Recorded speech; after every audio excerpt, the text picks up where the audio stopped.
Ladies and gentlemen, the conference will begin in 10 minutes. Please make your way to the theater now.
Please take your seats. The show is about to begin. This event is being recorded and live streamed.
Please take your seats. The show is about to begin.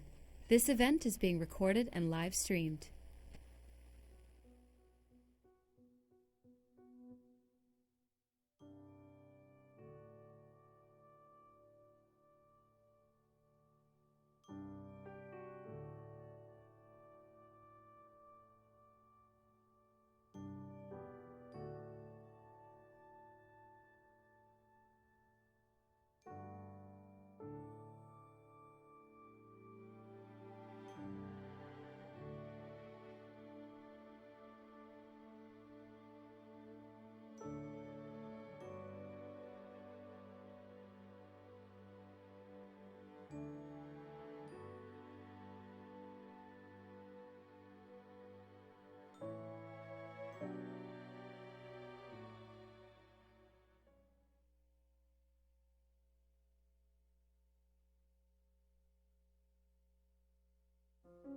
Augmentation is about looking to the future. The question isn't should we or shouldn't we, because it's absolutely going to happen. If you could take a look at an X-ray, you would see this awesome array of computer chips to allow me to hear. I was implanted last year and I wasn't prepared with how intimate it would feel. I have an antenna implanted in my head so I can hear the sounds of color. I consider myself a cyborg.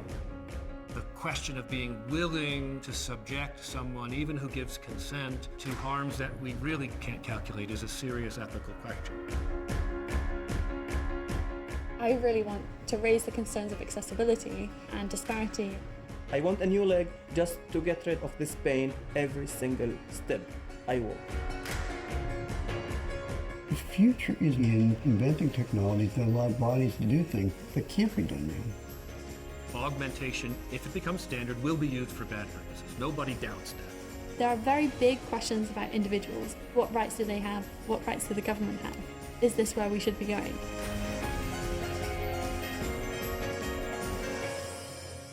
We're looking at reshaping the face of human nature, something that has never even been able to be talked about before.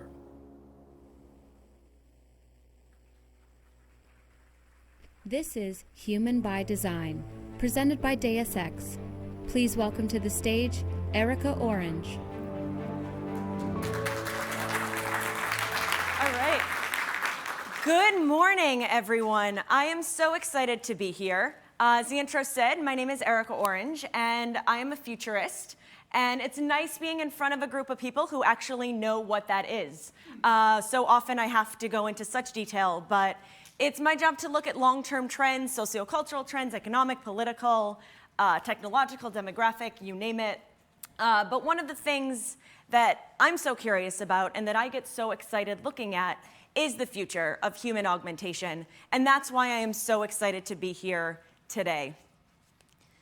So one of the things that we see happening, and we see it happening all around us, is the fact that humanity is undergoing a seismic shift.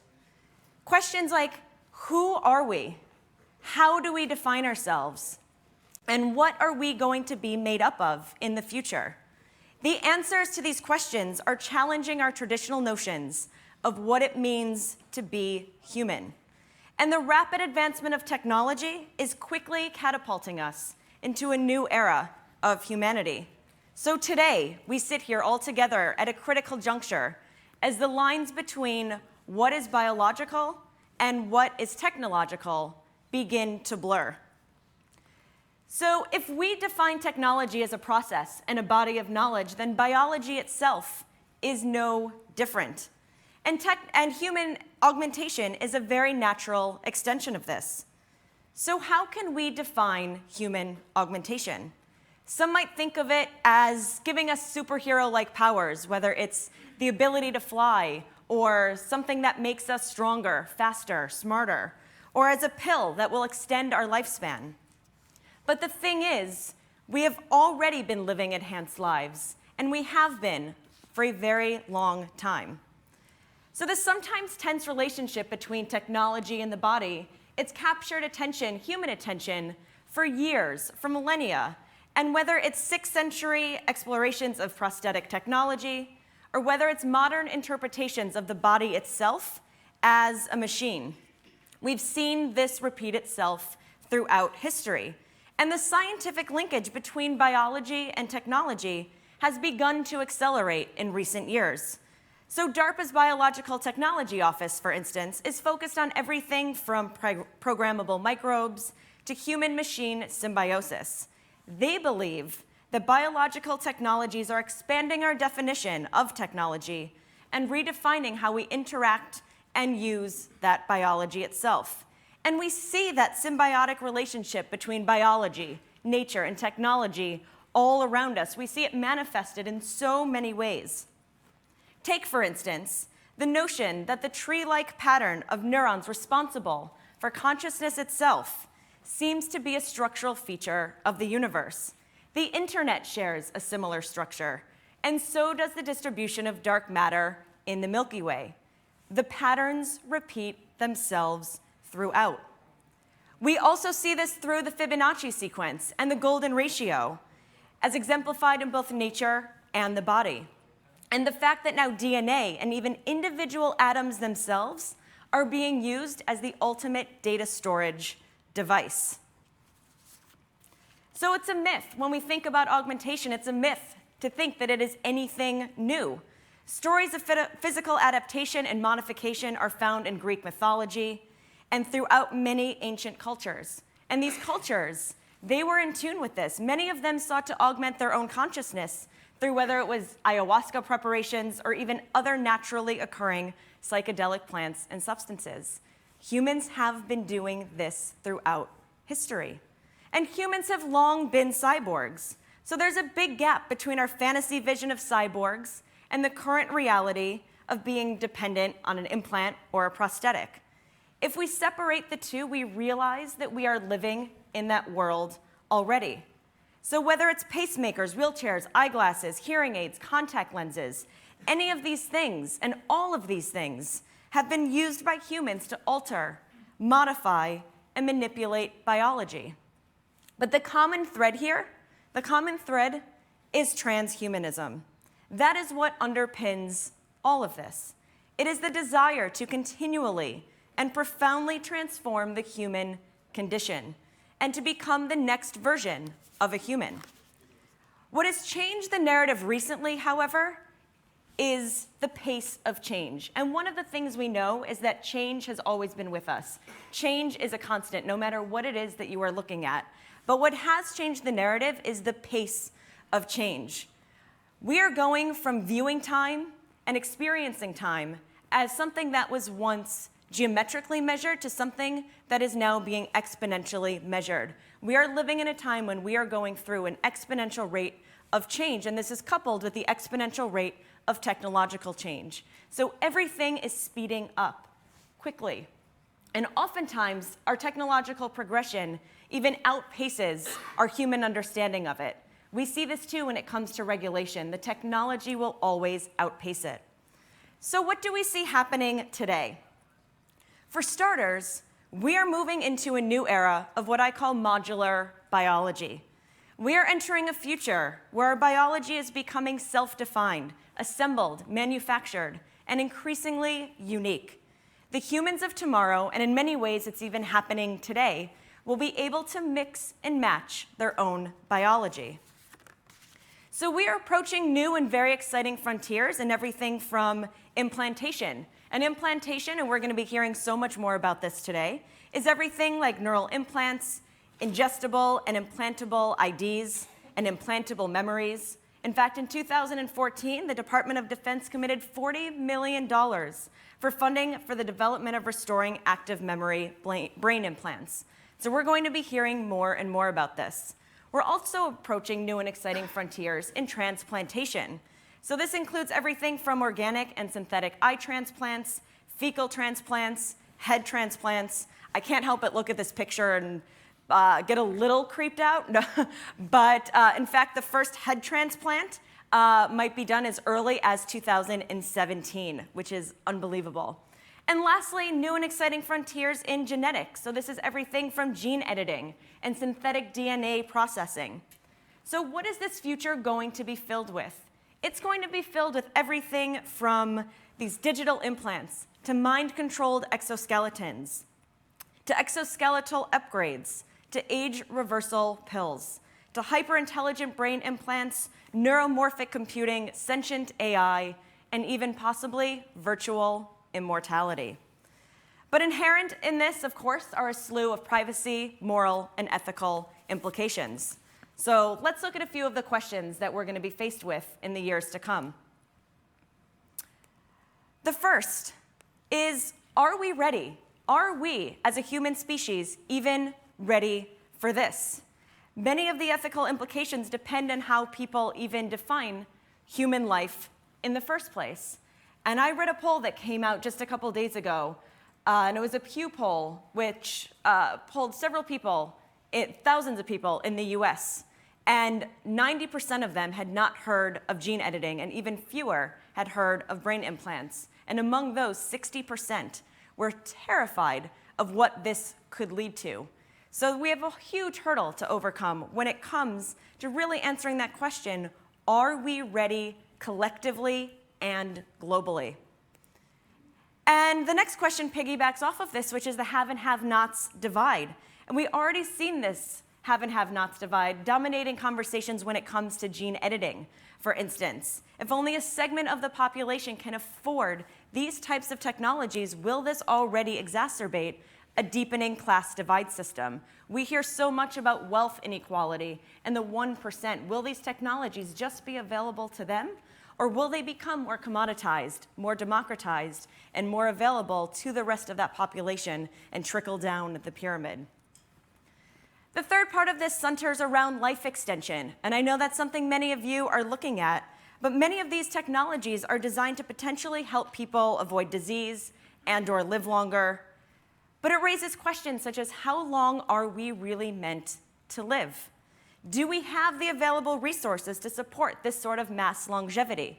And as more people move into cities and crowd our already very busy urban centers, how will we house these people? And what are the social structures in which to take care of these people? And lastly, the question around this too is, have humans in the first place become so godlike and imbued with so much power that they have the ability to stop death? If we can, should we? The fourth part of this centers around performance criteria. So how will these new waves of human augmentation affect intellectual, athletic, or even artistic performance? We hear so much about the steroid and the doping issues of today, and will all of these new things around human augmentation make those issues seem completely innocuous? Will this open the door to new types of abuse and new types of advantage? We hear so much about upgrading the soldiers of tomorrow through drugs, implants, and exoskeletons. But what do we understand when it comes to their performance? And again, what is it about them that is uniquely human? And the fourth is malicious purposes. And basically, what happens when this technology gets into the wrong hands? Because it undoubtedly will. It's like when we talk about cybersecurity, we know that that future no longer exists because the future is all about cyber insecurity. So when this gets into the wrong hands, when this is hacked, what is this going to mean from a legislative, a regulatory, and a safety and privacy perspective? So obviously there are a slew of questions surrounding this, and that is why days like today are so critical. The creation of a meaningful dialogue around these myriad issues is absolutely paramount. And as we look to the future of humankind's exploration of physical boundaries, I believe that this will lead to new spiritual understandings of what it means to truly be human.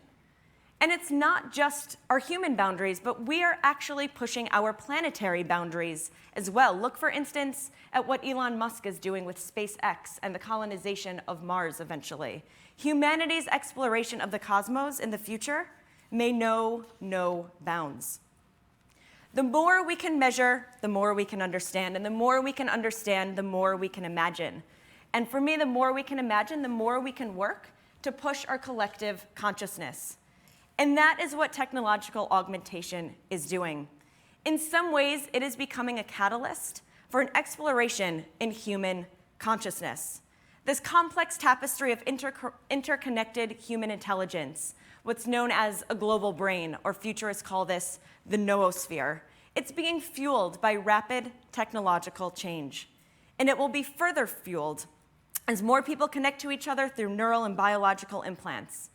Science, medicine, technology, psychology, sociology, spirituality, all of these things, because of these advancements, it is allowing humankind to choose what it becomes in the future. We have the ability, in essence, to crack our genetic code and decide who we want to be. And that's why today is going to be such an amazing day. We're going to hear from so many incredible people. We're going to hear about implanted cranial antennas to help hear color, to cochlear implants, to ethicists, scientists, and doctors who have devoted their careers to creating technology that provides solutions. So we'll be hearing from some unbelievable people and people who are living embodiments of this future that I talk about. So who we are, who we decide to be, and who we will eventually become will not be separated from the technology that surrounds us. It will be dependent on it. And once we as a species realize the incredible promise and the immense power that this holds, only until that point will we be able to transcend and overcome our current limitations. And while our view of the future is colored through the lens in which we tend to view it, we all view the future through our own eyes. For me, when I look to this future, I think that it holds incredible promise. And we are living in a time when fantasy and reality are colliding more and more each day. And we are living at this edge of wonder. And we have so much at our disposal. And we have such an exciting future ahead of us. And when we look to our consciousness and when we look to our imaginations, when we live in this world, it knows absolutely no bounds. So that is why I am excited to be here today, to delve deeper into these issues, to look at this future, and for all of us collectively to help shape and frame that conversation and lead a path forward into all of the things that we can and will become. Thank you.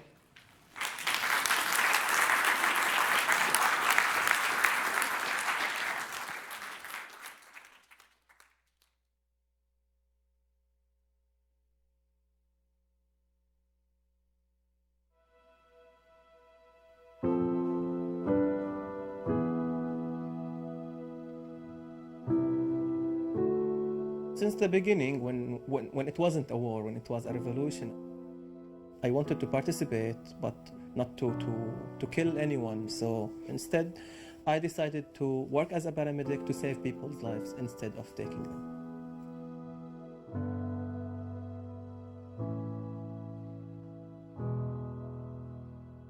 In April 2013, I had to go to a battlefield to bring 2 injured people back to the field hospital.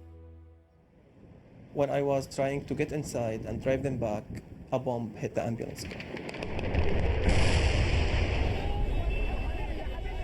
When the bomb hit the car, for like 30-40 seconds, I couldn't hear or see anything. After that, I realized that my leg was cut. I see the explosion, the big explosion, and I remember Asem. He went to bring the injured in the same ambulance car. I'm feeling fair because I don't want to lose my friends, because every day we are losing one. I want to be together. In Jordan, I was live with Asem and another guys in 2 years. So Asem to do a lot of things for the children, for the injured. In Jordan, we were developing a 3D printed upper limbs for people in camps. I started to work, learning about these technologies. I use 3D printing to print something for my own prosthetic limb. In my case, prosthetics are very, extremely expensive. I want a new leg just to get rid of this pain every single step I walk. He can feel for all of injured, not like anyone. He is my hero. He is really my hero, you know. He is the hero. I love this man. It's only 2 months after I knew him, I was injured. But you know, in these 2 months, when you experience these extreme situations together, you become not a friends, a brothers. And you know, saving my life makes you a real hero. I want to see Asem to do all his ideas, and I hope Asem find the new solution. There is a lot of talks about human rights, humanity, welcoming refugees. But if you want to make someone feel as a human being, please give him his basic needs. Please welcome Dave Levin, and joining via Skype from Berlin, Germany, Asem Hasna.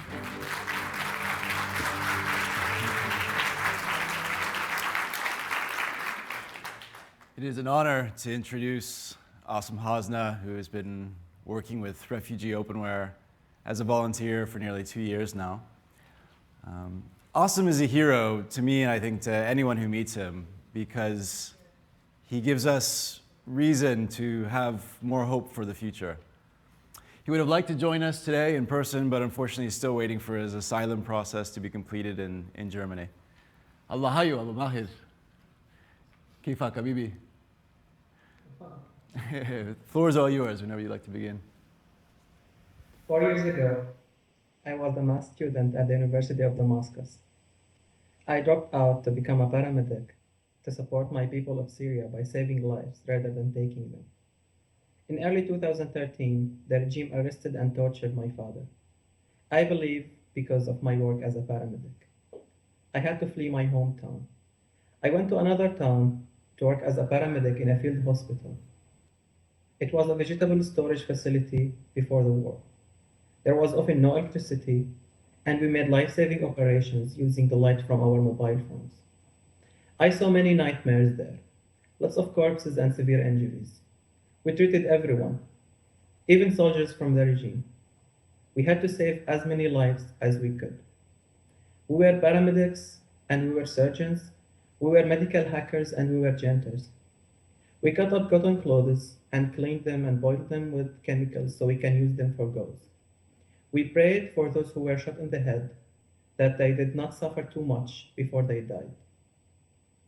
On April 27, 2013, I was driving 2 injured guys back to the field hospital in an ambulance. The regime targeted the ambulance, and when the bomb hit the car, I was injured and I lost my leg. My best friend Bernard rescued me and put me on the back of a flatbed truck going to Jordan with 12 other injured guys. On the way, the regime tried to target the truck with high-caliber machine guns. There was no food and water. We just wanted to make it to Amman. 2 members of our group never did. They died on the way because of their severe injuries. We escaped and we made it to Amman. And I had 5 major operations before I received a prosthetic leg. My injury changed my life forever. Losing my leg was the price I had to pay in order to see life from another perspective. The perspective of someone who wants others not to suffer what he has suffered. The year after my injury was the most important year in my whole life. With the transformation process, my transformation process became a part of the solution instead of being a part of the problem. After I lost my leg, there was something inside me. My mission is to help every Syrian amputee and every other amputee in the world. So I took 9 months course to become a prosthetist assistant. The youngest child we helped was 7 years old. He lost both of his legs. Words can't describe how happy he was when we gave him the ability to walk again. Then some crazy things happened. Manar and I met the manager of Satar refugee camp in Jordan. He connected me with Refugee Openwear, which was doing 3D printed prosthetics for refugees. It was a life-changing experience for me. I learned how to use 3D printers in 3 weeks and how to code Arduinos in 3 days. Before too long, I was printing hands for amputees. And when a part of my prosthetic limb was broke, I 3D printed a replacement. The piece works as the heel of my prosthetic foot. It only took us 5 minutes to design with 3D modeling software and 2 hours to print, and we could reduce the cost with 95%. Without this piece, I can't walk. My friend Ahmed was blinded by sniper fire in Syria at age 22. With a raw team, I could design him a low-cost echolocation device to help him navigate indoors. It only cost $31, and when Ahmed tried the device, he said he hadn't walked like this in 2 years. Getting the access to the world of creating gave me dignity, purpose, and hope. My new purpose in life was to apply digital fabrication for social innovation. I had so much desire to learn, to grow, and to address the suffering of my people. But the aid was being cut for refugees in Jordan, and I couldn't get a work permit. After years of trying to get resettled in a new country, it was very clear that the process was broken. There was no legal way to support myself. So I decided to take the journey of death to Europe with Ahmed, my blind friend, and with Deep, who was partly paralyzed by 2 sniper shots in his back. Deep and I had met on that truck going to Jordan. Now we felt it was better for us to die trying to go to Europe than to live with no future. I was in a rubber boat filled with 55 people crossing from Turkey to Greece, 3 of the longest hours of my life. We spent 12 days from Turkey to Germany dealing with armed smugglers and sleeping outside in the freezing cold. The journey is hard enough for normal people, let alone a blind guy, a disabled guy, and an amputee.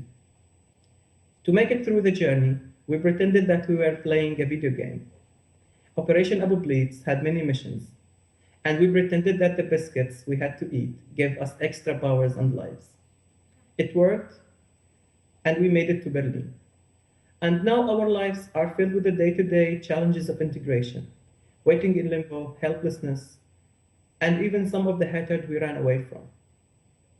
Some of our friends are thinking about going back to Syria.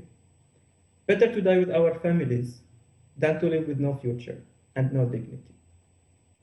But not me, because I have a purpose. Through all the suffering I have experienced in Syria, Jordan, and on the way to Germany, I learned that only peace and knowledge are the only way to rebuild our lives, more importantly, to rebuild our humanity and our countries. So I have begun teaching kids in our camp in Germany how to code Arduinos and how to build DIY robots. Kids who have witnessed war, kids that through inspiration and learning forget about their problems and get excited about life. And there is so much more I want to do, especially in the world of augmentation. For my blind friend Ahmed, I want to make a low-cost device to help him play audiobooks and learn German. Another boy, Chad, who was shot in his neck, only 11 years old. Chad lost the use of his legs. I want to teach technologies to children like Chad so they can create their own devices, so they feel like they have a place in the future. Augmentation should be available to anyone on the planet, especially the people who are most in the risk. Making this happen will not be easy. Here are some ideas. Empower us to support ourselves through having access to technology and education. Design low-cost solutions for the people who need help the most, not only for them, but with them as well. Share these solutions with the open source community. The only road to peace and stability is through dignity and purpose. The world is a bit off track, but we can find a path for a better future. Augmentation can be a part of that better future, a way to restore dignity and purpose. Let's not forget to include those who have lost everything. Thank you.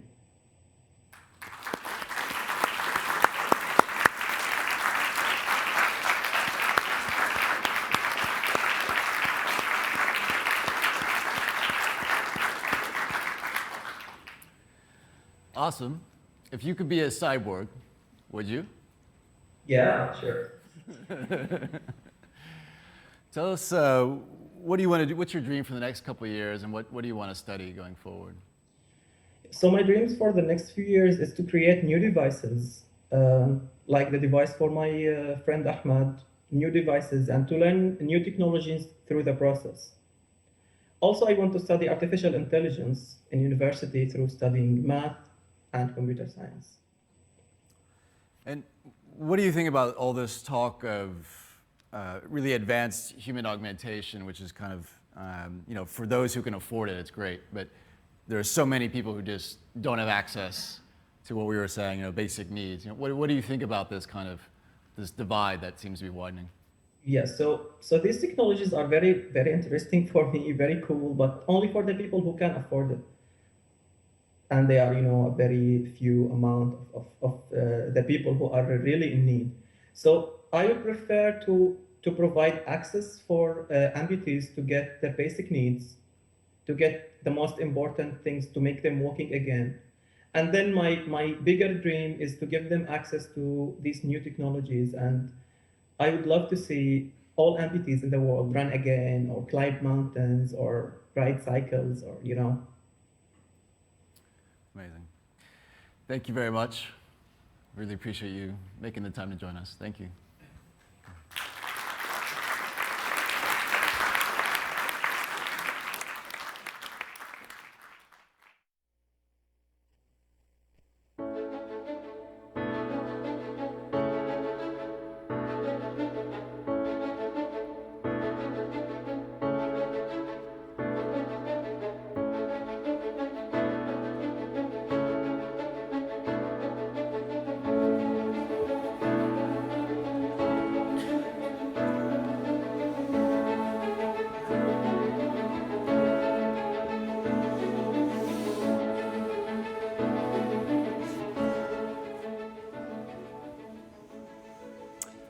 Well, welcome. I'm Art Caplan, and we've got a tremendously difficult act to follow with those presentations, but we have a pretty good panel, and I think we'll be up to it.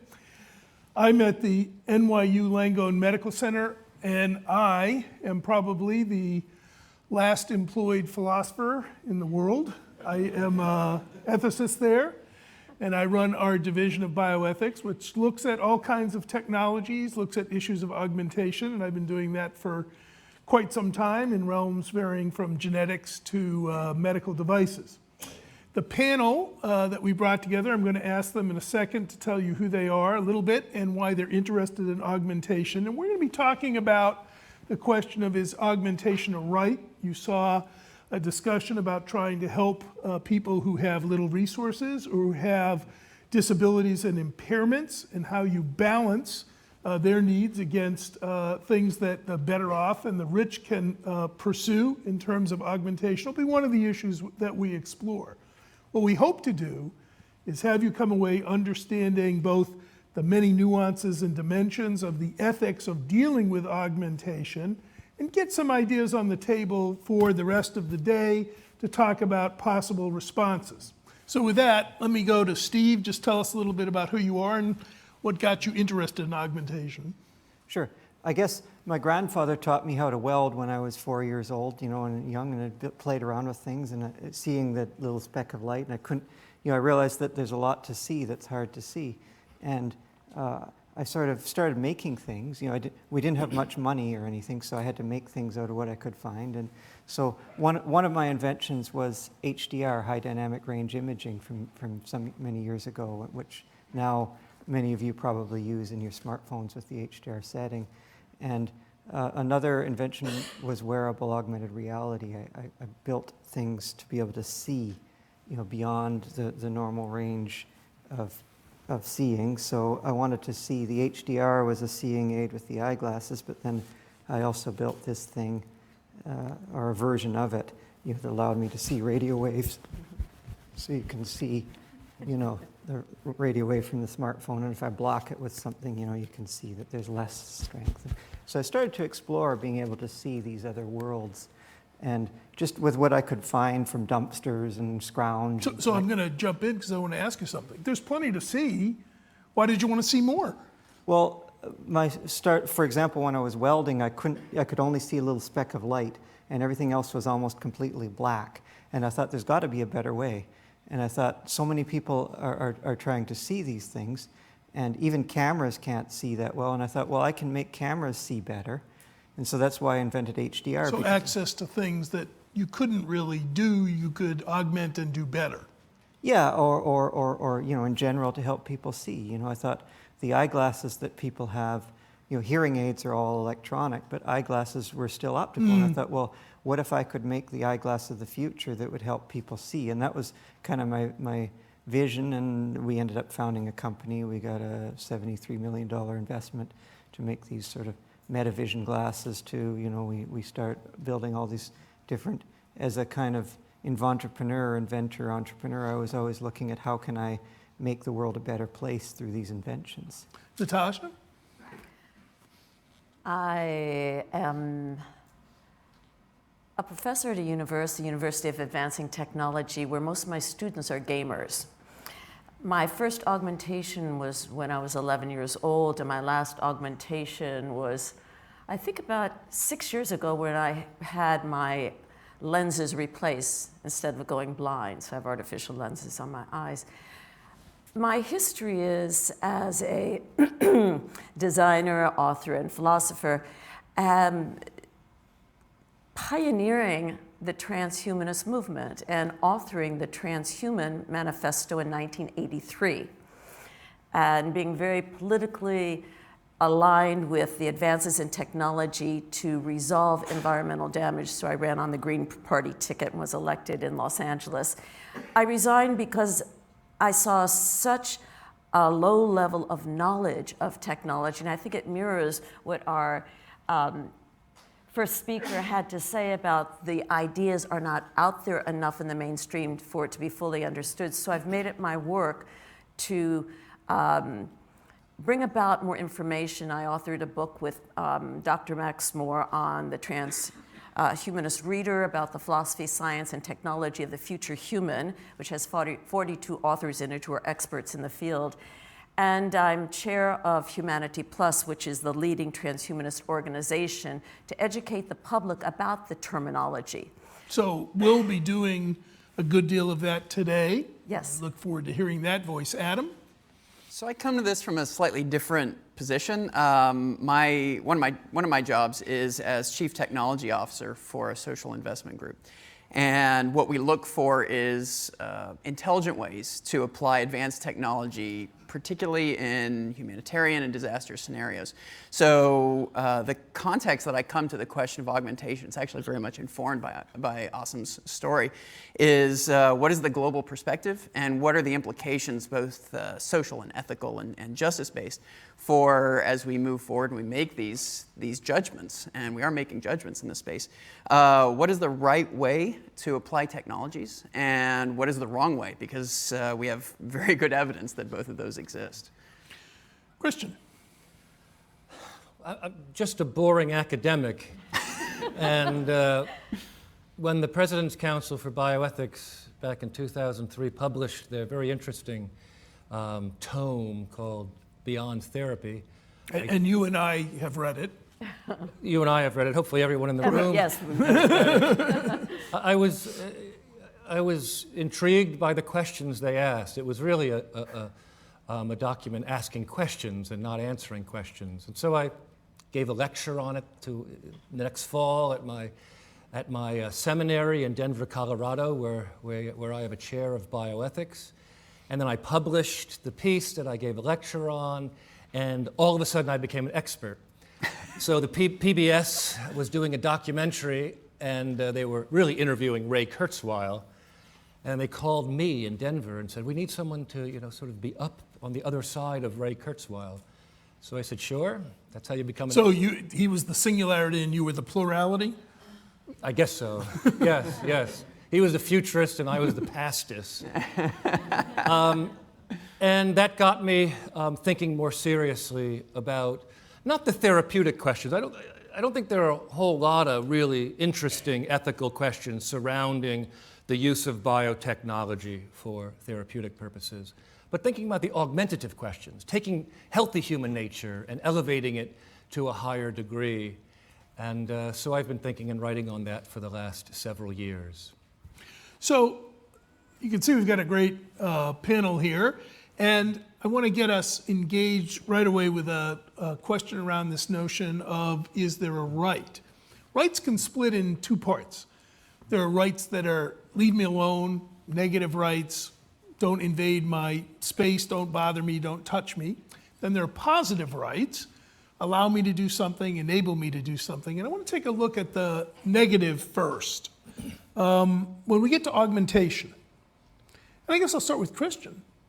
What business is it of anybody's if I want to enhance my vision, make myself stronger, put implants in my head so that I can see like or sense the world like a bat?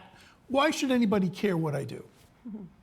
Well, in one sense, we shouldn't. There's a scope for autonomous development, and if we want to, I mean, doing some of the extraordinary things that Steve has done and that others have done is interesting and advances the conversation. At another level, there is no truly individualistic decision. We're embedded in communities, and our decisions are going to have impact upon other people. If we're parents, they're going to have impact upon our children, upon our spouses, upon our neighborhoods, upon our students. So the question of the social implications of not the technologies that are on the border between therapy and enhancement, but we're talking about the more extreme forms of enhancement. Those, I think, are intrinsically social questions. So why should we be interested in what you do in your basement at home? Well, inasmuch as it has no impact on anyone else, go to town. But inasmuch as you are a member of a community and a citizen and a husband or a spouse or a child of a family, it has implications, and we ought to be talking about the social implications. And those Natasha, you agree? Yes, I do. In fact, I support morphological freedom, which is a negative right. The issue with it is... Morphological meaning? Morphological freedom is altering, augmenting yourself, morphing yourself, basically. That if it's your choice to do that, if you want to augment, enhance, that's your right, as long as it doesn't damage, anyone else. And then there's some gray areas there, to be sure. Equally, a person has the right not to be coerced to enhance. So that eliminates that concept of the Nazi eugenics and forcing people to enhance and creating this dystopic future, which it's immoral, it's unethical, and it lacks the whole human right aspect. But humans need... So let me push you on that Yes. 1 second. So sometimes the athletes who just use the simple enhancements of steroids, they say, well, I have to do it because the other guy's doing it. In a society, we don't have to have somebody order us to become augmented. Are we going to feel we have no choice but to be augmented if others do it? When I was speaking at the Olympics Sports Accord Commission, I introduced the concept of a Super Olympics. We're going to have to do this because people are going to enhance. You can't stop it. And so we're enhancing with, eyeglasses, with my false lenses. We're enhancing with the foods that we eat. We're enhancing when we go out and bodybuild. And we're enhancing with, all types of attributes and augmentations, seamless ones and obvious ones. So I think that we just have to deal with it and then have different areas where people feel comfortable.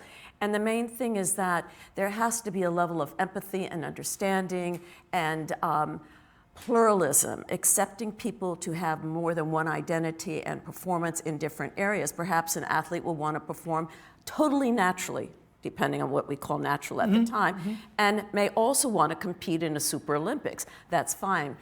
I think that rules are set to have high regard for, but the rules cannot be set in stone that this is the only way it is. There has to be multiple ways. So Steve, at your house, do the kids feel like they've got to get the same vision apparatus that you do? Well, they certainly have had, both my kids their soldering skills by the time they were 3 years old were pretty good. And they can build. 3 years old? Yeah. Pretty augmented. And just the natural skills, because they're in an environment maybe where it's around, yeah. It's like a workshop, and so it's a learning environment.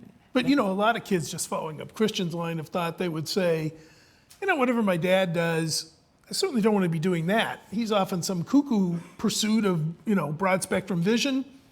I think I'll become a poet. I don't know, in many ways my kids are poets. My 6-year-old, she asked me an interesting question after I was physically assaulted for wearing a seeing aid. She said, "Daddy, why is it that cars and buildings always have the right to wear cameras, but people sometimes don't?" And I thought, we live in what's already a valence divide. The world is divided. I call it the valence divide because valence is sensory augmentation. And like surveillance with the first 3 letters taken away from it, valence. And so we live in this valence divide where cars and buildings have an inalienable right to wear a camera and none of the responsibilities, but humans are told sometimes, well, you're not allowed to see here. You're not allowed to have a camera. In some sense, I'm existential contraband when I went to had to go to the U.S. consulate to pick up my daughter's passport or something. You didn't answer my direct question. Do you think your kids would want to wear visual augmentation or have other augmentation devices? What's their attitude been? Absolutely. We go to Meta headquarters and they want to try on the Meta 2, and see the Meta Vision, play a game in Metaland or whatever. So in that sense, Adam, there is some spin out of individual choices to say I want to augment or change or enhance or modify who I am. We saw your technologies at work in poorer places that are full of war and turmoil. One might say, look, you can leave me alone to do what I want, but don't we have some obligation to try and repair the problems of the far less well-off than allowing Steve to run around in his garage soldering all day, stuff to his body? But who are we to, I'm certainly in no position to tell Steve what he can do. Oh, yes, you are, right here. Tell him. But I don't think that I don't necessarily see those things in contention. If we look at mechanisms for democratization of these technologies, then in theory, and this is all very much in theory, right? But in theory, we're in a position to be able to take something that starts out in someone's garage and ends up in a garage in Amman working with a refugee. That is a best case scenario. So you think there's some trickle down? That's the best case scenario. What I think many people fear is kind of the opposite end of that, which is where you create a group that has some implicit or explicit additional capacity. And they're in a position to dictate the terms for another group. I have better vision and therefore I can be a pilot. Maybe that's the case now. But I have superhuman vision or I have superhuman X or Y, and that puts me in a position that is an unfair advantage. We talk about this in sports all the time, right? What consists of an unfair advantage? We want a level playing field. Well, if I'm competing for employment or if I'm competing for success in whatever social marketplace I'm operating in, that's just as competitive an environment. And so my concern is when you have a situation where we give carte blanche to people to do whatever they want to themselves, you are creating an implicit divide, even if you don't structuralize it by law or by codifying it. So let me follow up with you, because you're in industry, right? Sure. Is the market a good way to ensure this kind of distribution that you're talking about? It seems to me the market rewards self-interest. It is one mechanism, certainly, but clearly the market can and is often abused by bad players. And I think you can accept that there are bad players in any scenario. And so I think there's always a place for the injection of good policy. And so be that, it can be an explicit legal policy. It could be something that governments or supergovernmental organizations suggest. And that's one way of doing it. And another one is by simply defining social norms, and as a population, we simply say that is beyond our acceptable social norm. And that's not something that we think is appropriate. And I think that's the entire discussion of what is a right.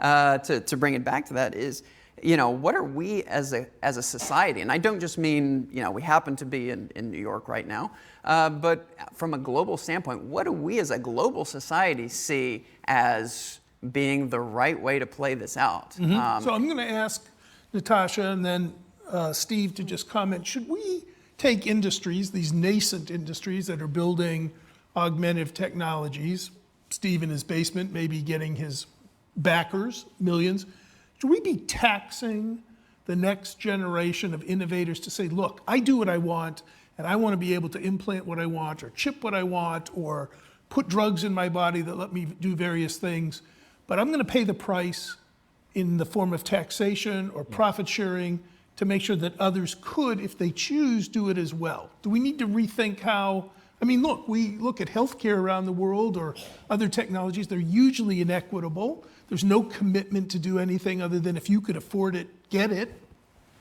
Well, the Affordable Act certainly didn't work very well.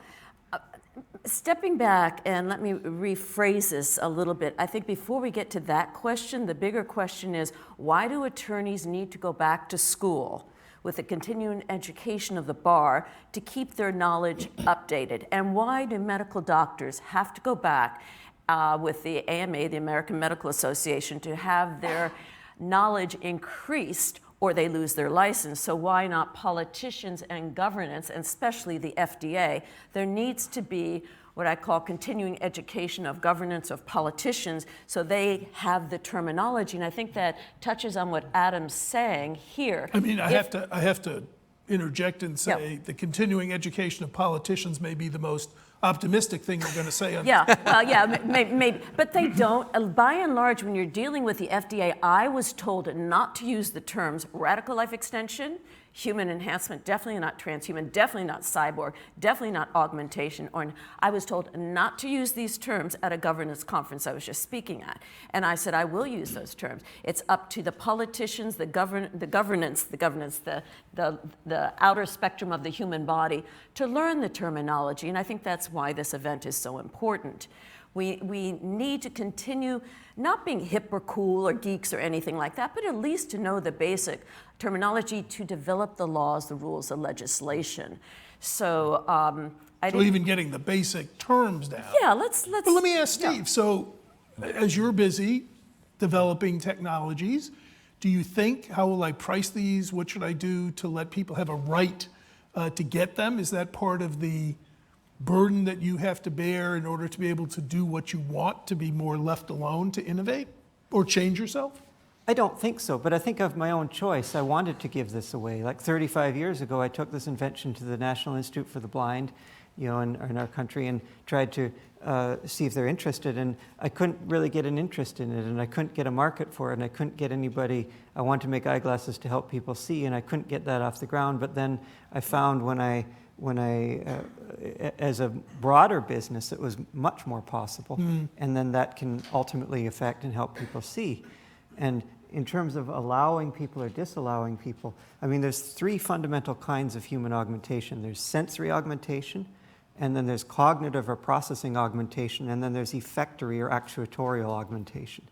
And so in terms of those three, the right to see better, and then is the sensory, and then the cognitive is the right to remember and record and process and recall those memories. And then the effectory, things like exoskeleton, superhuman strength.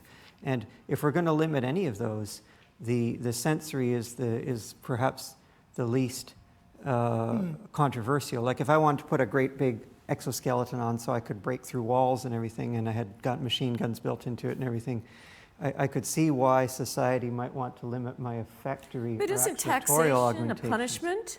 I mean, we tax. Is it, or is well, let's look at this. Incentivization. It's Right, carrot and yeah, stick. but selling marijuana, then all of a sudden the moneymakers think, okay, now we need to tax marijuana. Okay, alcohol, now tax alcohol. Any of these cigarettes are really highly taxed. Gasoline's taxed too. Right, those are discouragements. But what those about are just incentives? Incentives. What are is tax? You get a tax break.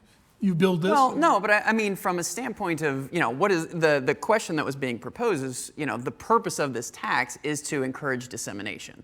And so, I mean, when Steve's talking about his technology and he said, this is what I want to do. I want it to be out there. I want everybody to have access to that. But to what extent can we rely on all actors to behave in that manner? I mean, it is really challenging to run a business based solely on open source technologies. It's possible, but it's very, very challenging. But it's being done. It is being done, but it is extremely challenging to do, and I think that's a complex path. And it may require certain social policies, the engagement of these well-informed politicians to set up those incentives to make it possible. I'm saying we can learn from the past in terms of what it means just to pursue individual interest and self-interest, or with resources, Elon Musk. Sure. But that may not be the future in terms of retaining the right to be left alone if people begin to resent that you have it and I don't. Absolutely. Well, Absolutely. You probably have higher IQ than I don't, but I don't resent you. But what? Few do. But let me come back to Chris, because I want to switch gears a little bit. We were talking about the right to be left alone. And I'll ask you a question. Do you think augmentation, when it's pursued to repair things, we saw some of that, makes sense. You said that's not particularly controversial, and I generally would agree. But do you think we pursue augmentation, or we think about it now, in order to make ourselves happier? And is augmentation the route to being happier? Or is it just frustrating because we never get to a goal? It's just, let's see more and more and more. Are we happier for it? Wonderful, wonderful question. And that's why I'm here. That's why you're here. That's why we have Art's IQ. There's no great thinker or great spiritual writer, at least that I'm aware of, that has ever identified human happiness or the summum bonum, the good life, with an increase of physical or psychological capacities. I'm faster or I'm more beautiful. Those are usually quickly set aside as candidates for happiness. The consensus of the great traditions is that it resides in something less tangible, virtue. It resides in characters, the kind of people that we are. And I think this is a question that we all should be asking. And I don't have the answer that it's going to give us, but what kind of people do we become when we look at human nature and we say, like Nick Bostrom from Oxford, the endowments of nature are limitations to be overcome. They're obstacles in some sense to be overcome. Michael Sandel from Harvard has spoken often about the givenness of nature. And if we start to take the givenness of nature for granted, what will that do to us?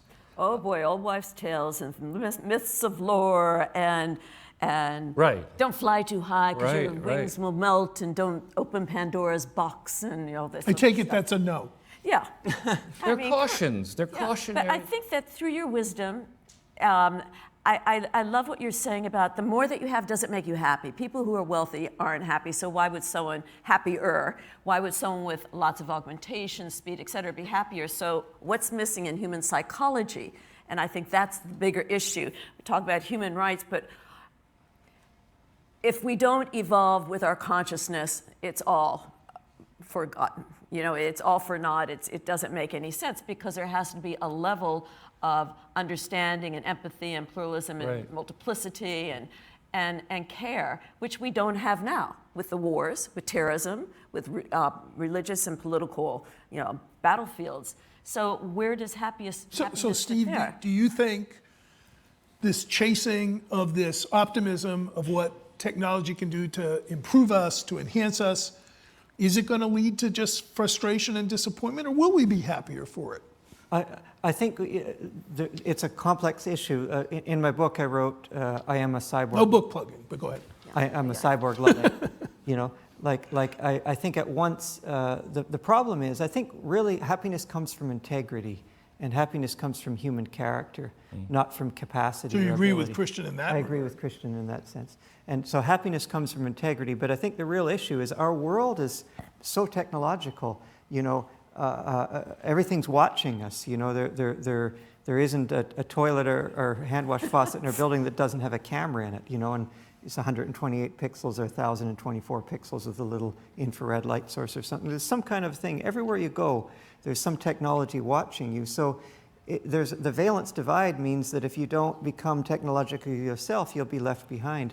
I would also be I was happy the way the world was before, you know, in the 1960s. That was a great world, you know, with everything simple to understand and knobs that click on the TV and, you know. Mom baking chocolate chip cookies. But we live in a world now where you can't even figure out how to use the elevator or whatever. Yeah, at the hotel, it's like Sure. you're stuck in it. You have to pick a floor before you get, and then that's it. You can't. You were going to jump in, Adam? Yeah, but I mean, there are a lot of places where this valence divide doesn't exist. I mean, I just came back from Nairobi, and I guarantee you there are not toilets with cameras everywhere you go. And so I think it's really important for us to recognize. Well, that was his analogy. Was the IR cameras for flushing, right? And so those cameras. Yeah, sorry, sorry, I got to connect some dots there.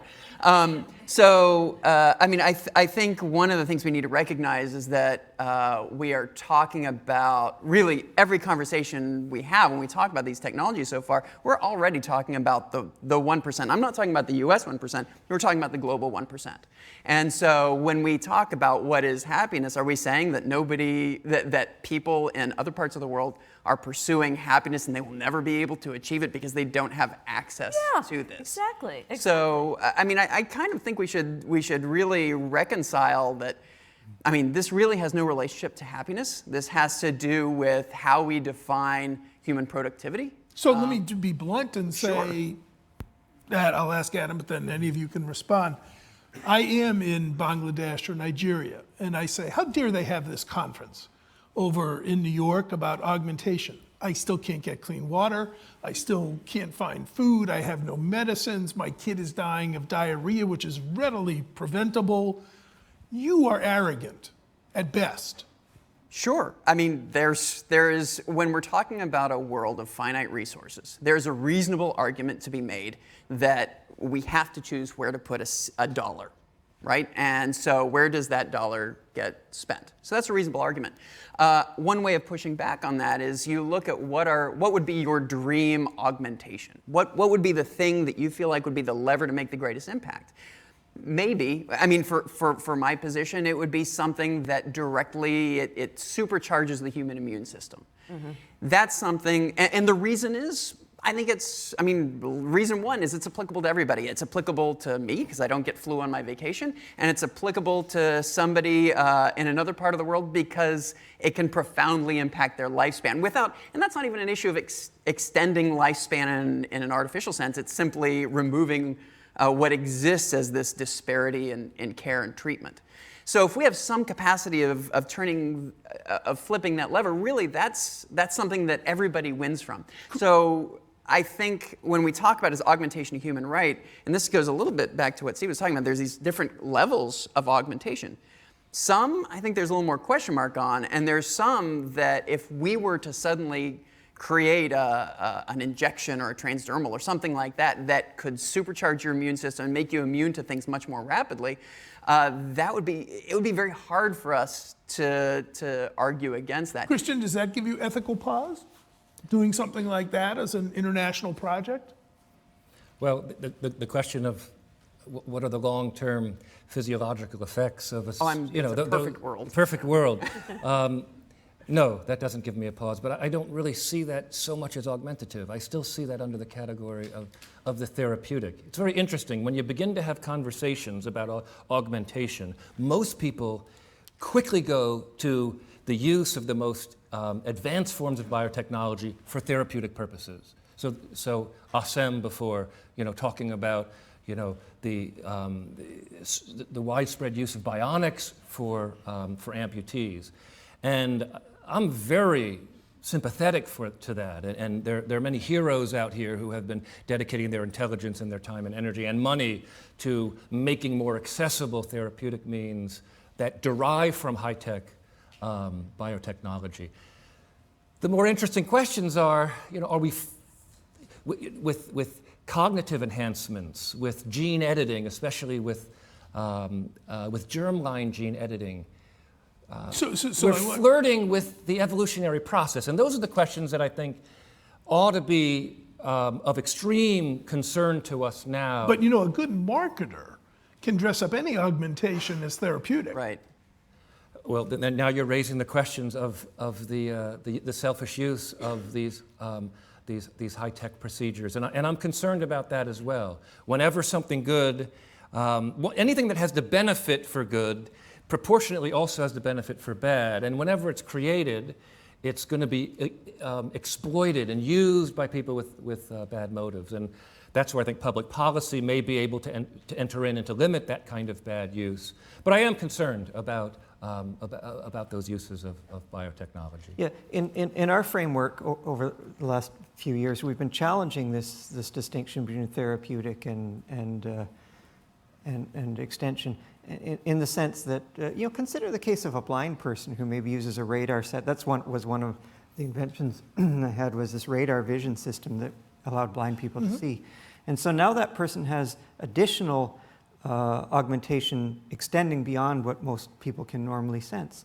And so we've taken something that was therapeutic and turned it into something that was extensional. And I talked about impairment, a sort of a portmanteau between empowerment and impairment, that there's some technologies. And so if we try to say we're only going to allow therapeutic augmentations, what it does is it gets into this normalizing, defining what's normal, and becoming police to police the society, over-police the society. And in fact, Natasha, I was going to ask you, just following this, I think in some ways repairing or fixing or even preventing problems, fine, we all understand that.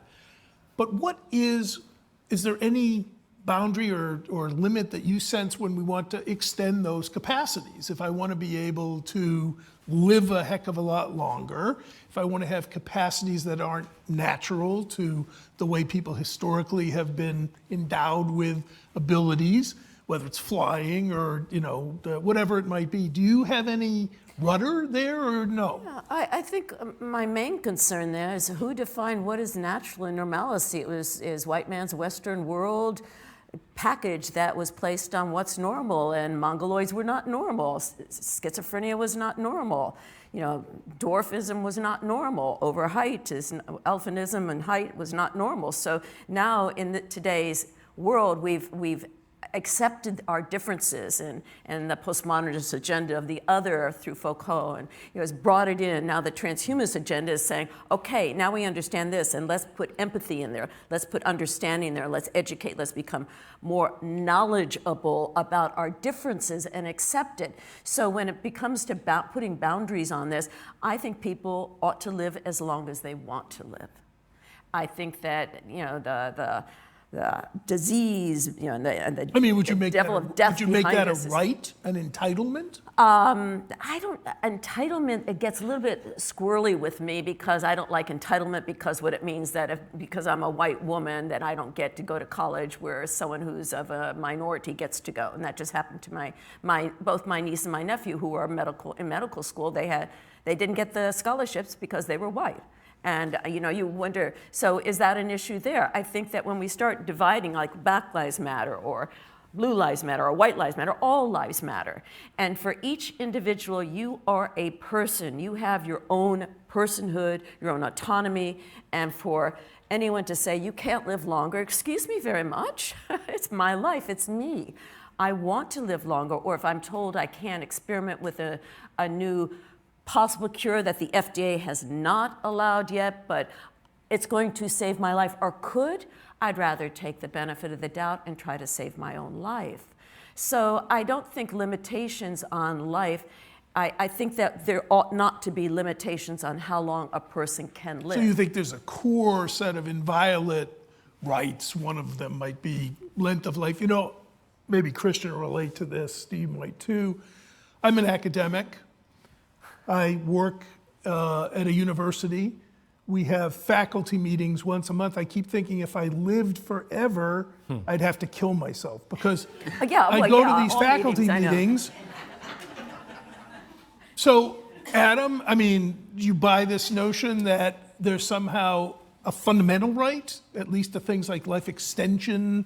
You ought to be able to be free. Should we get the technology, taking a pill, finding magical elixirs to let us do it? Well, I mean, I'm going to start mentally a step back, which is really at the point where I feel like when we're making judgments on investments and judgments on policies, we've got to start at a baseline, and we are so far away from being able to make a good judgment on life extension when we have great disparities in lifespan, just as a baseline.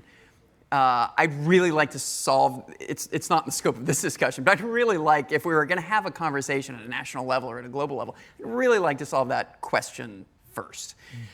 Moving on from that, there's a difference when we talk about human right. We're really talking about, to me, there's two different levels of it. Are we talking about access? Are we talking about if you have the dollars, I can get it? Or are you talking about limiting that access, as in we will only allow a certain few to even spend the money on it, right? So there's that type of restriction. And then there's more of just the fiscal restriction of if I have enough money, I can buy it. Or are we saying it is broadly available? So I want to chase one point that was raised, and I'm going to ask you this too, Christian. Remember I said enabling is part of rights, finding ways to make something possible.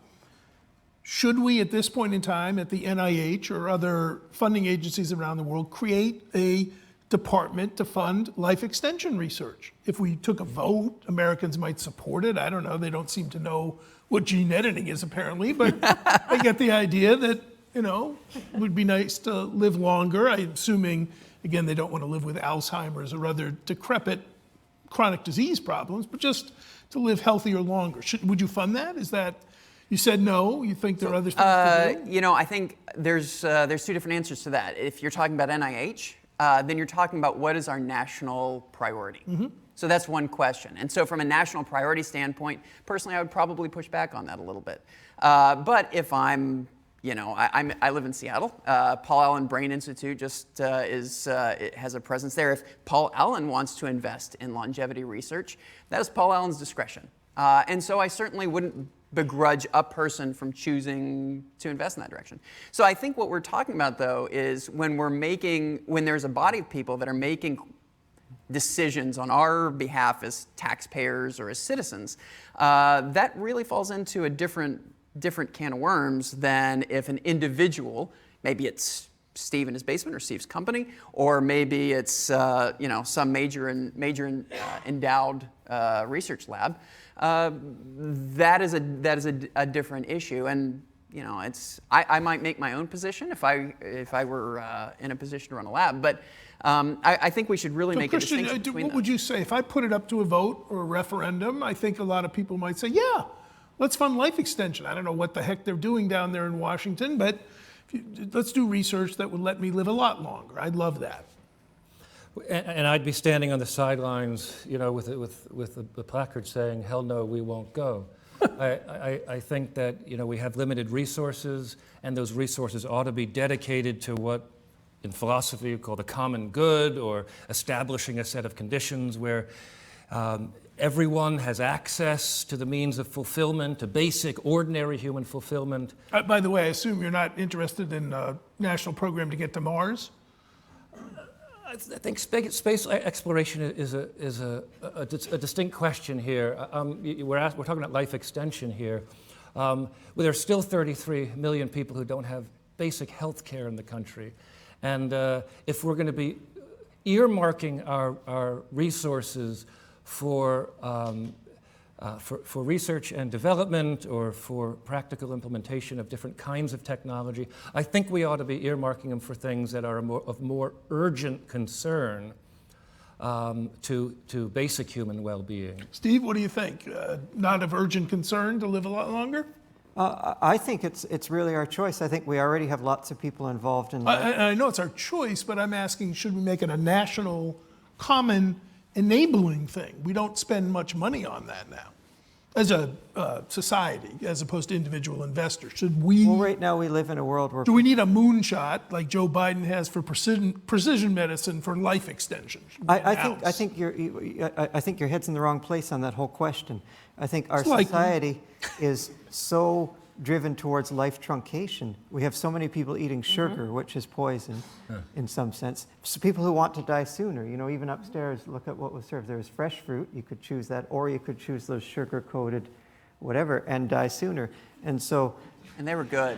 You know, who organized this catering? It was perfect up there. You could see the choice was there in black and white. You know, I want to live longer or I want to die sooner. It was right in front of it. And I think the answer is they want to live longer, but they want to eat that stuff. Right. That's the research priority. See, what I did in my eyeglasses is I had this thing where it would see what I was eating and estimate my date of death and display it in my. So if it saw me reaching towards the whiskey, the death would come really soon, and it would show me a tombstone. I called it Loomstone. The tombstone would loom closer. I'd see my own tombstone. And so if you reach for some kale, the tombstone just goes way off into the distance. By the way, I can assure you, in New York City, there's no problem reaching for kale. What do you think about I think that the moonshot life extension? Let's make it available to everybody as a right. I think that there should be research, investment, and as much intelligence put into looking at the disease of aging. Because you can start aging and have the onslaught of disease early on in life, at 12 or 11 like I did. Or you can have it at 98, like my mother, with dementia. And it's very sad, no matter what age you are. The aging thing, the age itself, the number is almost superfluous. It's the disease of aging, which is not based with chronological disease. It's based on the breakdown of the tissues and the cellular structure. We see diseases like progeria that affect yes, exactly. children. They age very rapidly. Going back to the germline, if I was fortunate enough to have children and I knew that I had a gene for Tay-Sachs or sickle cell anemia and I was going to pass it on to my child, yes, definitely I would want germline engineering to get it the hell out of my genes. Because we're talking about diseases that are costly, they're horrific, they are just tragic, and it's immoral to me to pass on genes to our loved ones that we know will inhibit their happiness or any well-being. Now we have, okay, if you're going to have a child that's born without legs, I wouldn't worry about that because I think prosthetics is so incredibly smart and sophisticated that I look at the pictures outside in the hallway and I want that button, I want those legs. Oh, how would I love to have those long, beautiful metal legs. But that's different. We've gotten to an area where prosthetics has become so design-wise and so smart with robotics and narrow AI. But that's not the same as the cellular damage within the body of these diseases that are horrific, that, again, I think it's immoral not to be able to cure them because the FDA says, oh, we're busy doing our bureaucracy and we can't pass that drug yet. We started, Adam, with you sort of saying, I don't know, not my priority. How would you answer? Well, I have to chime in on the state of prosthetics. So I'm also a university professor at Seattle Pacific University, and so that's also my area of research in that context. And we are so far from being able to treat even the most basic conditions for amputation. Virtually every amputee deals with phantom pain, and every amputee has limited mobility, and that's the people who can get them. So just as a society, we are so far away from even solving that problem that I lost track of your question, actually. And so we were saying that was a little bit of a plea that we create a human right to live longer, extremely Well, longer. no, I mean, I don't even see that. I mean, I think we're still talking about, at risk of using the term, I think we're still talking about therapies. We're talking about therapies for lost limbs. We're talking about therapies for cancer. We're talking about therapies for aging. Problems associated with aging. And to me, what you were referring to was this moonshot concept of infinite life, which is maybe it's a consequence of looking at that.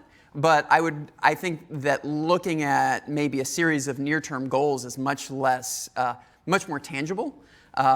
In that if we can cure cancer, which we put in whatever air quotes we want, or if we want to treat improved, heart disease kills more people than virtually anything else, right? So if we look at ways of treating those conditions on a more microscopic level, I think the macroscopic level of extending life, it sort of falls out. And yeah, I think there's an inherent right to all of to that level of medical care.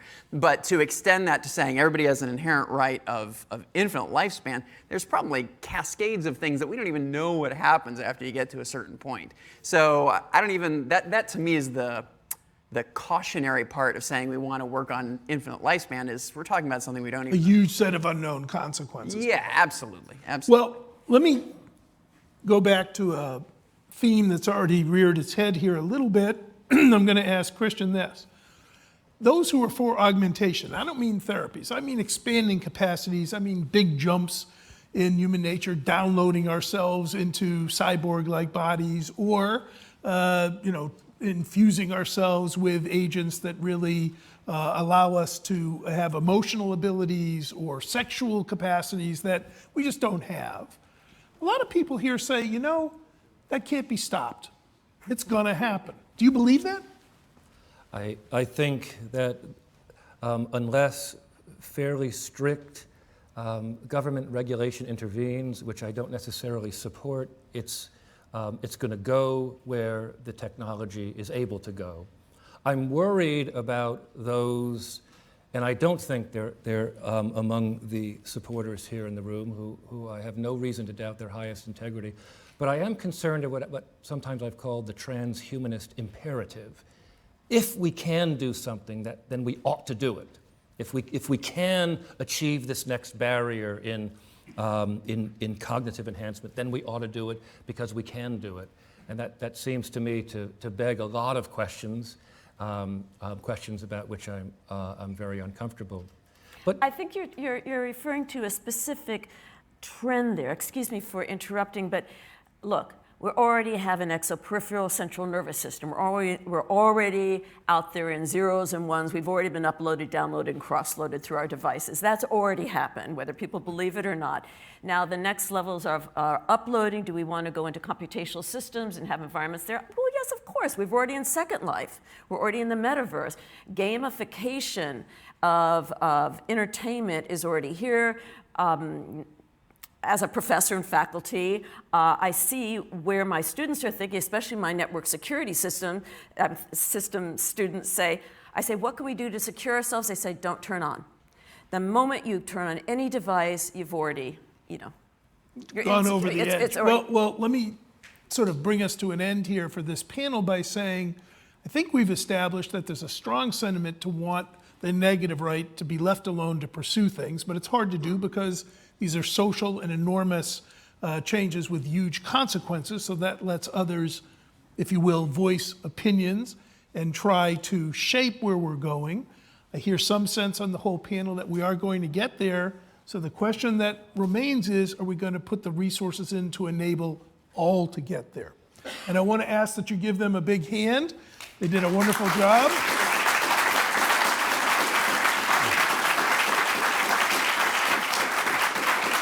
And my thanks as well. Thank you. We will now take a 10-minute break. Good, great work.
Please take your seats. The conference is about to resume.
Please take your seats. The conference is about to resume.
Please take your seats. The conference is about to resume.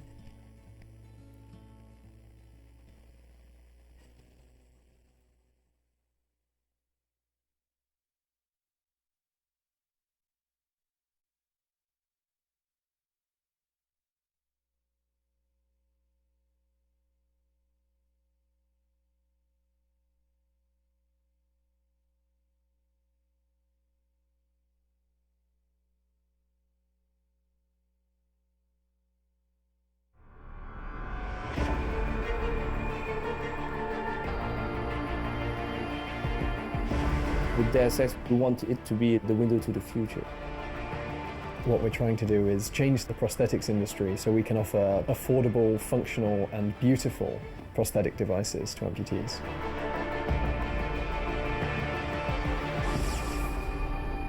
Because we're heavily promoting this kind of technology, some people really think like we were producing, augmented arms. And, some fans or some moms and so on were asking, where can I buy your arm? And unfortunately, we have to say, we're not building any arms, we're just a video game company. But that triggers, the thing where we say, we should do something. It was a really natural fit when they got in touch with us. We were almost expecting it at some point, and we formed this idea to try and turn Adam Jensen's arm into a real-life bionic limb. We have a fantastic art director. His name is Jacques-Belletête. This guy is a visionary. He's completely crazy. And the way we wanted to depict, a future world was that human augmentations couldn't be like just medical device. We wanted it to be super rewarding. People are wearing this kind of prosthesis in a fashionable way. For Deus Ex, we never wanted to do some gimmicky big robot's hand and so on. We wanted something to touch upon, the high fashion, very refined design, something that looks very slick and very, you could be very proud to wear it. We don't want to cut this technology, this accessibility to people who have their both hands and so on. So we partnered with Intel with their RealSense division and Razer with their Stargazer division also. We want to show limb different people that the products and devices that they're seeing in science fiction, in gaming and in movies can become reality and can become reality very soon. Everything we're doing is somehow a new step forward. We now defining the future.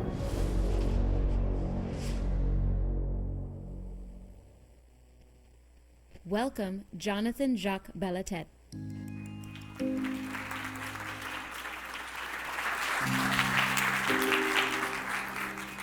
Hi. Can you hear me? Is this working? Good. This is completely crazy. I'm not exactly sure what I'm doing here. The panel was amazing. I thought I kind of knew about this whole transhuman thing and cybernetics and whatnot for having developed a video game kind of about it for so many years. But I just realized that I know nothing. So I kind of forgot what I wanted to talk about because of that, because it impressed me so much. So I'm going to wing it and see what's going to happen with that. But yeah, this is completely crazy. You know what the augmented future is here? It's me. And what I mean by this is if you would have asked me 7 years ago, not 7 years ago, I mean in 2007, sorry, when we started 9 years ago working in this franchise on these games, if you would have told me I would have been here someday, I would have said, well, that's an augmented future. that's like, some crazy augmentation somehow would be needed for me to be here. So yeah, that's what's completely crazy about this. Anyway, so a window to the future. When we started this in 2007, like we knew, right, picking back this amazing franchise, one of the greatest games of all time, Deus Ex considered one of the greatest PC games of all time, and having to bring it back to life. We knew with Cyberpunk, we knew it had to be obviously anticipation, futurism and all that. But there's many themes in it. There's all sorts of things, including conspiracies, like government and all these kind of things, and obviously transhumanism. And we decided to take transhumanism and make it kind of the core pillar of what we wanted to do. Of course, we kept on using the other stuff, the other themes of the franchise, but we decided to make the transhumanism stuff kind of our thing somehow.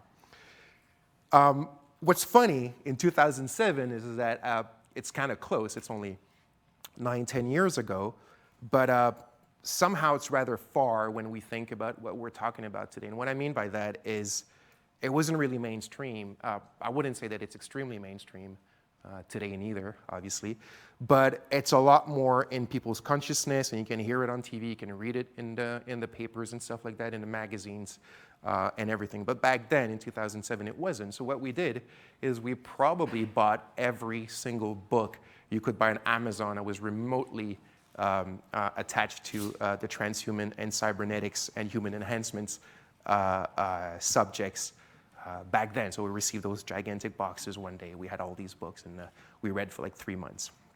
Anyway, I'm going to say something very cliche here. For the window to the future, we had to look to the past. Wow. And what I mean by that is, so we started researching, right? I'm the art director. I still consider myself a game designer, but I'm the executive art director on the franchise. And as I was doing my research back in the summer of 2007, I stumbled upon Leonardo da Vinci's anatomical sketches, which obviously I had seen back in art school. I had studied the Renaissance and all that stuff you have to when you go to academic art schools and stuff like that. But seeing them now through the lens of, the transhuman themes, which is what we were, trying to do, it kind of really hit me, the link, like the strong correlations between those sketches and, prosthetics and cybernetics augmentations and whatnot. And then I was like, you know what, I'm going to go back to the Renaissance. I'm going to start kind of restudying it again and see what's up with that. And even there, that was a very, very strong link. We're talking about transhumanism, transhumanist thoughts here, and philosophies and all that kind of stuff. But during the Renaissance is when the concept of humanism, right, the humanist thoughts and philosophies started happening. It's when, because of these new philosophies, we took the human body and we put it back into nature. We took it out of theology and religion and put it back within the natural kind of frame. It was still a highly religious period, of course, but nonetheless, this kind of principle, these new thoughts, led to eventually the legalization of anatomical studies, dissections, and all that kind of stuff. And then what happened with that is that eventually we started truly understanding how the human machine kind of fundamentally function. It was like one of the first times in the West, right? It's the Renaissance of the knowledge. We kind of had it before, then we lost it, Dark Ages, blah, blah, blah, you know what I'm talking about. And then we got back into it. So it's almost to get to the trans, right? To get to the transhumanist part, we had to start with the humanist. So then I decided, and then we decided after that, after I kind of got the first little seed of the idea, we decided with my teammates that in our version of Deus Ex, the Renaissance was the first stepping stone to transhumanism. Almost it started there, because if you want to upgrade a system, first you need to understand how the system functions at its most fundamental states. So that's kind of like the analogy that we did. That's a little bit our window to the past in order to create the window to the future, and also to bring a very important different kind of flavor to the product. Because one of the things that I truly believe in, and it's one of my favorite designers, his name is Micheal Jaeger, it's if you have strong enough distinctions, if you create strong distinctions, you will automatically generate desire in your audience. And I'm pretty sure that even this kind of philosophy can be brought to what a lot of you amazing people are doing with your research and your technologies and whatnot. So the good thing about what I do, me and the people working in video games, is that we create without limits, as opposed to you poor people in real life. We do have limitations based on the consoles that we have to output on, and the PCs and you know what I'm talking about, the rendering speeds and all the real-time stuff. But in terms of the world themselves, what we create, we're limitless.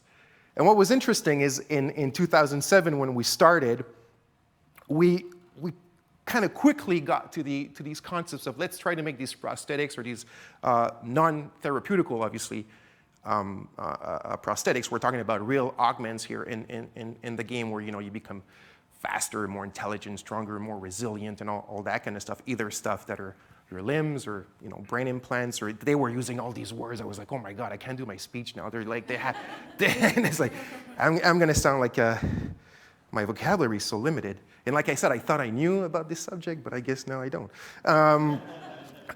Anyway, so this whole idea of having them more aesthetics, having them not necessarily this kind of quest to have a one-on-one relationship between the cybernetics, the prosthetics and its biological counterpart.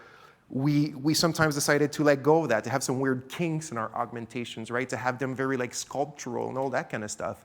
And that was not something already in 2007 that we saw very frequently. We kind of came up with it. I'm not saying that we're the ones who came up with it in the world, but I mean ourselves, we came up to that conclusion just through talking and through our research and what we wanted to do in our universe. And then this funny thing started happening is that as the years passed, 2008, 2009, 10, 11, we started seeing these things happening for real, right? Like the proliferation of 3D printing and whatnot. So all these amazing kind of prosthetics that started appearing with crazy, mathematical shapes and, weird geometry or just beautiful engravings and stuff like that. And one day I saw this image that really, really struck me, and then that's when I realized that what we were doing in the game, to some degree, was happening in real life. It was an image of a war vet coming back either from Afghanistan or Iraq, and he was waiting in the subway, actually in the metro here in New York. It's a picture of him waiting for the doors to open. He's kind of holding the pole there, and the picture is just kind of like his waist down. And he's wearing these super cool kind of basketball shorts. And all you see is those two robot legs sticking out in the most awesome, trendy Nike shoes.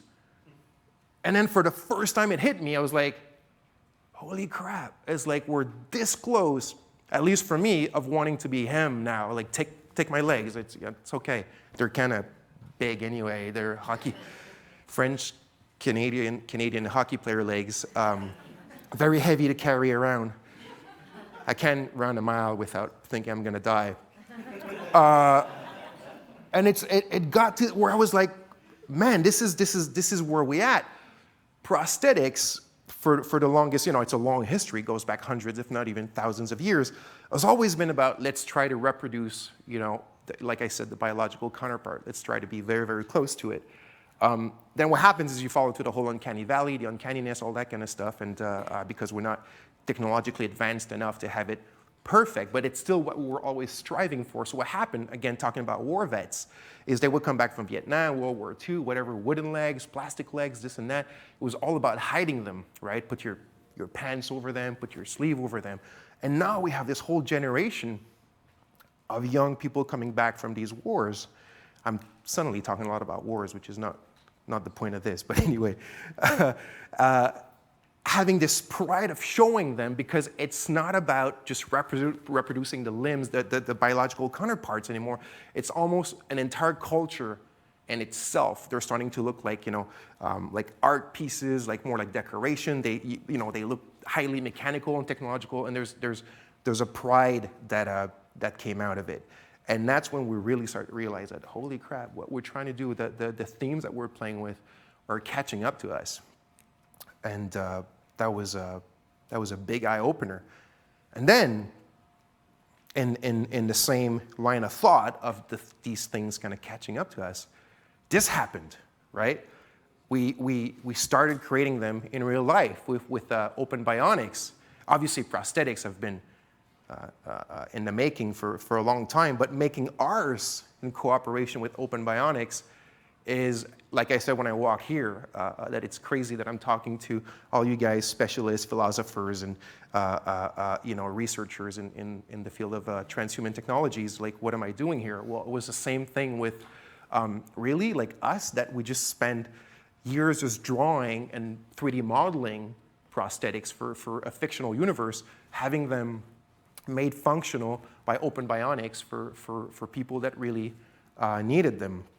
So the way that happened was pretty cool, because we we put so much energy in inventing these things that some people almost started thinking, like Andre was saying in the video before, that this is what we made for real. You know, people sometimes thought we were a cybernetics company, which is really, really weird.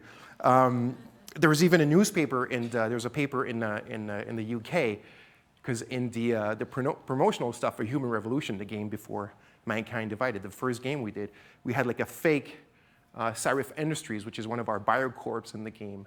We had a fake website for promotional, a promotional stunt, a marketing stunt, and they thought it was real, and they made a piece on it, which is probably just very, very bad journalism.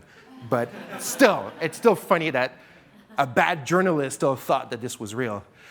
So all these things started happening, and people would tell us, why don't you try to make it for real? And I guess what happened with Open Bionics as well. They would start getting probably tweets and phone calls and emails. There's these guys who are making a game that's a bit more than a game. And what I mean by that is that they seem to really have put a lot of thoughts in this and made their research and their homework and blah, blah, blah. And it happened. I'm always going to remember this first meeting with Open Bionics, you know, about how we're going to do this. And I thought we would have all these crazy constraints. And they were so open-minded, they pretty much gave us carte blanche. They're like, do what you want, and we'll figure it out. We'll figure out where to put the battery, where to put, I guess, all the cables, the tech that goes in there, all this stuff that I will never understand. But it was really, really, really amazing. So we did 2 arms. So obviously, our main character, the hero of the game, which who become pretty iconic in the industry, in the video game industry. For sure, we had to do his arm. That was, you know, Andre, the marketing director, would have killed me, obviously, if I would have said, I don't want to do Adam's arm. There was no way that one of Open Bionics' arms wouldn't have been Adam.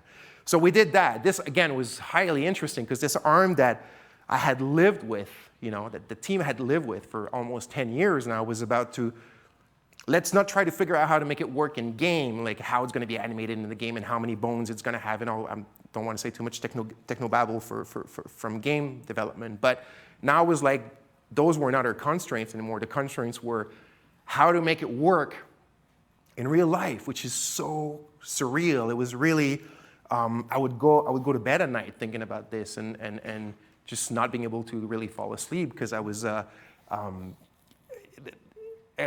trying to think how we would make it as best as possible while following their constraints, like I said, which weren't too imposing. But yeah, I had a hard time kind of grasping that this was really, really happening. Then we did a second one as well, which is, this one is not in any of the games or any of the material we did. It's really kind of a uniquely one made with Open Bionics, but it still very much represents the aesthetics, the main kind of visual pillars that we have for the game. Another thing, I have to click twice here, sorry about this. Another thing for us puny people that have both our arms or whatever, and that we're not lucky enough to wear one of these amazing augmentations, if you want. We made this thing with Razer, which is pretty amazing, because, you know, we thought, hey, we can make videos that we can show like the people that are using it for real, that really need it, right, that are wearing them. We can show it on video. You can meet those people and all that kind of stuff. We can showcase the arm. But how are we gonna like make sure that, you know, the biggest amount of people possible will kind of like somewhat experience what it means, what this tech really, really means, how crazy it is. And that's what we did with Razer. This thing is in the lobby in the front upstairs. I don't know if you've seen it. Please go try it. So basically you move your hand in front of the sensor in front of the computer, and you will see how reactive and how really precise the prosthetics that Open Bionics do, how amazing this whole thing is. I don't want to say too much, because they're going to come here very soon to talk about this themselves, and obviously they will communicate it much better than I can. So this brings me to my conclusion, and again, this is not going to be anything new for this kind of crowd, but, you know, it's future and fiction. And this really makes me realize that it's somewhat with this game, with just by having designed, you know, a video game, that we've kind of done something that had always amazed me in my life, which is when I read Jules Verne, when I read H.G. Wells when I was a kid, then a little older when I started reading stuff like 1984, Huxley's Brave New World, and I started to realize these people had really kind of predicted some crazy stuff. If we're talking about H.G. Wells, sometimes it's like 50, 60, 100 years before the things happened. And it's a bit what we did at a much smaller scale. Obviously, I would never dare say that we are the equivalent of those geniuses, but it's crazy. And the other thing is that I think everything is happening faster as well. A lot of the predictions that these guys had made happened a long time afterwards, and reality caught up with us as we were kind of designing it, or just as we released it. It's also probably because, like I said, we're not as smart as H.G. Wells and all those guys, which is why it caught up faster with us. But anyway, that's what we do. That's what we did. And again, I can't believe that because of this, I am here today, and I can't wait to hear the rest of this conference. And like I said, it's just, I thought that I kind of knew about this, but wow, this is eye-opening, big time. Anyway, enough about me, enough about the game. Please welcome Joel Gibbard and Catherine Disney from Open Bionics.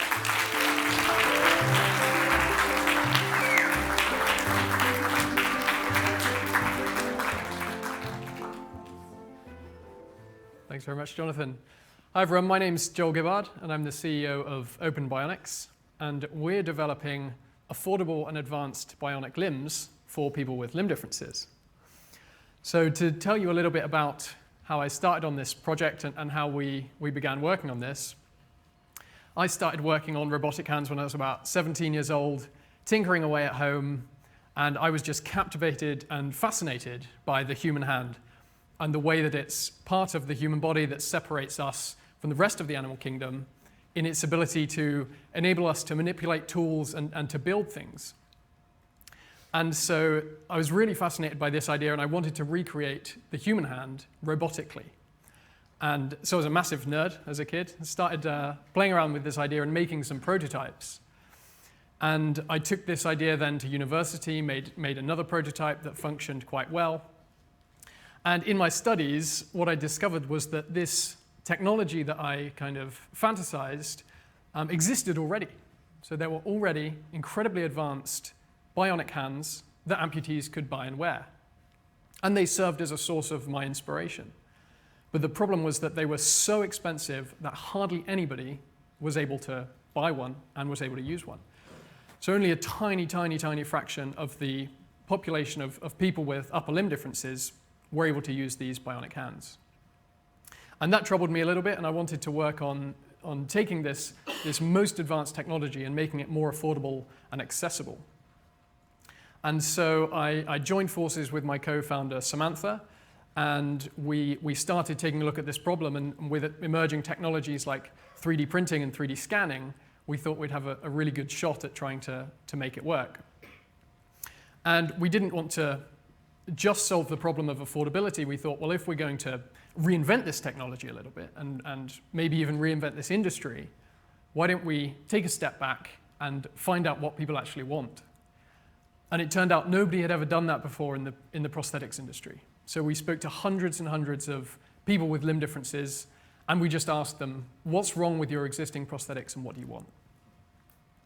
And so what we found was that the prosthetics industry, as it stood and as it indeed still stands, is that the vast majority of prosthetics that people get are very medical. They're trying to replicate the look of human limbs. People find them ugly, people find them creepy, often non-functional, and they're not what people want. What we discovered was that what people with limb differences want is something much more consumer-focused. The experience they want from prosthetics is something more like buying a pair of shoes. They want to be able to go to the shop or even look online, get something that fits really nicely, is comfortable, functional, but also really fashionable. And they want to be the ones to choose how it looks, and so that it makes them feel good when they wear it, rather than have a doctor prescribe it. And so we set to work on this problem, and we continued making prototypes, and we shared our work with the world through open source designs, but also through pictures and videos on channels like Facebook and Twitter. And what we found is that people started to draw comparisons between the work that we were doing and science fictional media, which often glorifies prosthetics in a way that we were very much trying to do.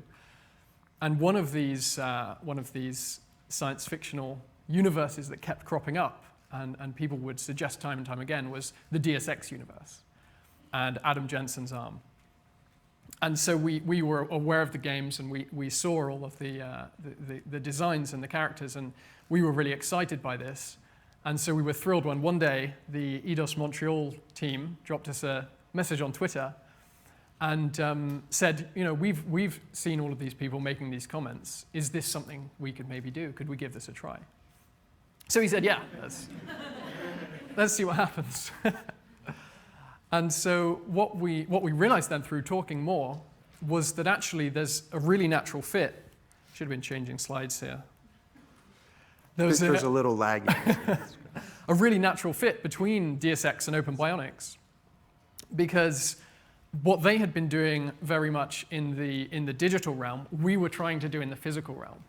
Now, they weren't shackled by the limitations of real-world physics. So they were leaps ahead of us in their thinking and design. But it was a really, really nice way to look at it, because they were looking at additional functions and features that aren't necessarily thought about with a human limb. Or necessary at all. Or necessary. Some of the stuff we put is like, yeah. Which is like what we were looking at as well, and they were looking at these really amazing designs and looking at envisaging a world where prosthetics were incredibly desirable, which was exactly what we wanted them to look like. And so there was this really, really surprisingly fantastic alignment, and we started working on this, and we made some really, really cool prototypes, and we're fortunate enough to have Catherine here to demonstrate one.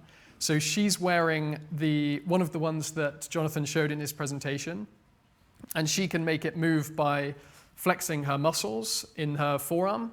So she's got, despite not having her hand, Catherine's still got all the muscles in her forearm that control the hand, and by flexing them, she can make it open and close with varying degrees of power, and by and change different grip patterns as well. So she can do things like pinches and tripod grips. And Catherine is going to share a little bit about her perspective on prosthetics as well, and how she got involved in the project. So I'll pass over to her. Thank you. Hi, I'm Catherine Disney, and I'm an artist and designer exploring the blurring boundaries between the human body and emerging technology. And I feel like I have quite a complex relationship with prosthetics and the idea of human augmentation. Since I was born without my arm, rather than having lost it, I've lived a fairly normal life, and I can do anything a person with two hands can do. I've just got a slightly different way of doing things. So my first experience with prosthetics was probably quite a traumatic one. I must have been about 4 or 5 years old, and I remember going to the orthopedic centre, and it was a very clinical setting, and they have this cupboard, and they opened it up, and inside were all of these kind of weird gadgets and attachments hanging from hooks. It's kind of like something from a horror movie, and the socket fitting process was very much the same.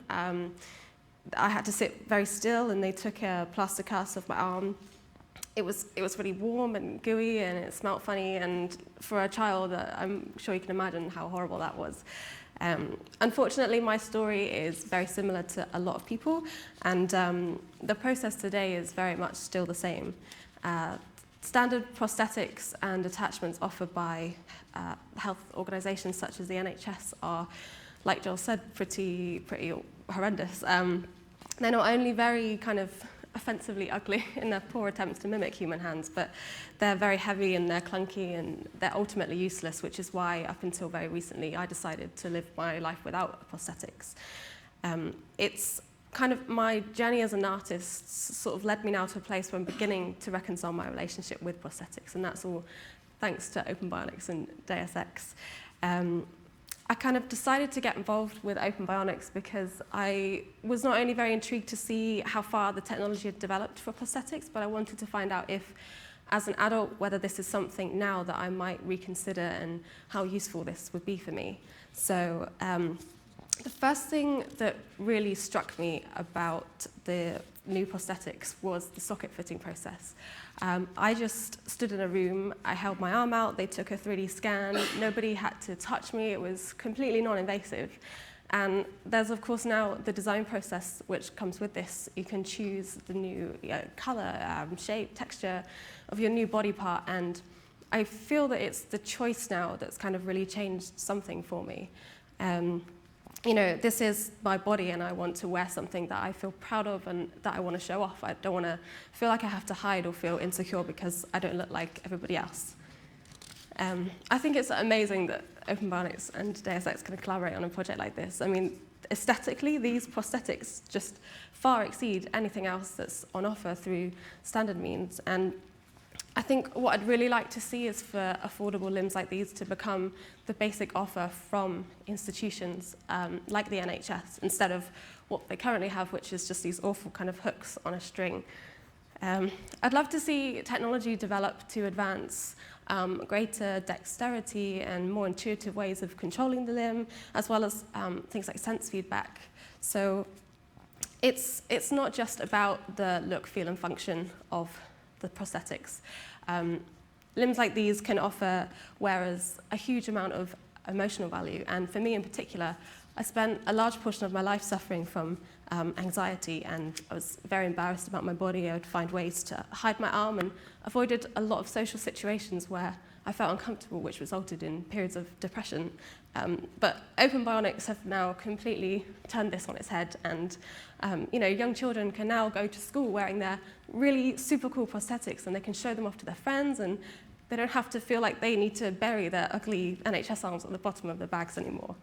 I feel instead of being the elephant in the room, all eyes are on us for the right reasons now, and people don't awkwardly ask, like, "Ooh, where's your arm?" Now they look at me and they say, "Oh my God, I really want one of those." Thank you.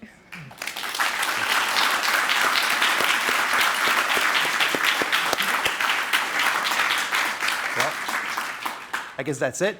That's amazing. I got goosebumps really listening to that. And there's little Tilly as well, right?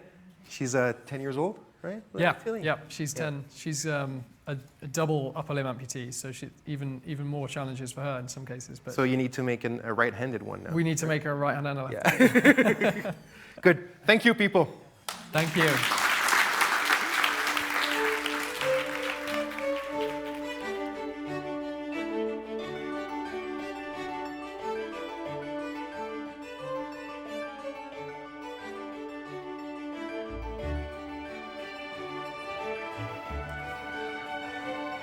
You are, oh yeah.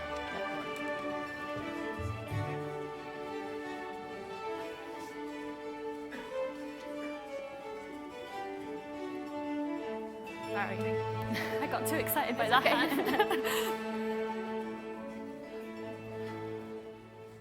All right, hi everybody. My name is Anna Wexler, and I'm going to be the moderator for this panel, Selective versus Therapeutic Augmentation. We really have a fascinating group of people here. So just quickly, a bit more about myself. I'm a PhD candidate at MIT. I'm in the program of History, Anthropology, Science, Technology, and Society. And I study the ethical, legal, and social implications of emerging neuroscience technology. And specifically, I look at do-it-yourself and direct-to-consumer uses of brain stimulation. So right now, there's some devices you could go out and buy that just plug into your iPhone and give you a little jolt of electrical current to enhance your mood or cognitive performance. So that's what I study, but we have a really fascinating panel here today. And rather than read all their bios at once, what I'm going to do to sort of set the tone is begin with an opening question. And right before each of the panelists answer the question, I'll read their bio so you can know a bit more about them. So the question is about the theme of the panel, selective versus therapeutic augmentation. And when I first heard this theme, the way I interpreted it was selective as elective, so something that you're choosing to do even though you might not need to, or an enhancement that's taking you from maybe what would be normal to above normal. And I interpreted therapeutic as something that's more medically necessary, so maybe getting you back to that normal. But as the previous panel talked about, it's really difficult to define what's normal and what's not. And is it normal for the individual? Is it something for the individual to define? Is it something for society to define? Ethicists, philosophers, government, who's to define what it is? And a lot of people have argued that there is no distinction between selective and therapeutic enhancement. So the question for you guys is, how do you interpret the meaning of selective versus therapeutic augmentation? And do you think there is a difference between them?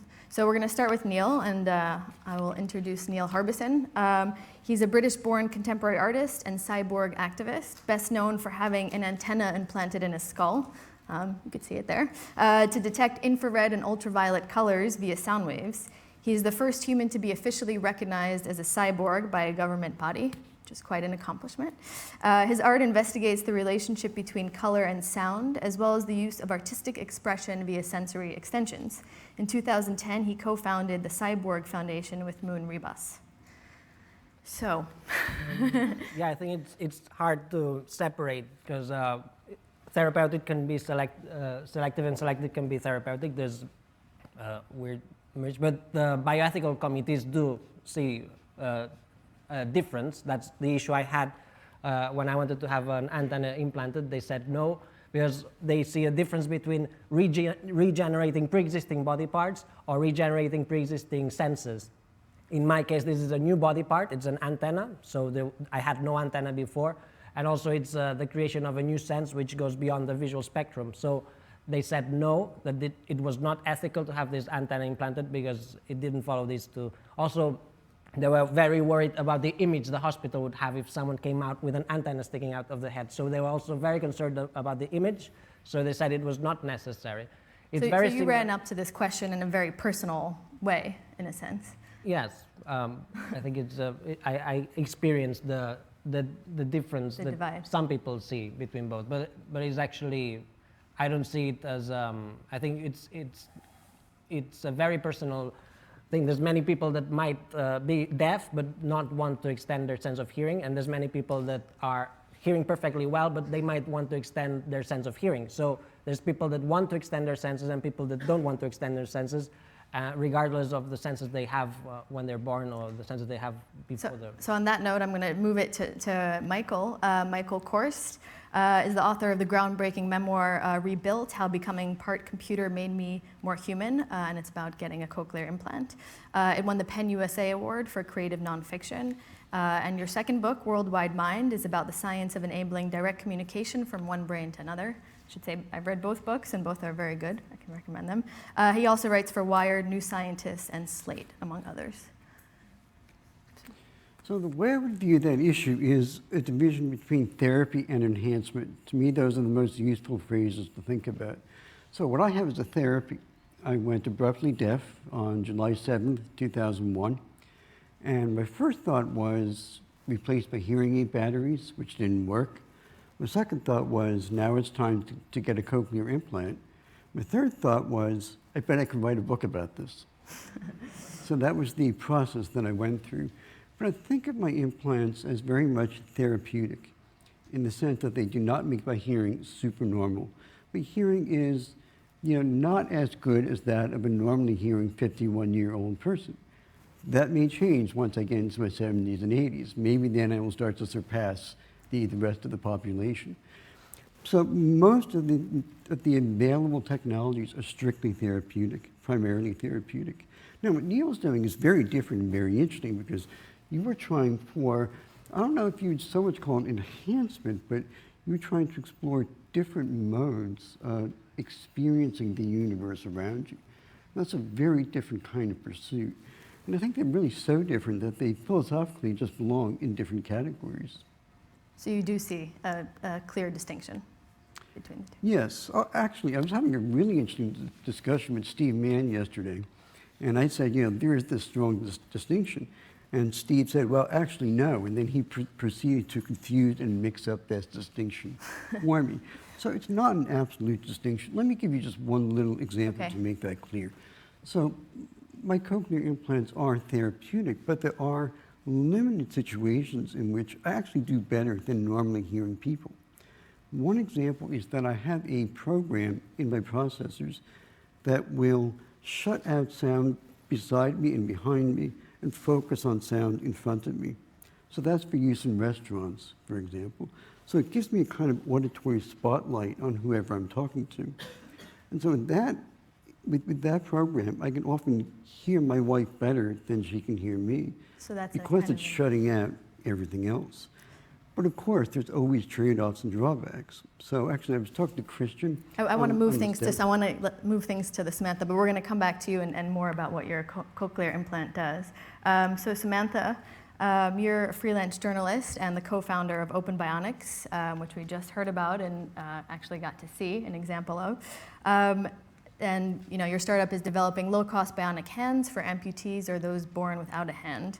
You were recently named one of the top 25 women in robotics by RoboHub and one of Marie Claire's top women in tech. You've been a guest speaker and panelist at the UKTI Brazil Wearables Conference, the Geek Picnic Technology Conference Russia, and 3D Print Show's Medical Conference Berlin. So how do you interpret the meaning of this selective versus therapeutic? I'm closer to thinking like how Neil sees it. I think the lines blur a lot. I started initially thinking about it as someone with a healthy human body there was nothing wrong with it, but then wanted to extend their abilities or have surgeries like cosmetic surgeries. But even cosmetic surgeries have therapeutic values. They have psychological value. So I think the lines are very blurred, and I think you could make an argument for any selective surgery if it has a psychological benefit to you and it makes you feel better. Who is really who has the power to say no, you're wrong? Mm-hmm. It's an interesting point about the psychological benefits of these augmentations. Okay, moving on. Dr. Homayoon Kazerooni, who's given us permission to call him Kaz, is a professor of mechanical engineering at the University of California at Berkeley, where he also serves as the director of the Berkeley Robotics and Human Engineering Laboratory. He earned a doctorate degree from MIT and is a leading expert in robotics, control sciences, exoskeletons, and human-machine systems. Dr. Kazerooni is also the founder and CEO of SuitX, a company that provides accessible, affordable exoskeletons for the industrial, medical, and military markets. So, Kaz, how do you interpret this? Really good to hear all of you guys. Our motivation, or at least my motivation, is to create technologies to create better quality of life. So you will see a demonstration of technology from SuitX very soon today, that we are creating robotic devices, exoskeletons, that basically provide a level of assistance for a lot of my friends that you will see here soon, to be upright and mobile and do things, to be independent, to go do anything they want, just like you and I. So the question of being therapeutic or selective is a little bit vague for me. It's just a matter of, as long as we can create a device for people who need basic functions, we're all happy. Like a child with CP who can't walk, who has no say in what happened to them, is our responsibility. At least the way we feel is to create a basic tool so she or he can move on, go to school, go be independent, and do the things that other kids would do. So to me, therapeutic and selective is all relative here. Of course, we can make the same devices, which we have made at SuitX, for workers. So of course, that's not therapeutic by this definition. It enhances the worker, but at the end of the day, it provides a better quality of life for the worker. They put their bodies into abuse, where we are making exoskeleton to make them a little bit better at their job. And the same thing for people with spinal cord injury, which you will see this afternoon. We create a better quality of life. That is the way we have been working, and we are forming our mind, working for better quality of life of humans. Great. So that's our opinion. Yeah. What I think is really interesting about this panel is that on one side we have two people who have very personal augmentations actually implanted into your skulls, and this other side here we have two people who are making external augmentations for the benefits of others. So I just want to take a few minutes to talk to each of you a bit more specifically about the kinds of work that you're doing and the kind of implants, or augmentations I should say, that you have.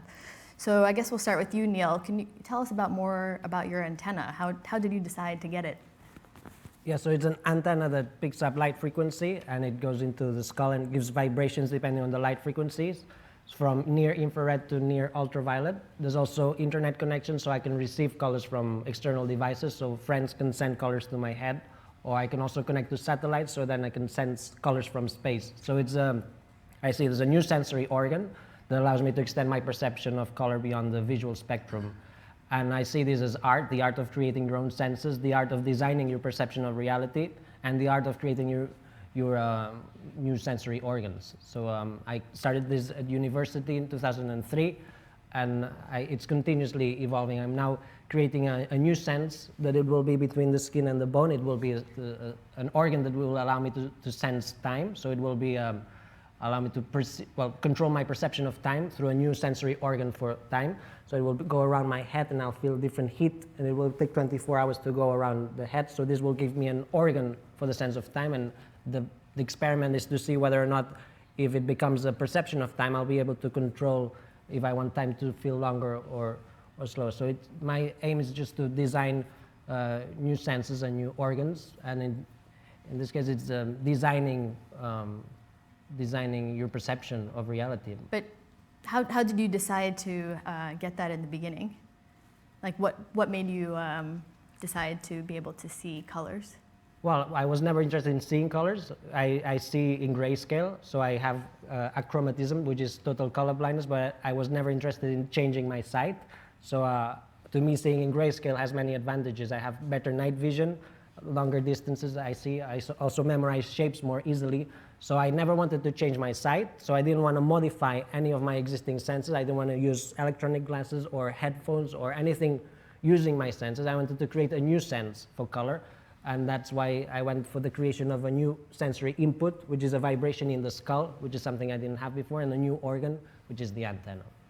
And so what would you see, let's say, when you looked at this panel in terms of color? Or what do you see when you look at a visual field? How do you experience it? I'm constantly perceiving color because there's color everywhere. So I've been hearing colors non-stop since 2004, but it's not like hearing. It's hearing, I use my ears to hear, and this is a vibration, an inner sound. It's like thinking of sound, and it's more profound. It has no direction, and I always sense the dominant color around me, and every now and then I receive colors from other parts of the world, because there's 5 people that have permission to send colors to my head. So just a while ago someone sent me colors from Australia, so my friend from Australia sent the colors. So sometimes I receive colors that are not around me, so it's sharing senses. Also the use of the internet as a sensory extension is what I like exploring, by receiving colors that are not around me. So do you receive a color, or do you receive an image with a lot of different colors? Well, to me, color is this specific input. This sense is color. Color doesn't need to be a visual stimuli. It can be perceived through any other sense, and in my case, color is perceived through vibrations in my skull. So when I sense colors, I talk about these vibrations that become sounds, and it's I can't compare it with any of my other senses, but it's... So it's almost like synesthesia in a way. No, synesthesia would be the union of 2 existing senses. This is the creation of a new sense. I call it sonochromatism. If I could see color, then it would be synesthesia. I would be mixing two senses, but this is not the union of 2 senses. It's the creation of a new sense, which I didn't have this vibration in my skull before, which is the new sensory input, and I didn't have sensory perception of color either. So I see it as a new sense and a new sensory organ. It's fascinating. So Neil, is it like synesthesia? Is it that you associate certain vibrations with certain colors? Or is it that when the device sees something blue, like your jacket, like your shirt, do you get a specific vibration that you've learned to associate with things that you know are blue? Is that it? Yes, so if I sense the vibration of blue, I might remember other things that I've perceived through this vibration, but it doesn't need to be visual. So moving on to you, Micheal, can you tell us a bit more about your cochlear implant, why you got it? Well, it's an implanted device, so I actually brought one along to show off. So this is the device that I have implanted in my skull just behind my left ear. The way it works is that there is an external processor, So that's the microphone. It sits inside the shell of my ear, so it actually kind of uses it as a cup to direct sound to the microphone. That's a processor that digitizes the sound into ones and zeros. This is a lithium-ion battery that powers the system. And this is a radio transmitter. And this sends out a stream of about 1 megabit per second of data to the implant that's embedded in my skull under the skin. And they stick magnetically like that. And then this electrode array has 16 electrodes, 16, that are wrapped around the auditory nerve inside my cochlea, about 1.5 inches inside my skull. So when I put this on, I can simply stick the magnet, onto the implant like that. And it's now established a lock with the internal implant, and I can now hear through that ear. So And how does that differ from a hearing aid? I'm sorry, Nat. How does that differ from a hearing aid? A hearing aid is an amplifier. A hearing aid just makes things so loud that what's left of the ear can pick it up. And I've worked hearing aids for 33 years.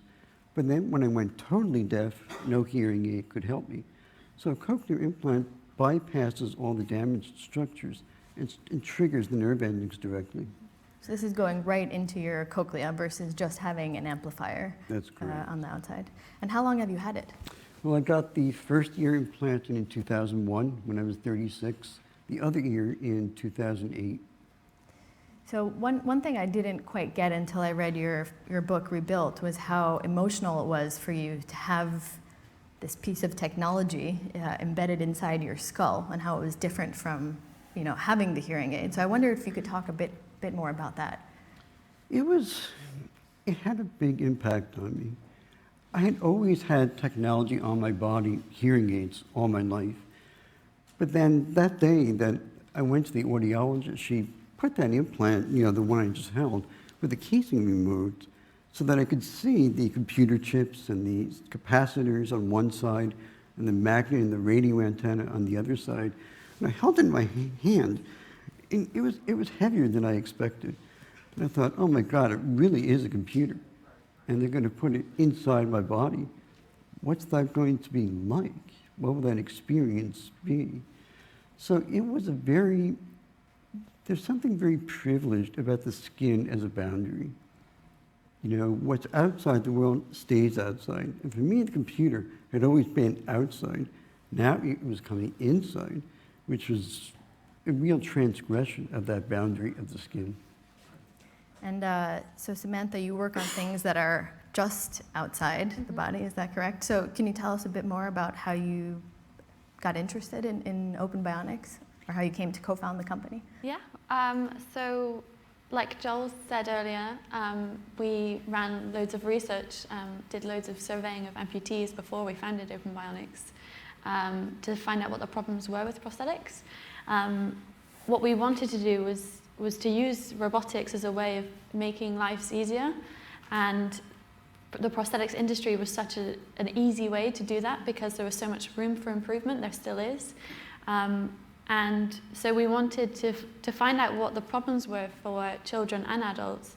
And what really stood out to us was especially to do with children. Children are offered hooks, like Catherine mentioned. They're quite alienating. Like, they have real big psychological effects on kids, especially when they go through bullying in school. Any difference in school, is used against you. So imagine walking into school and you're wearing a hook because that's what helps you. Of course, kids don't have the really advanced bionic hands because the expense is too much for the parents to keep paying out for year after year.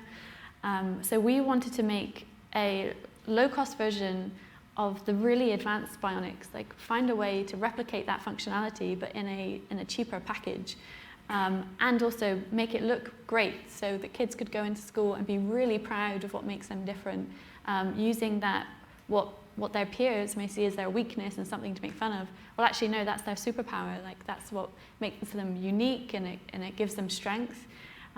So we found lots of ways to help children and adults to rethink about prosthetics and how they use them. So for kids, offering them the extra functions, helps them pack their bags for school, helps them carry 2 things at the same time. For us, we take it for granted. It sounds like very simple tasks, but for kids, just being able to do what their peers can do, it's really huge for them.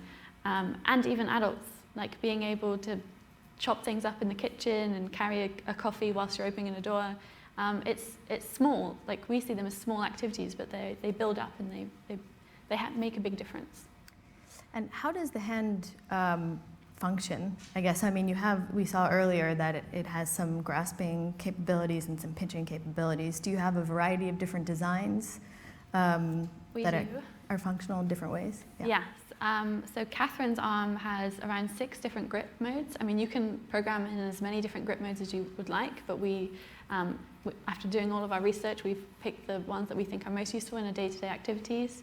So you have an open and a close, a hold to like carry shopping, thumbs up, pointing to make pointing easier, and a finger roll, and a pinch grip and a tripod grip to pick up like things like marbles to manipulate really small objects. Those are the functions for the adult hands. The kids' hands, we've tried experimenting with lots of different things. So we have some hands that have sounds that make their favorite sounds. We have some hands that light up, so they have superhuman functionalities, just to give them, an extra boost. And the kids' hands are a lot lighter, so they don't have the full capability of the adult hands, just to make it easier for them to wear. But they do have different functions. And Dr. Kazerooni, can you tell us a bit more about Suit X and how you got interested in the field? Well, I've been doing a lot of research work at the University of California, Berkeley, and once I can't stay sober, I come out and with the help of my co-founders, which you would meet this afternoon, we push the technology out for people to use. Suit X is founded on a thesis to bring accessible and very clever technology, bionics technology, as a consumer product here. And Suit X has several line of products. One is medical exoskeletons, which you will see, and it has several characteristics. I'm sure Steve will talk to you about that stuff. It's the lightest, very accessible, cost is pretty low, pretty advanced controllers in there, and very clever design in the knee and many issues. So we think that eventually would be for home use in addition to rehabilitation. That means we bring rehabilitation to home. That impacts the quality of life of a person who is using it, the caregiver, so that will be at home. You don't have to bring the person to rehab centers, and also the physician. And then we also have exoskeletons for workers that reduces the forces at the shoulder during hard job when they do overhead job, construction workers, for example. It reduces the stress on the spinal L5, S1 in the back when they bend, like during pick and place.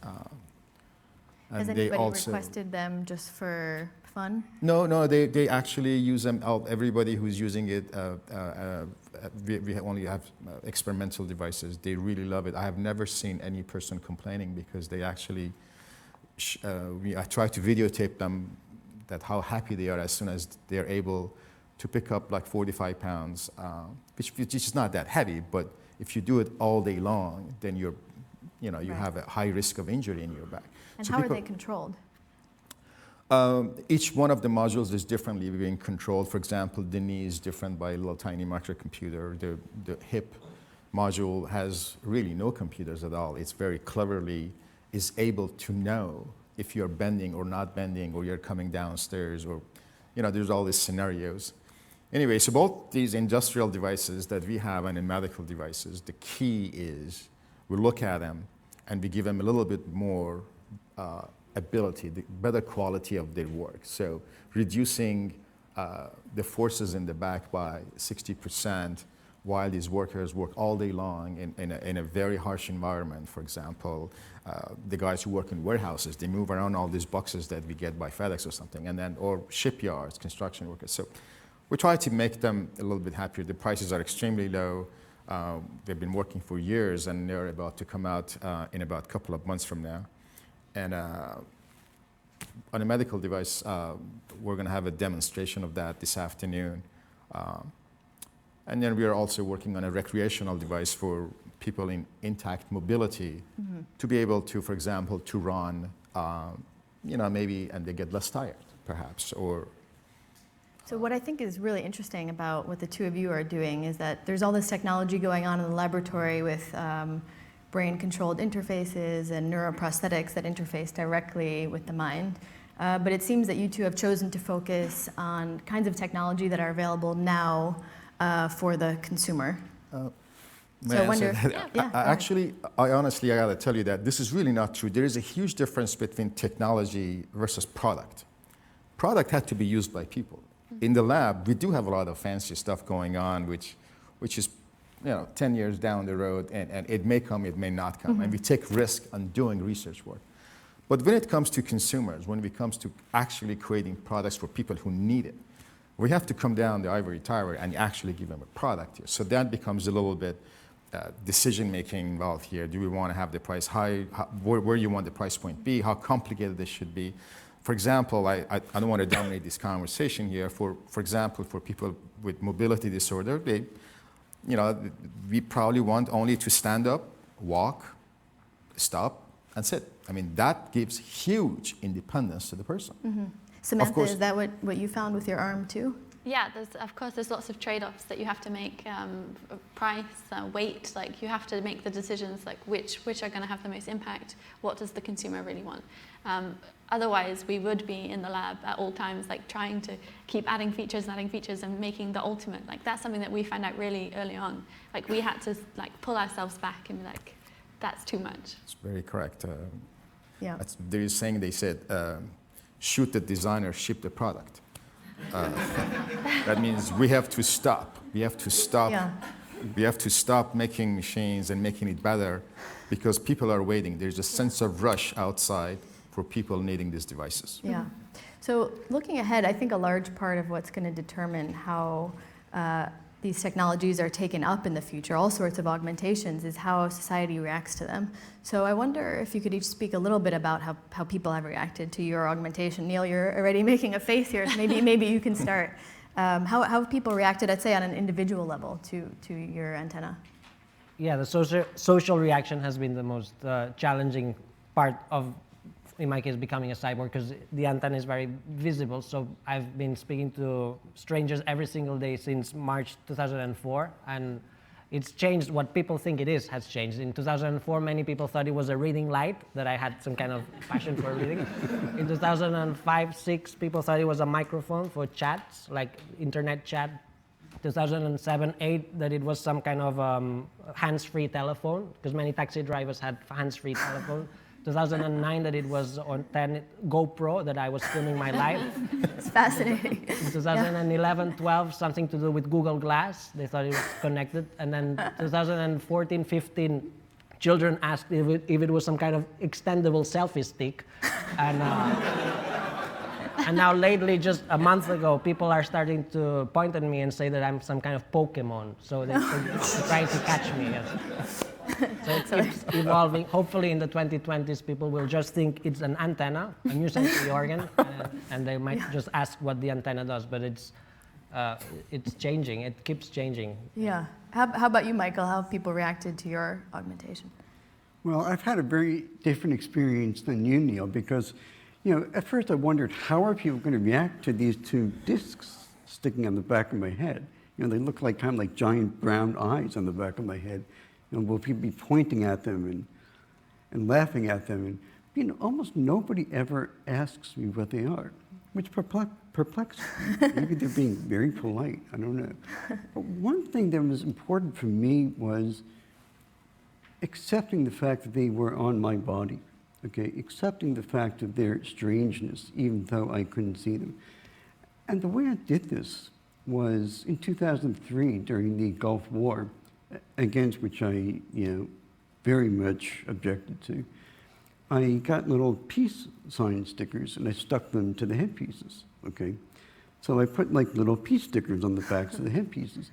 So bumper sticker. In my mind, of course, in my mind, it gave people permission first to look at it. Okay, say it's there, it's okay to look at it. But more importantly for me, it gave me the sense of, like, I accept this new part of my body by make it something that I'm comfortable displaying. Yeah, well, that brings a lot of parallels to Samantha, what you're doing about how people can make the prosthetics their own in some way. Have you experienced any negative reactions to, any pushback to what you're doing? No, not at all, actually. It's especially not from the amputee community. I mean, they've been waiting for such a long time for this, and they've been talking about it for such a long time and asking for more personalization, more choice, more dexterity. And so everyone in our community is really, really excited about it. And like you saw the face that Tilly was making on the picture earlier, like when kids get to wear these arms that are inspired by their favorite superheroes, like they love it. They feel like they are the superhero. Yeah. And they get really excited about it. And also their friends do. What's really interesting is how other people react to them now. When they go out, like they don't get the stares like Catherine was talking about. They get, what is that? Can I have one? Can I put my arm in it? Like they think it's a glove as well. So yeah, it's a very positive reaction. How about you, Kaz? Any pushback or optimism? I never had any negative experience, honestly. It's not, if you hear it here, we are very close in what we're doing, maybe one upper extremity, one lower, but I never had, it's good, it's encouraging for us. I go to many places when we give demonstration of our technology. The highest part of at the time that I'm really happy to see the reaction. And that's really rewarding. That's really the best reward I can get. I mean, that's the happiest time. We go, oh, they liked it. This is really great. We should have videotaped that. So testimonial here, this is really good. Yeah. So never negative, never, I never had negative. So a recent Pew poll came out. I believe Erica mentioned it in her opening speech, but for those of you who hadn't heard about it, it basically assessed public attitudes towards enhancement.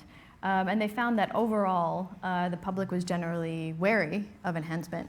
And they asked about a number of different technologies, but I think probably what's most interesting for this panel is they asked about brain chip implants for cognitive performance enhancement. And about 2/3 of people said that they were worried about the technology and would not want to have such an implant if it was available to them. And only about 1/3 reported being enthusiastic about that kind of technology. And saying that they actually would want to have the implant. So I guess this is just a question to the panel. Do you think that people's apprehension or fears of enhancement, do you think those will dissipate as people become more familiar with technology? Yeah, I think so.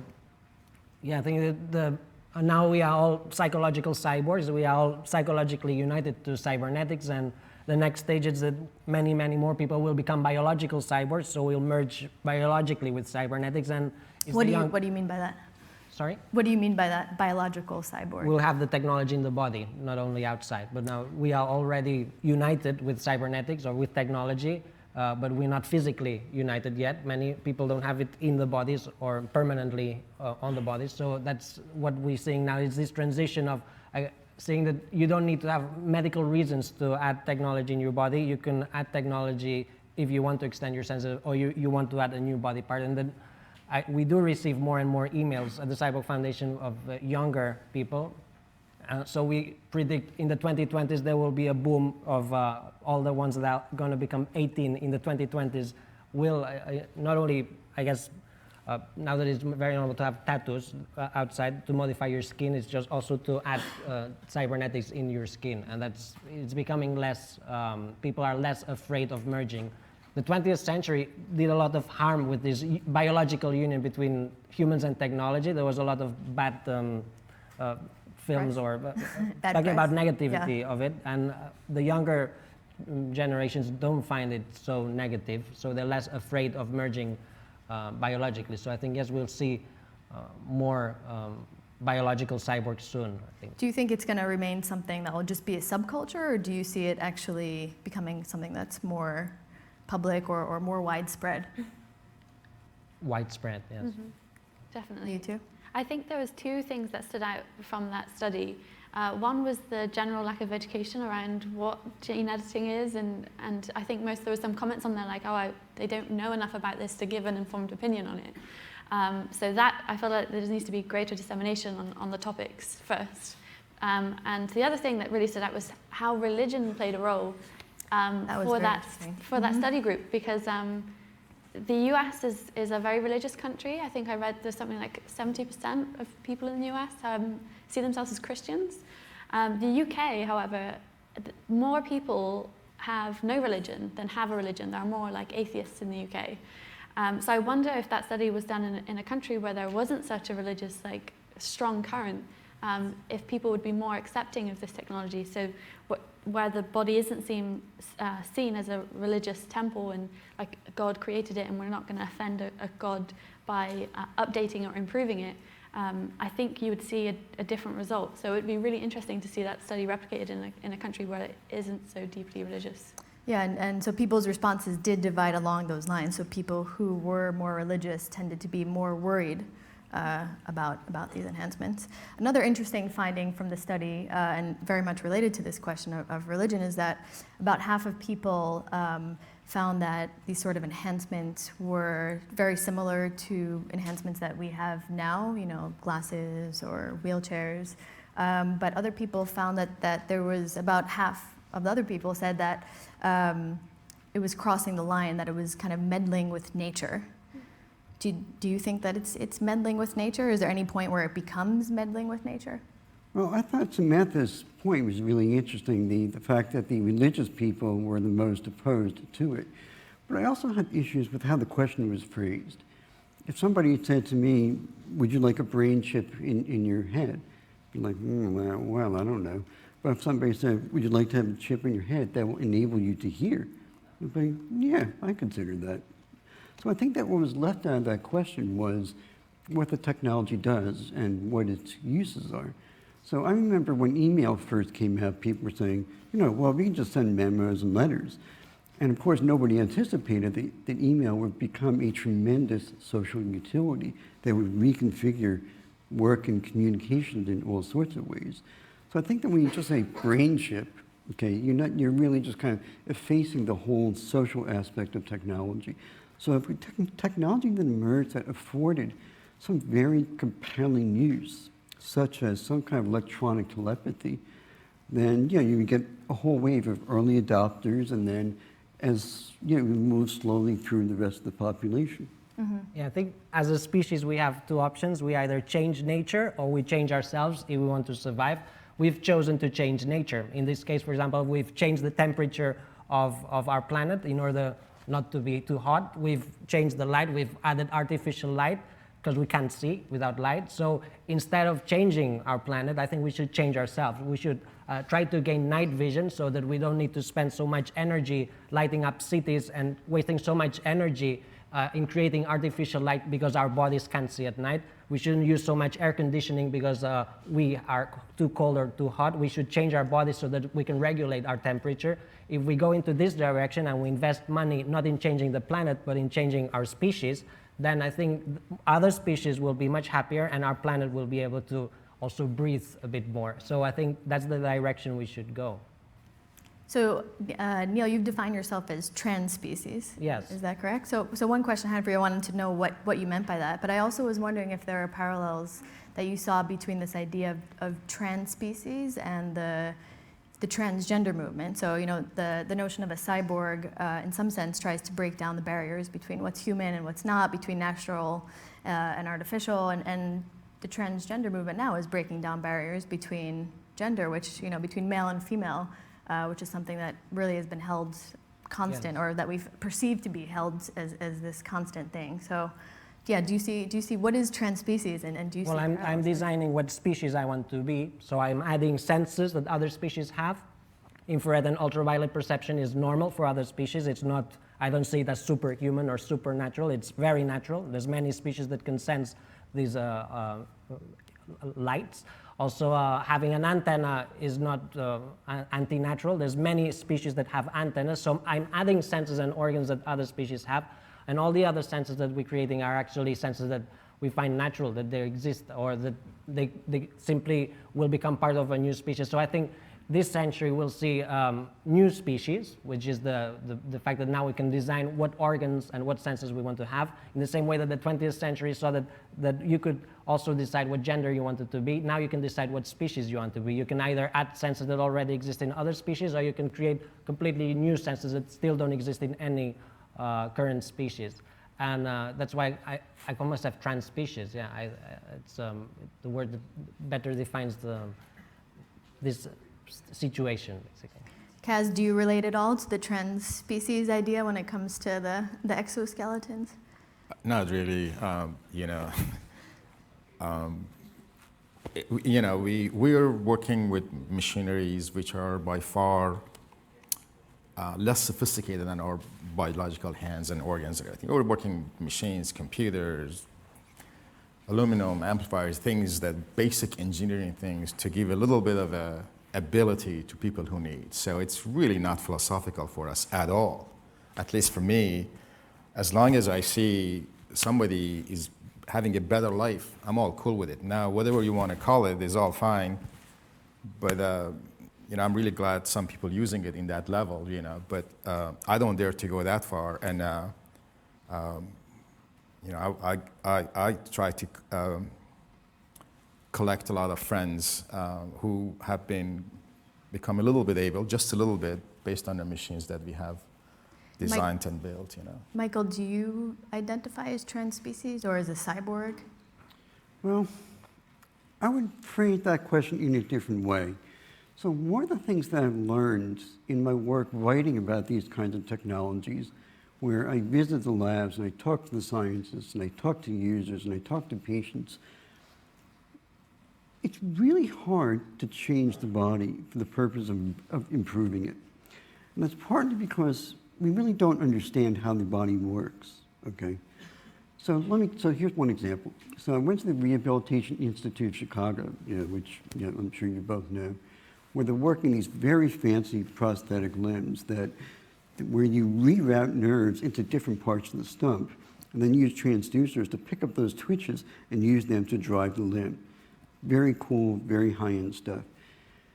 The tricky part is that even if you can get a lot of control over the arm, even if you can make the hand do all these different things, what's tough is there's no proprioception. In other words, there's no way to take information from the limb and send it to the brain to tell the brain where the limb is in space.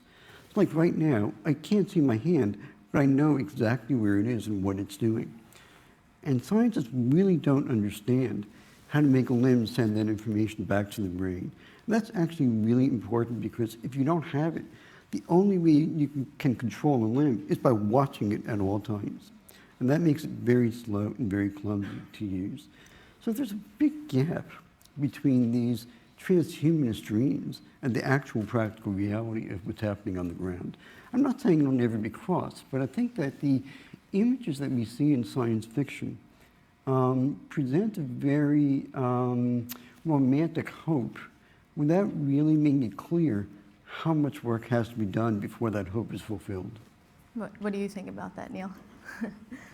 No, I was just thinking about that maybe the technology is just temporary, that might just be this century that we use technology, that the aim is really that we should all be organic. I mean, this antenna, in my case, should be organic. I should be able to print my antenna with my DNA, and then I should be able to modify my genes so that I can have ultraviolet and infrared perception instead of using chips. So I think all this focus on technology might just be temporary, and it's the modifying ourselves genetically and 3D printing our new organs and becoming completely organic, but with new senses and new organs and extending perception of reality that is what will probably be a huge change of our species, because then it will be inherited if you have children.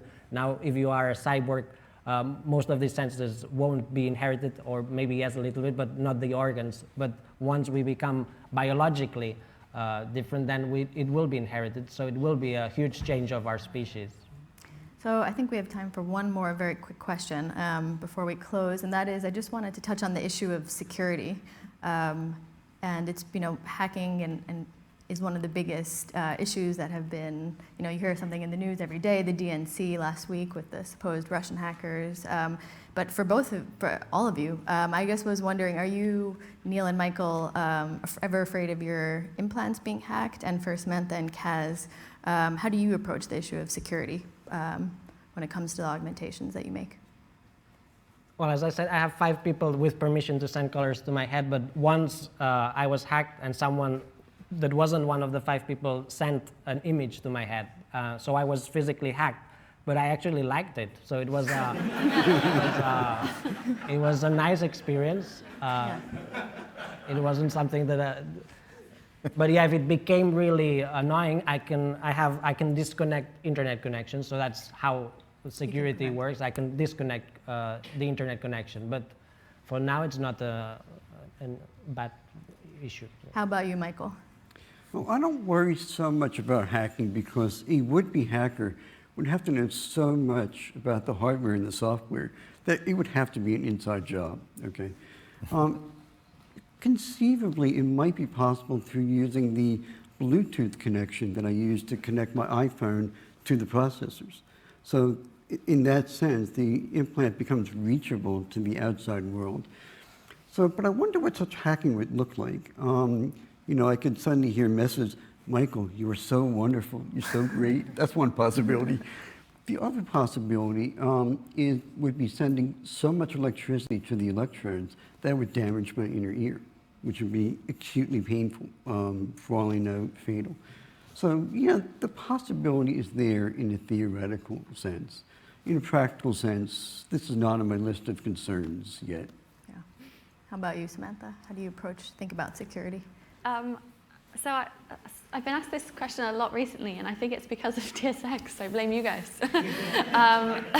Because in the new game, the limbs turn against their owners, and they've got a virus, and there's an evil theme there, where that won't happen. That's not going to happen to our limbs. That we don't have an internet connection. There's no risk of people hacking your arm and then making it choke you or anything. So it's all good. Yeah. And how about you, Kaz? Well, the question of safety and security of data with the evolution of Internet of Things or wireless communication everywhere, networks, it happens in all kinds of technologies. So, I haven't been worried about it. In other words, if it's something that I prefer not to even focus on that because if this is going to be taken care of universally. So if it is going to happen, it's going to impact us too in a good way. So, life is too short to work on everything. We're focusing on our devices, and there are people who are dealing with safety and security and other issues, other technologies. And then I'm sure that it will spill over to ours too. But it's, I can't possibly worry about it right now. We're worried about giving people independence in their work. But I can imagine it happens in games and science fiction movies too. But yeah. All right, well, our time is up. But thank you very much. This has been a really fascinating panel and an interesting conference.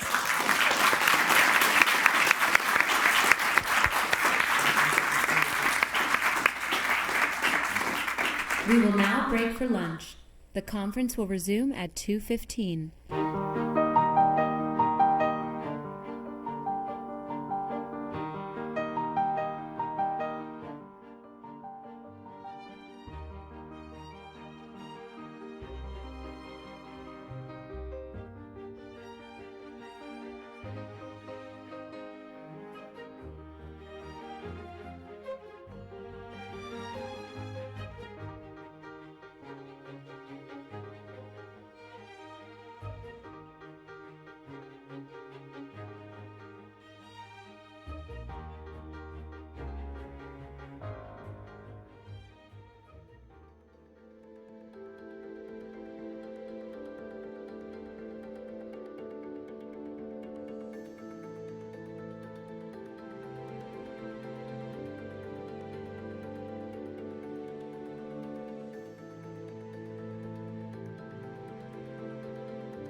Augmentation is about looking to the future. The question isn't should we or shouldn't we, because it's absolutely going to happen. If you could take a look at an X-ray, you would see this awesome array of computer chips to allow me to hear. I was implanted last year and I wasn't prepared with how intimate it would feel. I have an antenna implanted in my head so I can hear the sounds of color. I consider myself a cyborg. The question of being willing to subject someone, even who gives consent, to harms that we really can't calculate is a serious ethical question. I really want to raise the concerns of accessibility and disparity. I want a new leg just to get rid of this pain every single step I walk. The future is in inventing technologies that allow bodies to do things that can't be done now. Augmentation, if it becomes standard, will be used for bad purposes. Nobody doubts that. There are very big questions about individuals. What rights do they have? What rights do the government have? Is this where we should be going?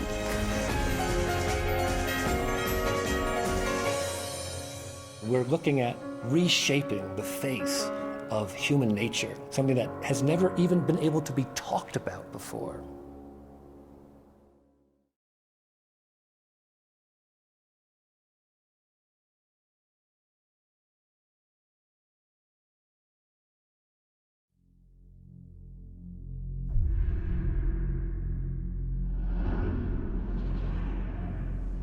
The augmented era began with such promise. Until the incident turned the world upside down. 50 million dead, hundreds of thousands more maimed and injured.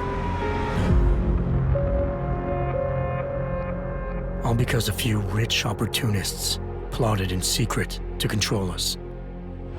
Today, hatred of Augs has morphed into a full-blown mechanical apartheid, with violent clashes fueling unrest. The augmented are suffering a genocide.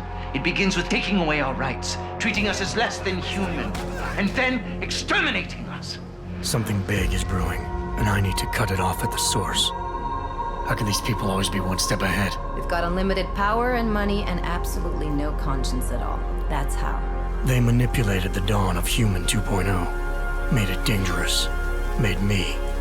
I'm going to use every advantage I have to stop them.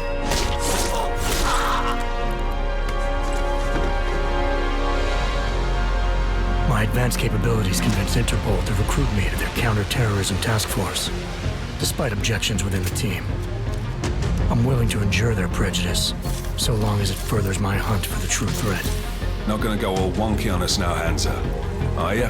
If I do, McCready, I guarantee you'll never see it coming. Turns out my military-grade enhancements were hiding a full set of cutting-edge experimental logs. You telling me I got more implants than I thought I did? More than your body can handle. Meaning my ability to infiltrate, fight, and circumvent has now grown exponentially. Right along with the increasing threat level.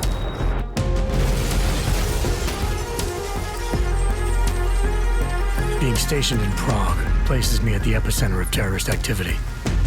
And with blame for the latest atrocity being leveled at an augmented group there, the only certainty is that the body count will keep rising. Our territory is fiercely defended. No one sets foot in there. The task force wants me to bring ARC's leader to justice, dealing with his augmented army as I see fit.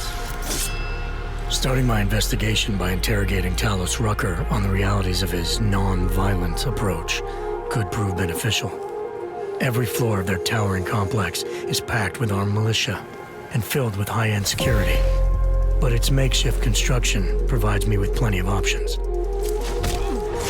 Going in full force and guns blazing may result in casualties. But if I want to strong-arm Rucker into surrendering, it makes sense to use force. Engaging them with modified firearms, explosive nanoblades, and using my Titan shield to negate their counterfire as I roll through like a reinforced tank. I have known exactly the kind of thug you are since the moment you entered. If ARC had no involvement in the bombing, it might justify going in like a ghost. hacking their security systems, using the architecture to my advantage, delivering concussive blasts via the PEPS gun, and relying on the Tesla's electrified projectiles to avoid any unnecessary deaths. A lack of casualties would be a show of respect to someone like Rucker, and might just convince him to peacefully turn himself in. Faced with two terrible choices, I choose the lesser evil. I will come with you. But he and Ark represent just one facet of my hunt for the truth. And I'll need to keep tracking down leads and making contacts on both sides of the law if I hope to uncover the true motives behind these escalating attacks. It's not always about doing the right thing, or about doing things the right way. Intel gathered from allies outside the task force has me questioning everything, including the true intentions of my own command.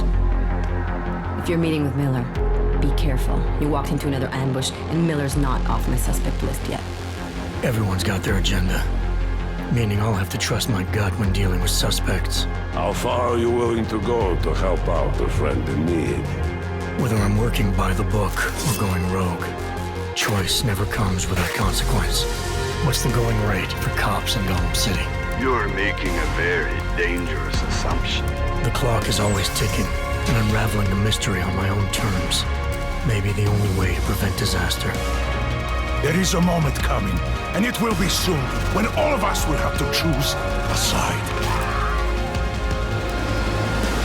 As anti-Aug conflicts become a global concern, Prague represents just one square on a giant chessboard whose pieces are continually manipulated from the shadows. I have to choose my allies wisely, reminding myself of the greater cause. The elite may obscure themselves in darkness, but the truth is still mine to reveal. I don't care that they only speak in whispers. I won't let them have the last word.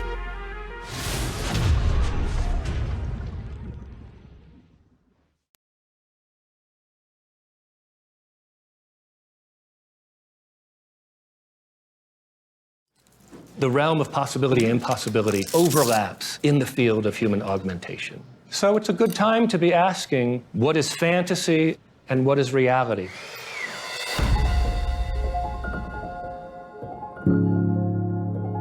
Ultimately, what it means to me to be human is the ability to make choices. To be human is to be highly adaptive and to seek, as we march into the future, a better and better life. I don't feel comfortable with the word human. I consider myself a cyborg. I don't think that the question of humanity is changed in the slightest by the actual composition of your body.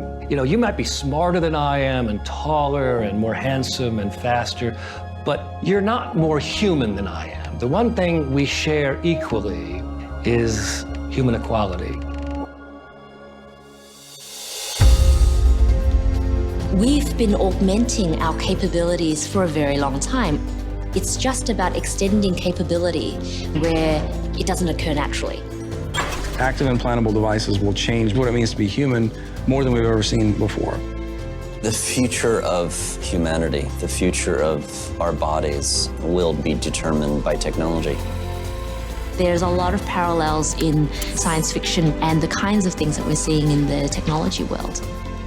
All of this was so far beyond what I thought it would be. Yeah, mind blown.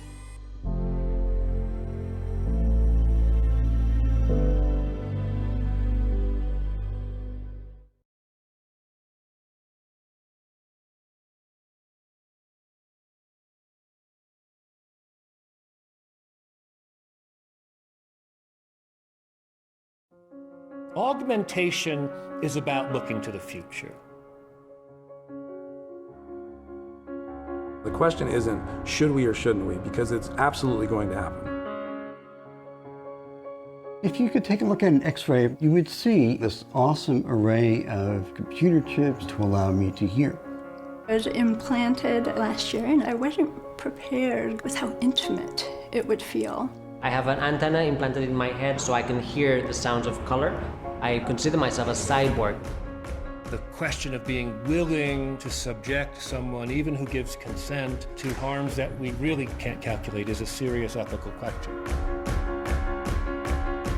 I really want to raise the concerns of accessibility and disparity.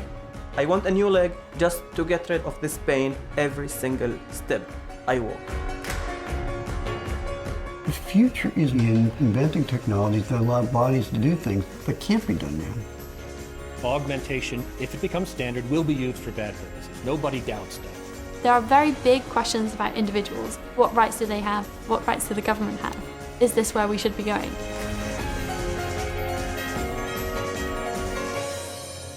We're looking at reshaping the face of human nature, something that has never even been able to be talked about before.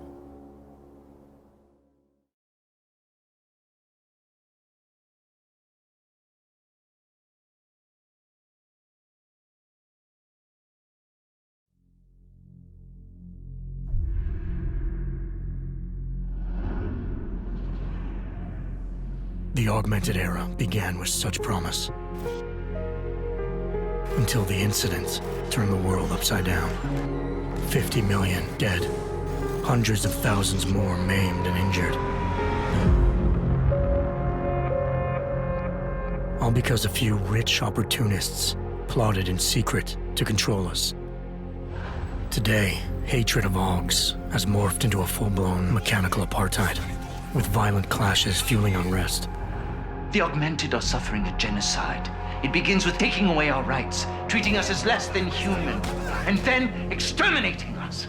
Something big is brewing, and I need to cut it off at the source. How can these people always be one step ahead? They've got unlimited power and money and absolutely no conscience at all. That's how. They manipulated the dawn of Human 2.0, made it dangerous, made me. I'm going to use every advantage I have to stop them.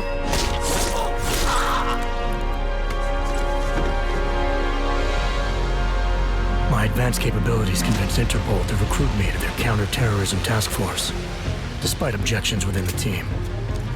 I'm willing to endure their prejudice, so long as it furthers my hunt for the true threat. Not gonna go all wonky on us now, Hansa, are ya? If I do, McCready, I guarantee you'll never see it coming. Turns out my military-grade enhancements were hiding a full set of cutting-edge experimental Augs. You're telling me I got more implants than I thought I did? More than your body can handle.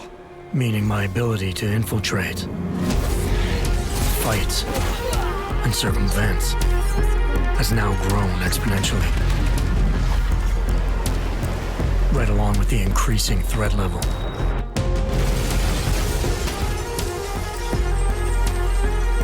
Being stationed in Prague places me at the epicenter of terrorist activity.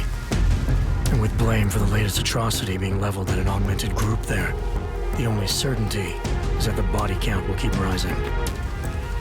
Our territory is fiercely defended.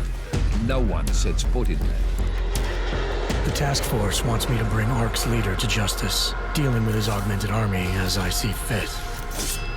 Starting my investigation by interrogating Talos Rucker on the realities of his non-violent approach could prove beneficial. Every floor of their towering complex is packed with armed militia and filled with high-end security. But its makeshift construction provides me with plenty of options. Going in full force and guns blazing may result in casualties. But if I want to strong-arm Rucker into surrendering, it makes sense to use force. Engaging them with modified firearms, explosive nanoblades, and using my Titan shield to negate their counterfire as I roll through like a reinforced tank. I have known exactly the kind of thug you are since the moment you entered. If ARC had no involvement in the bombing, it might justify going in like a ghost, hacking their security systems, using the architecture to my advantage, delivering concussive blasts via the PEPS gun, and relying on the Tesla's electrified projectiles to avoid any unnecessary deaths. A lack of casualties would be a show of respect to someone like Rucker, and might just convince him to peacefully turn himself in. Faced with two terrible choices, I choose the lesser evil. I will come with you. But he and ARC represent just one facet of my hunt for the truth. And I'll need to keep tracking down leads and making contacts on both sides of the law if I hope to uncover the true motives behind these escalating attacks. It's not always about doing the right thing, or about doing things the right way. Intel gathered from allies outside the task force has me questioning everything, including the true intentions of my own command. If you're meeting with Miller, be careful. You walked into another ambush, and Miller's not off on the suspect list yet. Everyone's got their agenda, meaning I'll have to trust my gut when dealing with suspects. How far are you willing to go to help out a friend in need? Whether I'm working by the book or going rogue, choice never comes without consequence. What's the going rate for cops in Gotham City?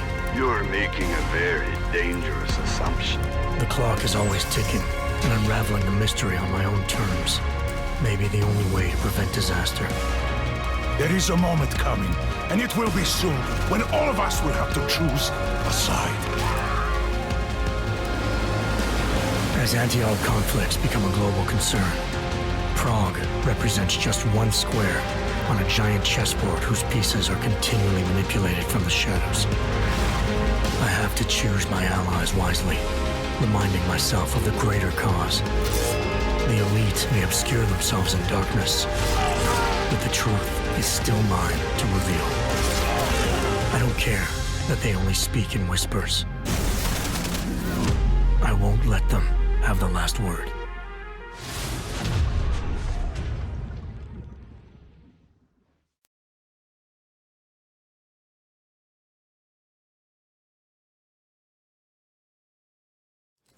The realm of possibility and impossibility overlaps in the field of human augmentation. So it's a good time to be asking, what is fantasy and what is reality?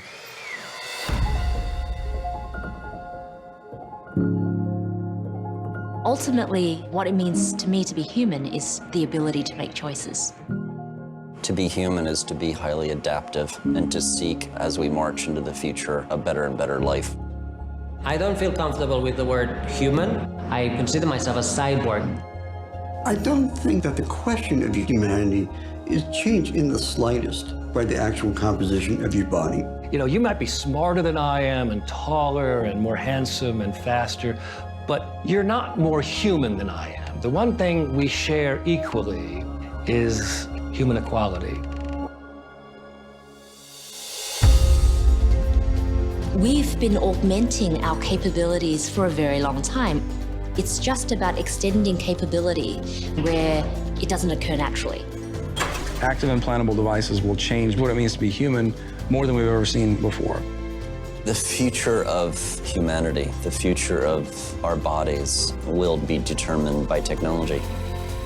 There's a lot of parallels in science fiction and the kinds of things that we're seeing in the technology world. All of this was so far beyond what I thought it would be. Yeah, mind blown.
Augmentation is about looking to the future. The question isn't should we or shouldn't we, because it's absolutely going to happen. If you could take a look at an X-ray, you would see this awesome array of computer chips to allow me to hear. I was implanted last year and I wasn't prepared with how intimate it would feel. I have an antenna implanted in my head so I can hear the sounds of color. I consider myself a cyborg. The question of being willing to subject someone, even who gives consent, to harms that we really can't calculate is a serious ethical question.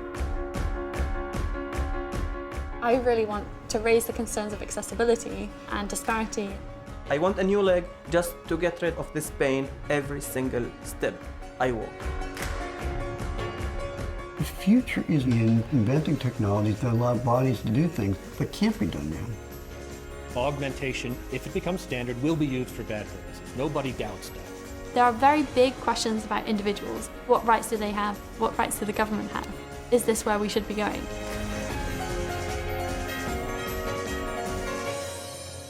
We're looking at reshaping the face of human nature, something that has never even been able to be talked about before.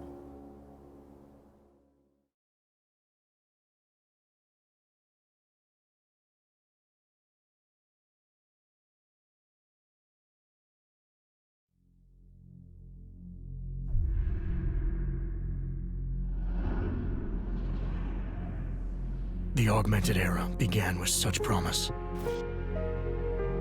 Until the incident turned the world upside down. 50 million dead. Hundreds of thousands more maimed and injured. All because a few rich opportunists plotted in secret to control us. Today, hatred of Augs has morphed into a full-blown mechanical apartheid, with violent clashes fueling unrest. The augmented are suffering a genocide. It begins with taking away our rights, treating us as less than human, and then exterminating us. Something big is brewing, and I need to cut it off at the source. How can these people always be one step ahead? They've got unlimited power and money and absolutely no conscience at all. That's how. They manipulated the dawn of Human 2.0, made it dangerous, made me. I'm going to use every advantage I have to stop them.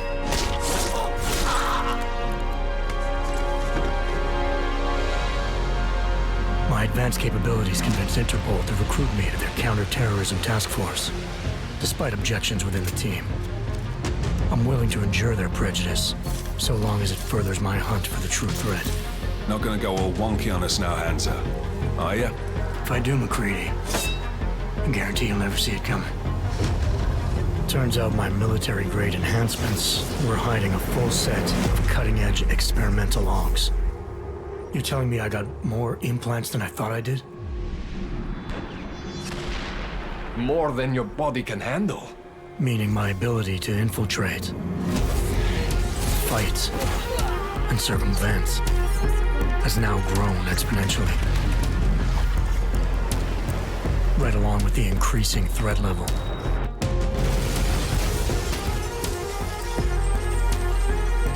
Being stationed in Prague places me at the epicenter of terrorist activity. And with blame for the latest atrocity being leveled at an augmented group there, the only certainty is that the body count will keep rising. Our territory is fiercely defended. No one sets foot in there. The task force wants me to bring ARC's leader to justice, dealing with his augmented army as I see fit. Starting my investigation by interrogating Talos Rucker on the realities of his non-violent approach could prove beneficial. Every floor of their towering complex is packed with armed militia and filled with high-end security.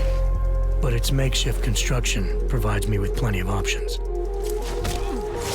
Going in full force and guns blazing may result in casualties.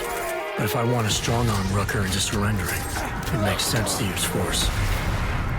Engaging them with modified firearms, explosive nanoblades, and using my Titan shield to negate their counterfire as I roll through like a reinforced tank. I have known exactly the kind of thug you are since the moment you entered. If ARC had no involvement in the bombing, it might justify going in like a ghost. hacking their security systems, using the architecture to my advantage, delivering concussive blasts via the PEPS gun, and relying on the Tesla's electrified projectiles to avoid any unnecessary deaths. A lack of casualties would be a show of respect to someone like Rucker, and might just convince him to peacefully turn himself in. Faced with two terrible choices, I choose the lesser evil. I will come with you. But he and Ark represent just one facet of my hunt for the truth.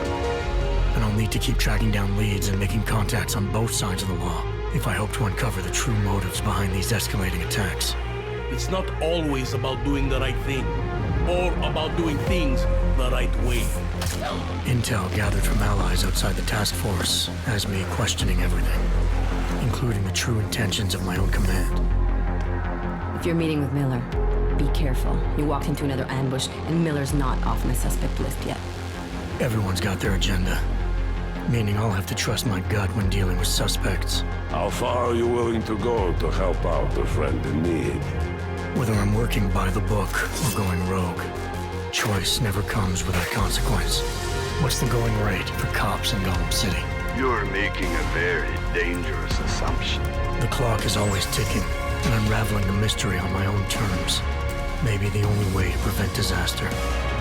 There is a moment coming, and it will be soon, when all of us will have to choose a side.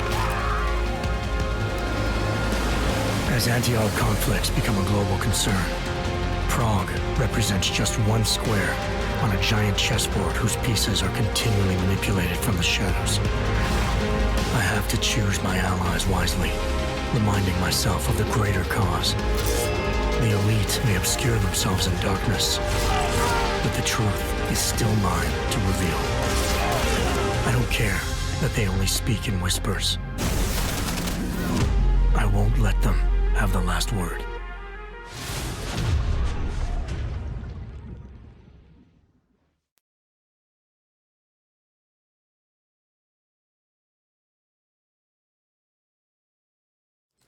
The realm of possibility and impossibility overlaps in the field of human augmentation. So it's a good time to be asking, what is fantasy and what is reality?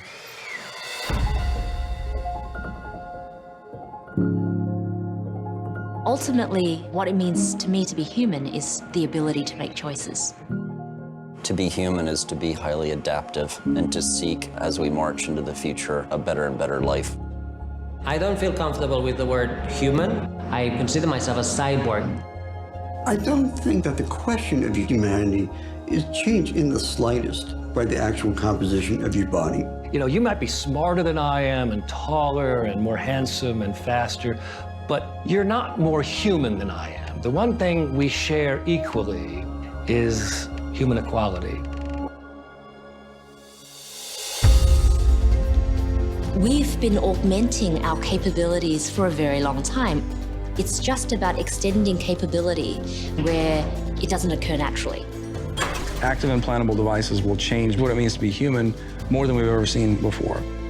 The future of humanity, the future of our bodies, will be determined by technology. There's a lot of parallels in science fiction and the kinds of things that we're seeing in the technology world. All of this was so far beyond what I thought it would be.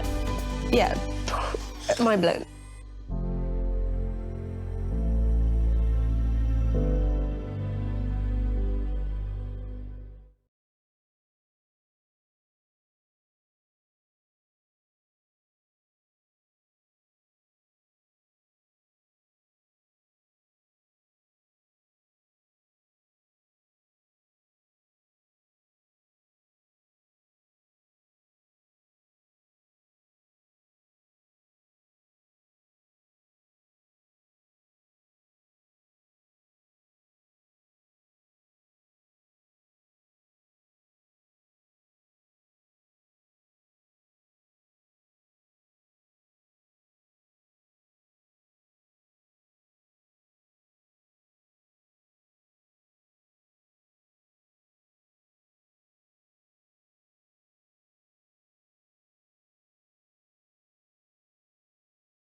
Augmentation is about looking to the future.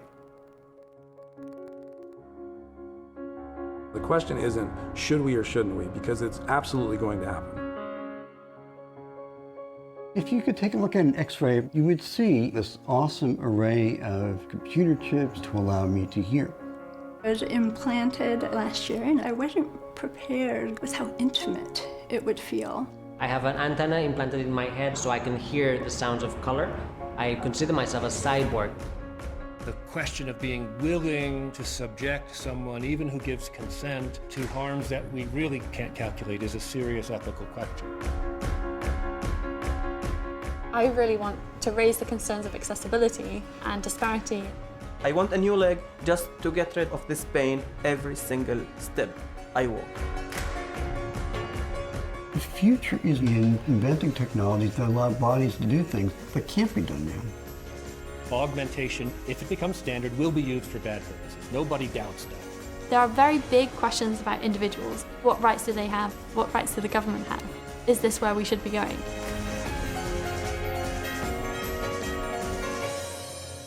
We're looking at reshaping the face of human nature, something that has never even been able to be talked about before.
Please make your way back to the theater. The conference is about to resume.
Please make your way back to the theater. The conference is about to resume.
I've been paralyzed for 12 years now. At the time, when I first got injured, the community hadn't given us fully the tools to use to be able to be independent in walking. Ashley Olsen is my girlfriend now for 5 years. We live together. It's been quite a wild ride with her. Two disabled people trying to live in a house.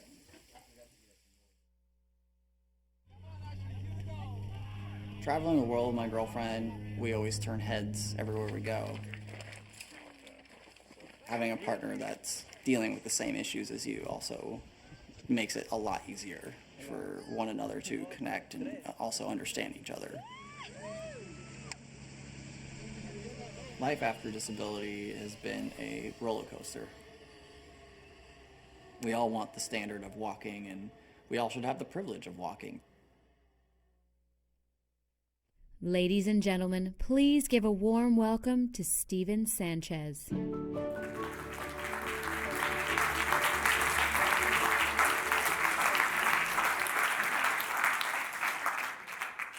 Hello, everybody. So you got a real brief introductory to my life. Currently, back in 2004 is when I was injured, and that was a very interesting moment in my life. Being 17 years old, but starting to get life in order of what I wanted to do and who I was going to be in the bigger sense of the world.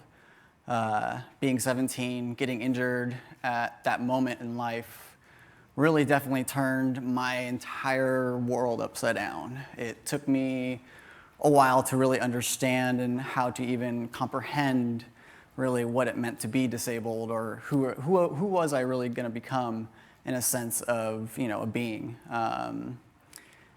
The person I was before was a very outgoing person. I definitely tried to push limits of my body and how much I could really experience being a human. I was very much into extreme sports and skateboarding, bicycle riding, all that kind of stuff, snowboarding. And that actually ended up was what was the cause that injured me in 2004. I was riding my BMX bike one day, stuff I've done before many, many times, and I went off a jump, and I did not feel comfortable doing the jump, so I threw my bike away from me. That ended up making me fall very strangely, perfectly, actually, very much perfectly, breaking my back. And conscious the whole time, I knew kind of what was going on. Well, still unsure what was going on, but knew that my body was in shock and something was not right. Immediately went to the hospital, told me I had a spinal cord injury, and that leads up to there. I don't want to go into the whole hospital stay and stuff like that. But after that, reality set in where, okay, I'm disabled. What do I do now? Who can I truly become? It really was a very deep question for me, already being at that point in time anyways in my life. And now where I've come to has been quite a story, an amazing story, actually. One thing that I knew that I really wanted to try to achieve was to rehabilitate my body and get it back to more functioning status of walking and stuff like that. In 2004, when I was injured, the technology really wasn't there. Exoskeletons weren't really at all in the in the daily, and also therapy. It was very still. It's still it's progressing, but it's still very archaic in my mind. We have a lot of ways now that we can actually help stabilize our bodies and get them more happy with themselves. But my strive was I really wanted to walk. So what I sought out and tried was in 2005, 2004, 2006 era was a very big point in stem cell technology and surgery. A lot of people were pushing it. A lot of people were saying, many benefits can come from it and whatnot. So I decided, why not try it? See what happens for me and see how that would affect my body. I ended up going all the way to China for this experience. Definitely don't regret it at all, learned a lot, although I did not gain anything back from the stem cell injection that I tried. But it led me on a path to really understand my human body and what it really meant to be up and walking in a human body and feeling that. After stem cell surgery, I came back to the States and did very, very intensive rehab. So much intensive rehab, I was able to walk under my own power. But that was basically 150% energy that I was pushing to make one step happen. Very difficult to really do. And it really got to a point where I did not want to do it anymore because of how much energy and how much physical pain I was having to put my body in just to achieve walking. Even though I was walking and, because I'm paralyzed and I shouldn't be walking, but it was really coming down to the fact that, what was the true reality of, giving my body the ability to walk, yet I'm giving it so much more pain. It ended up becoming, cost of time, cost of body, and cost of money, obviously, because rehabilitation costs a lot of money. The stem cell surgery was not cheap. But because of all that, I was then put into a rehab facility in Michigan at the Detroit Institute of Rehab, where they actually crafted the leg braces you see me wearing currently right now.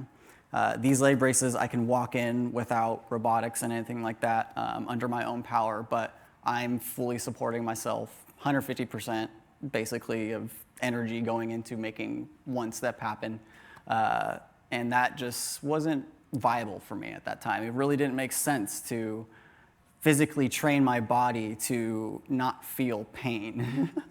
I didn't want to get to that point where I couldn't feel the one things that I had left, which was my hands. We ended up working on trying to kill palm cells so that I could hold myself up physically longer, because that was the most painful thing, was my palms holding my body up.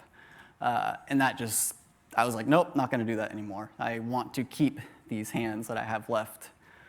So I decided to then stop doing that kind of therapy, because it didn't really seem or make sense for me to continue to do it.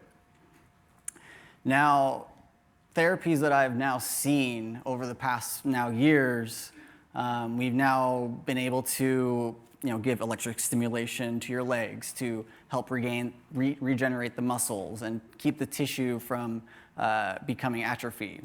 But also now, it's really in a sense where you have to have a lot of different technologies all together to really truly heal your body. Obviously, stem cells by themselves won't do anything unless you couple that with rehab, but also rehab at a very intense rate where you're doing it every single day, not every other day or not once a week. You have to be very much engrossed in it. And with that, I now see it in a different light where I'm more pushing and seeing different technologies come out now that see more of a future in rehabilitating the body. Now we have technology that we're implanting into the spinal cord to stimulate the spinal cord, and that actually is really, really promising right now. That's actually doing some really good work. But nonetheless, you're still going to have to give other parts to aid the rehab, like robotics. You're going to need something to teach you the correct gait and teach you the correct way to walk. Otherwise, it's very difficult to relearn how to actually walk again. And then on the cost of that too, if you're on that route, people will do many therapists per one person, so 3 to 4 therapists per one person moving their legs and whatnot, all by themselves, just to get that natural gait therapy down. And now, with robotics, we have so much more potential in being able to aid all those people who can't walk and also who just need the extra aid, basically. And with this devices, all these exoskeletons coming out, we have now, we've made a mark and a standard of what really, the devices that we are requiring to really rehabilitate ourselves.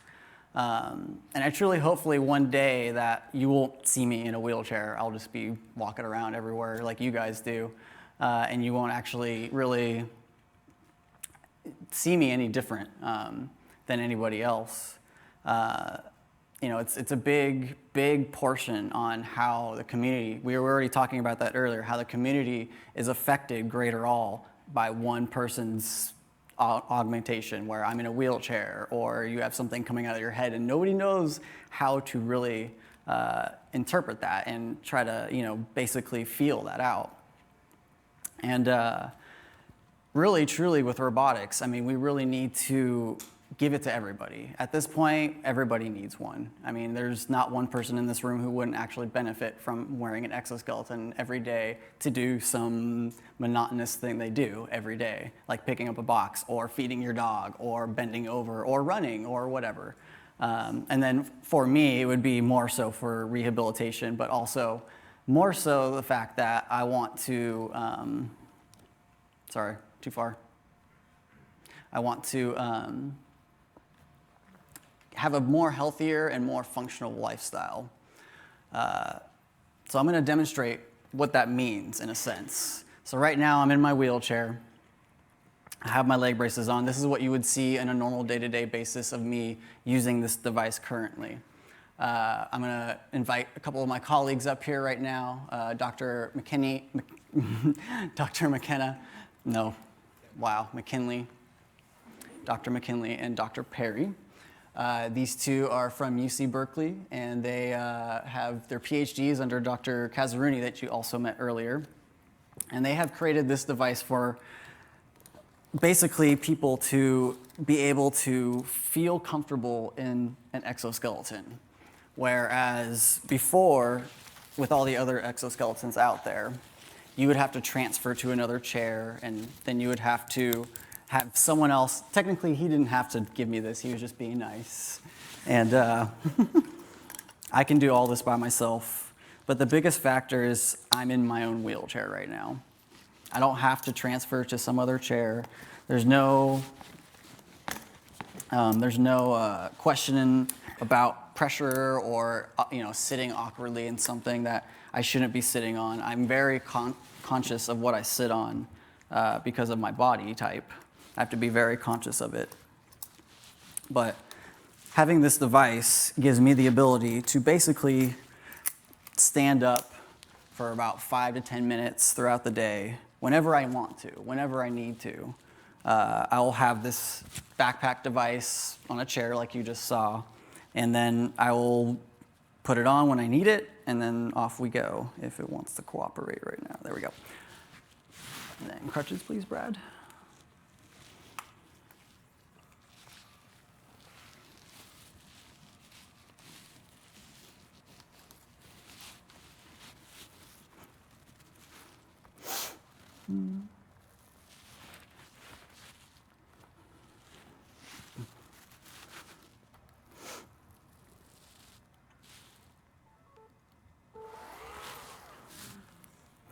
And now we're standing, and now I feel much more comfortable. I feel much more alive in a sense. I can walk around, get the blood flow moving, make it feel like I'm walking. Now there's a very interesting thing with this technology that I'm wearing today. It's one of the newest technology exoskeletons out there made by Sudex. And this device, obviously, as you saw, it comes modular. So I can take pieces apart when I don't need it, and we can now give this device actually to numerous amounts of disabilities. Stroke, maybe you're incomplete and you just need a little bit of help walking. Or maybe you just need some help at the knees, or maybe you just need some help at the hips. We can kind of do all of that with this one device, which makes a huge difference in terms of how we perceive exoskeleton devices. More so, the biggest deal with this device is, again, how it affects the community. Now, once I'm standing up here, it's a much different feeling than I'm getting from all of you. Not just because I'm I'm standing and I shouldn't be, but the way that we all perceive each other is it's much different when you have something coming out of you or you have a bubble. Like, I consider my wheelchair a bubble. People are very afraid to approach me. They're very, cautious about, saying something wrong or whatnot. When I'm standing, almost no one notices me anymore. It's all of a sudden I am a part of the community again. I'm not this awkward person that, we all have all these weird questions about what, disabilities are and stuff like that. There's so many different disabilities. But having this device gives you the ability to feel your community a whole lot better and affect the community a whole lot better. In terms of what exoskeletons mean to me is, this is a device that it gives me confidence, it gives me, it gives me love, it gives me communal feeling between the person standing next to me or in the rest of you in this room, even all of you online too. I feel all of you. I really would like to see this in the community base more so than anything. The company I'm working with, Sudex, they are developing stuff for children and getting it to more pediatric level and being able to just scale the suit you see here down to give it to a child and giving that child that same communal feeling among their peers. We were talking earlier about how the reality of this is in terms of is it therapeutic, or is it strictly just augmentative where you really don't need it and it's just like a fun little device that you get to wear and have, or is it really therapeutic? And I still am both on the same line. I don't see a difference right now, because this is selective. I'm selecting to do this. I don't have to wear this device. But the fact that I do, it gives me the therapy aspect from it. It gives me the aid and it gives me the relief that I need on my body, actually. And something unique about this device, too, is that I can actually do this. So it gives you a really good feeling about yourself in a sense of the rest of the world is, they're all caught up on video games and they're all caught up on Iron Man being the reality of it. And that's not really what I believe should be the reality. It should be getting this device to everybody. We want low cost. We want to be able to give it to people without them feeling like they're being hindered just to own it. Even myself, this is the only suit, so I don't get to take this home every day. So when I get to use it, I love using it. But I see it, once I do have one, it will be used in my day every single day. I will use it just as a tool that when I need relief and I want to stand up, or nonetheless, if I just want to feel more community-based, if I want to feel more of the community around me, putting this suit on actually completely does that. You all of a sudden perceive me all differently. It's quite a unique thing. Can you hug me right now? Yeah. Because doing this with a suit, you can't get that in a wheelchair or anything like that. So having that is such a great moment in life where I will try my best to get this to as many people as I possibly can. I helped develop these suits with these guys, so it's been a fun ride with these guys. I've been all over the world. I've walked on the Great Wall of China. I've walked at Vatican City. I've walked at the Colosseum of Rome. It's been quite a wild ride with these guys. And all because of them wanting to just make it possible and making these devices a reality instead of a dream. Oh yes, it would be awesome if I could fly and stuff like that. But the reality of it, all I really need is just to be able to walk around, get some nice blood flow and some steps going.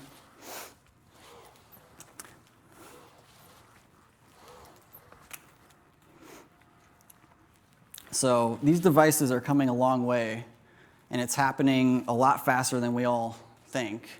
But Iron Man is not the reality. This is the true reality, is getting it at a low cost, using very off-the-shelf parts where you can give this to somebody for the cost of what a wheelchair costs. And then insurance can also cover that. So there is a huge wide open door for lots and lots and lots of people that really need these devices to be able to have these devices. Because as Dr. Kazerooni said earlier, we want to be able, we don't want to have everybody have the dream to have these devices. It's cool to have the dream for it, yes, but in reality, we really all want to see everybody with these devices and be able to feel all those people too.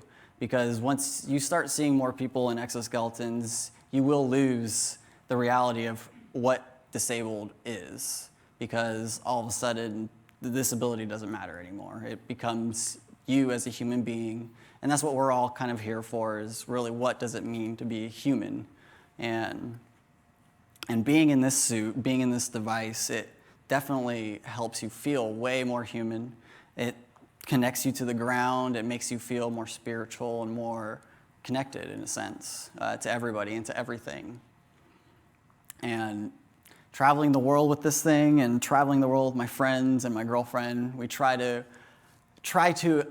as much as we possibly can, to promote being in a community and being a part of the community. And I see this device very much so helping all of that, everybody to understand how a disabled person can really be. Because as you saw, I can do anything I want. Obviously, I've skydived, I've zip-lined over waterfalls and stuff like that. So it's something that, this to me, I know I can handle this, but what I can't handle is the community pushing me away and not letting me be me. I think I'm done, because timer's gone way past.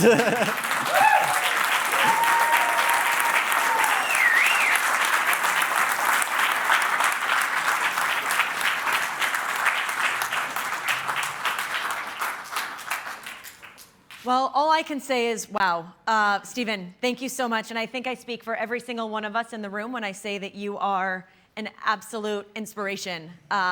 Some of the things that really struck me when you were talking about perception, public perception, and Dr. Kaz and I were speaking during the break, and so much of public perception is shaped by that in which we are fed, the movies that we are fed. You talked about Iron Man and all of these visions of what we think a superhero should be or looks like, or who as a society we want them to be, when we look at you and we have one standing right in front of us.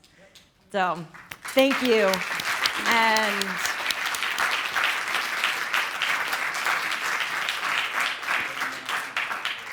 And that was just incredible.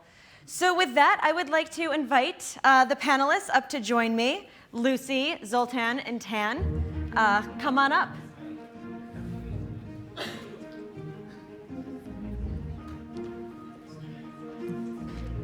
Yeah, you guys sit down and then I'll...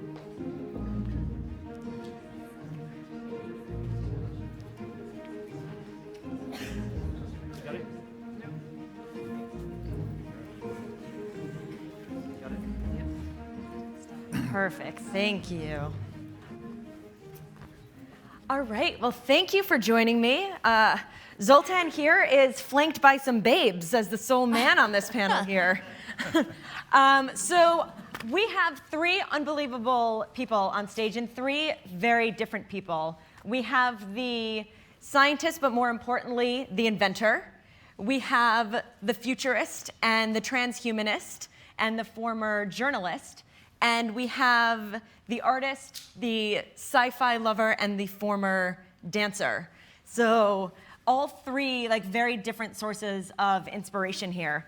So I'm going to quickly go down the line and then throw some questions out at you guys. So Tan, I want to start with you first. Just a little bit about your background for everyone here in the audience. You are an award-winning scientist, but as I said, we were talking earlier, that more than anything, you are an inventor. And you have invented a product that specializes in developing technology that allows researchers to read brainwaves. So as the founder and CEO of Emotive, which for all of you is a company advancing the understanding of the human brain. I want to talk about brain enhancement and brain augmentation a little bit, because so much of the conversation when it comes to human augmentation pivots around the physical body. And we were talking earlier, so much is kind of from the neck down, shall we say, where the brain is oftentimes missing from this conversation. So given your work at Emotive, just kind of talk about how you see the brain and human augmentation overlapping. Yes, so much of our conversation today revolves around the notion of really extending our physical well-being and our physical abilities. Obviously, we do have some exceptions there, but for the most part, we're talking about augmenting human capacity from a physical standpoint. What's really missing from the conversation is the brain itself, which determines our experience, our perceptions of the world, as we saw with Neil, but it also defines who we are. For most of us, we appreciate the fact that we can replace almost every organ in our body without really losing our sense of identity, but really any sort of change to our brain that might result in even a very small change in personality can alienate us from our friends and our loved ones. It really is the root of our human identity, and yet we know so little about it. And so our goal is to seek a better understanding of the brain in order to allow us to have a real conversation around, how does our body connect with our brain, and what can we do to extend our brain's ability as medical science continues to advance human life expectancy. Biologically speaking, our brain isn't designed to last 100 years. So as we allow ourselves, the opportunity to extend human life, what can we do in order to really extend the thing we really take for granted between our heads? Yeah, so I want to stay on you for a minute. And when we look to the individual level, when we look at this intersection between human augmentation from a bodily perspective combined with, let's call it, neural augmentation, when we get down to kind of what makes us uniquely human, how do you think this will affect, say, our ability to affect our own moods or even heal ourselves? So we know the brain senses inputs and then it responds accordingly, and it's a very adaptive system. It's the most advanced and the most adaptive organ in our body, and that allows us to change our brain based on our experiences of the world. Similarly, and therefore, if you, and we've seen this with neurofeedback therapy, if you are able to see and visualize what your experience of the stimuli is, you can actually dynamically vary it. Similarly, if you, for example, with our work in just allowing you to have something as fun and trivial as mind control, being able to move an object with your mind allows you to experience some aspect of fantasy that doesn't exist before. So absolutely, there are possibilities once you can connect to the brain, but we're still only scratching the surface right at this moment. And while this is a very subjective word, the word better, do you think that this could create better humans? I know if you layer on top of this, and you and I have had this conversation, the whole nature of good and evil, which again is like a very kind of polarizing conversation. How do you see that playing out given what you're doing from like a bioinformatics perspective? Good versus evil is really a matter of choice. I think fundamentally as humans, we're faced with a lot of opportunities to make choices, and a lot of the conversation today revolves again around the fundamental human values of what we deem as being important to our existence, and to the pursuit of knowledge and understanding, and to allow equality as much as we can, right? To foster opportunities for others who may have lost it or who didn't have it at birth. And so I think that, technology in and of itself is almost agnostic.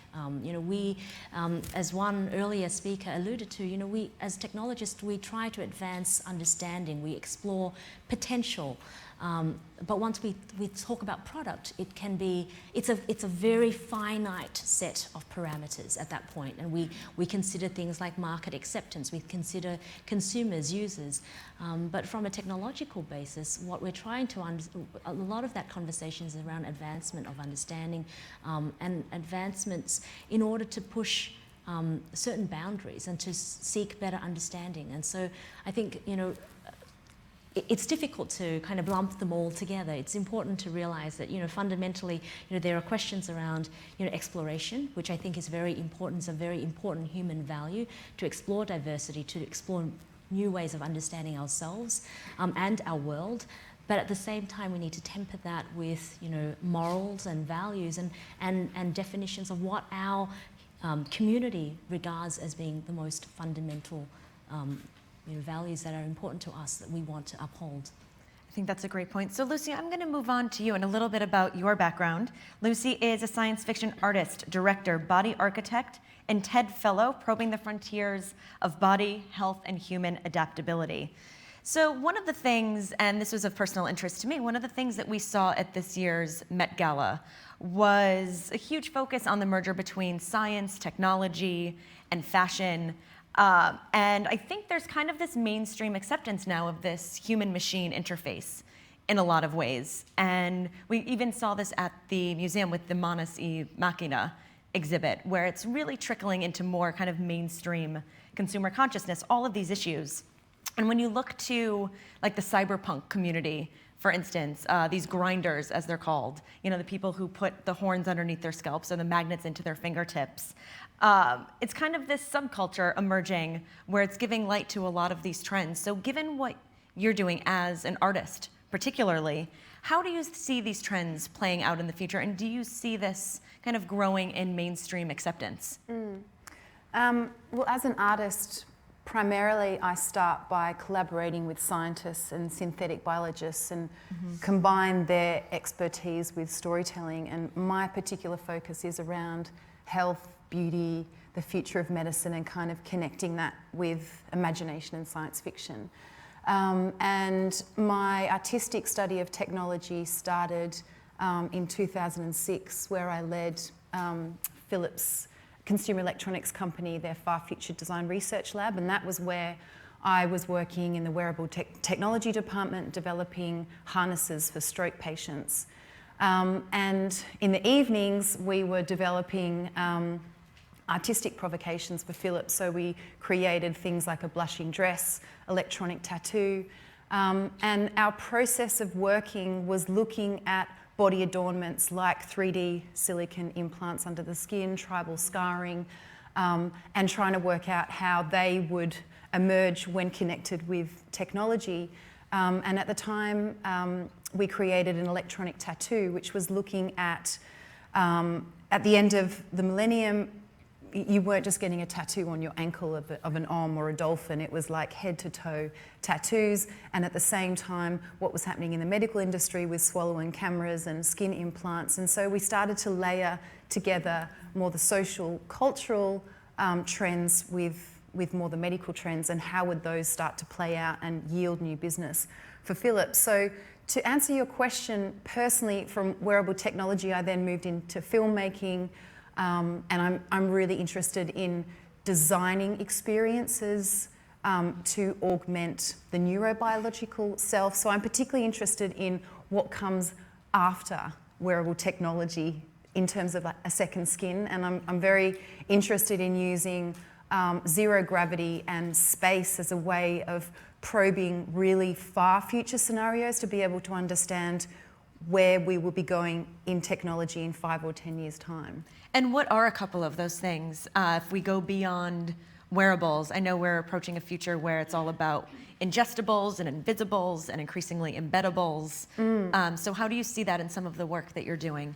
Well, I guess I can base it on a project that I just screened and was commissioned by London Science Museum called the Institute of Isolation. And I tend to use my own body as a canvas. As you mentioned, I was a dancer and an athlete, so predominantly pushing these limitations and boundaries of my body has happened since I was a child. And so this film is looking at exploring the body beyond Earth's edge. Our body is not designed to exist permanently in space, and the time that it would take for us to travel, even if we can extend lifespan significantly, we're still not going to get there in time. So I was working with Juan Enriquez, who is started up the Life Sciences Department at Harvard Medical School, and he talked about creating a container to transport consciousness into space, and when you get there, you rebuild the body and kind of join it back together again. So whether that's wearable technology, what comes afterwards, we're in the far, far next kind of realm in this panel. So I'm really interested in looking at what we know, what happens to astronauts, and how can we potentially use that that information even with what Suit X are doing, how that can start to inform where we're headed. Yeah, and that's such a huge initiative, especially given everything happening with the privatization of space. Absolutely. And all of the initiatives. So one last question for you before I move on to Zoltan. So Zoltan, ladies first.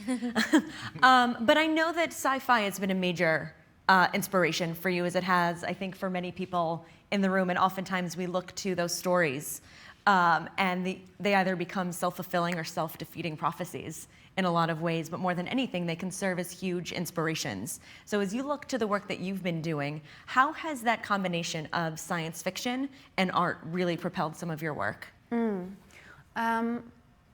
I guess I could use, in 2011, I invented a swallowable perfume, which is a cosmetic pill that you eat, and when you perspire, the fragrance, a genetic fragrance, comes through the skin surface. And I did it at the time to kind of, I just left Philips and I felt lost in the world, and I was trying to show that I could do something normal.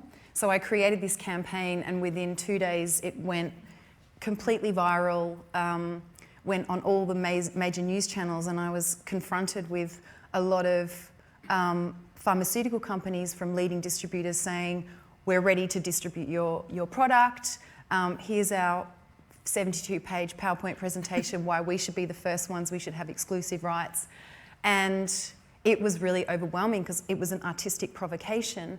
And on the other side of that, I was receiving heartfelt emails from people who suffered a sweating disorder that didn't have any kind of way of combating it at the time.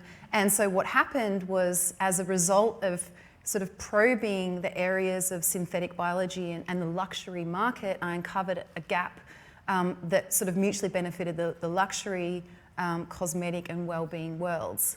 And just not to take up too much more time, a similar thing happened last year at Recode Conference in Los Angeles. I was invited to create a future day spa, where I created a very clean room environment where participants came and they laid down under this vacuum chamber. And it was essentially from the neck down to the feet, and it was a previous project that I had been developing. And initially this project had been inspired by NASA's lower body negative pressure device, which was used for astronauts to pump blood to their extremities, because in space you don't have the lack of gravity to do that. And so one of these participants laid down and was underneath this sheet and said, "This feels like an embrace." And he was very emotional about that, and he went on to disclose that he had no human contact with anybody else. He didn't touch anybody, and nobody touched him. And then at the end of the treatment, he got up and he hugged me. So I don't know how long he hadn't touched anybody or anything like this. So I guess what happened was, by looking at a project that was preparing the body for space, I'm now interested in touch syndrome and looking at different ways of being able to change social isolation, or can we use these types of gallery settings to, influence autism and anorexia. I've also heard it's being used for. So I think if you can incorporate the creative process early on in technology and exploring where technology is going, that kind of chaos and serendipity early on in the creative process just expands possibility, in a very unlimited way. Wow, such incredible examples. So thank you for sharing. Now, Zoltan, I'm going to move on to you. And you are a well-known leader in the field of transhumanism, and so much so that I'm sure many of you in the room know that Zoltan has launched his presidential campaign under the Transhumanist Party for 2016. So props to you for doing that in the first place, given everything happening with our political climate right now. And we're going to leave that aside. But what I am very curious about is how you see transhumanism and the need for this kind of thinking kind of infiltrating government and politics, where oftentimes the mental math we do is so separate. We separate the two. And by you combining them, I think it's absolutely fascinating. So how do you see this playing out? Well, I think the very first thing to understand, and not to bash religion or anything, but we, 535 members of Congress, 8 Supreme Court members, and our president all believe in an afterlife and are all religious, at least publicly. So when you're talking about forming policy, you have to ask, is that influencing their policy? And in America's case, 100% it is. When you look at the Pew study that just came out, talked about augmentation, those that were not religious were inclined to do all this stuff, and they loved it. They thought it was great. Those that were highly religious didn't want anything to do with it. And I saw this on my campaign tour. I have a small chip inside my hand. It does things like send an automatic text if you have the right phone in here, an app. It does things like open my front door. But as soon as you mention it, some people get really scared, like, oh, is it Mark of the Beast? Is it something that's too far? Should we not be doing that? So a lot of our cultural perspective decides how we're going to deal with all this future transhumanist technology. Mm-hmm. And generally speaking, if you're more secular minded, you're more open to it. And of course, I promote being open to it, and so I'm secular minded myself. And I think the most important way to build policy in America moving forward is to try to reverse some of the cultural baggage that might have occurred through all this religious thinking that we're sort of, bonded with at the moment. If we can take a step outside that, we're all going to say, yes, we should have a moonshot funding for life extension, because nobody wants to die, and especially nobody wants to lose a spouse or children or parents and loved ones. I mean, if you're put on a yes or no case, of course you're going to say, no, I don't want that. So why isn't the government funding it? Why do we fund 20% of our federal budget for bombs and like a fraction of it for life extension science? Well, it's because of a cultural perspective. So when you're talking about regulation and policy, I think the most important thing we can do when we're talking about getting, influencing politics is try to pick people that are not going to be so conservative that they're going to shoot down the kinds of new policies that are coming out. Like, for example, George W. Bush shot down stem cell funding for 7 years, and of course the world lost essentially 7 years of research development for it. So these are very important things when we're talking about creating a better policy in America for transhumanism and moving forward with the future. Yeah, and when it comes to public perception, we've talked a lot about this today, and that one study keeps coming up. Do you find yourself having to educate and re-educate a public that might not be up to date on a lot of the things that you're talking about, or even comfortable with a lot of these things? Well, the one thing I want to say about that big study that came out is, kudos for it coming out in the first place. I think 3 or 4 years ago, we didn't have anything like that. And now it's really important. And not only did it come out, but every single major media source commented on it. And okay, a lot of the reaction was negative, but still, the fact that we're now talking about having something like this is a huge step in the right direction, and incredibly positive from just even 3 or 4 years ago. So I think we're going down the right path.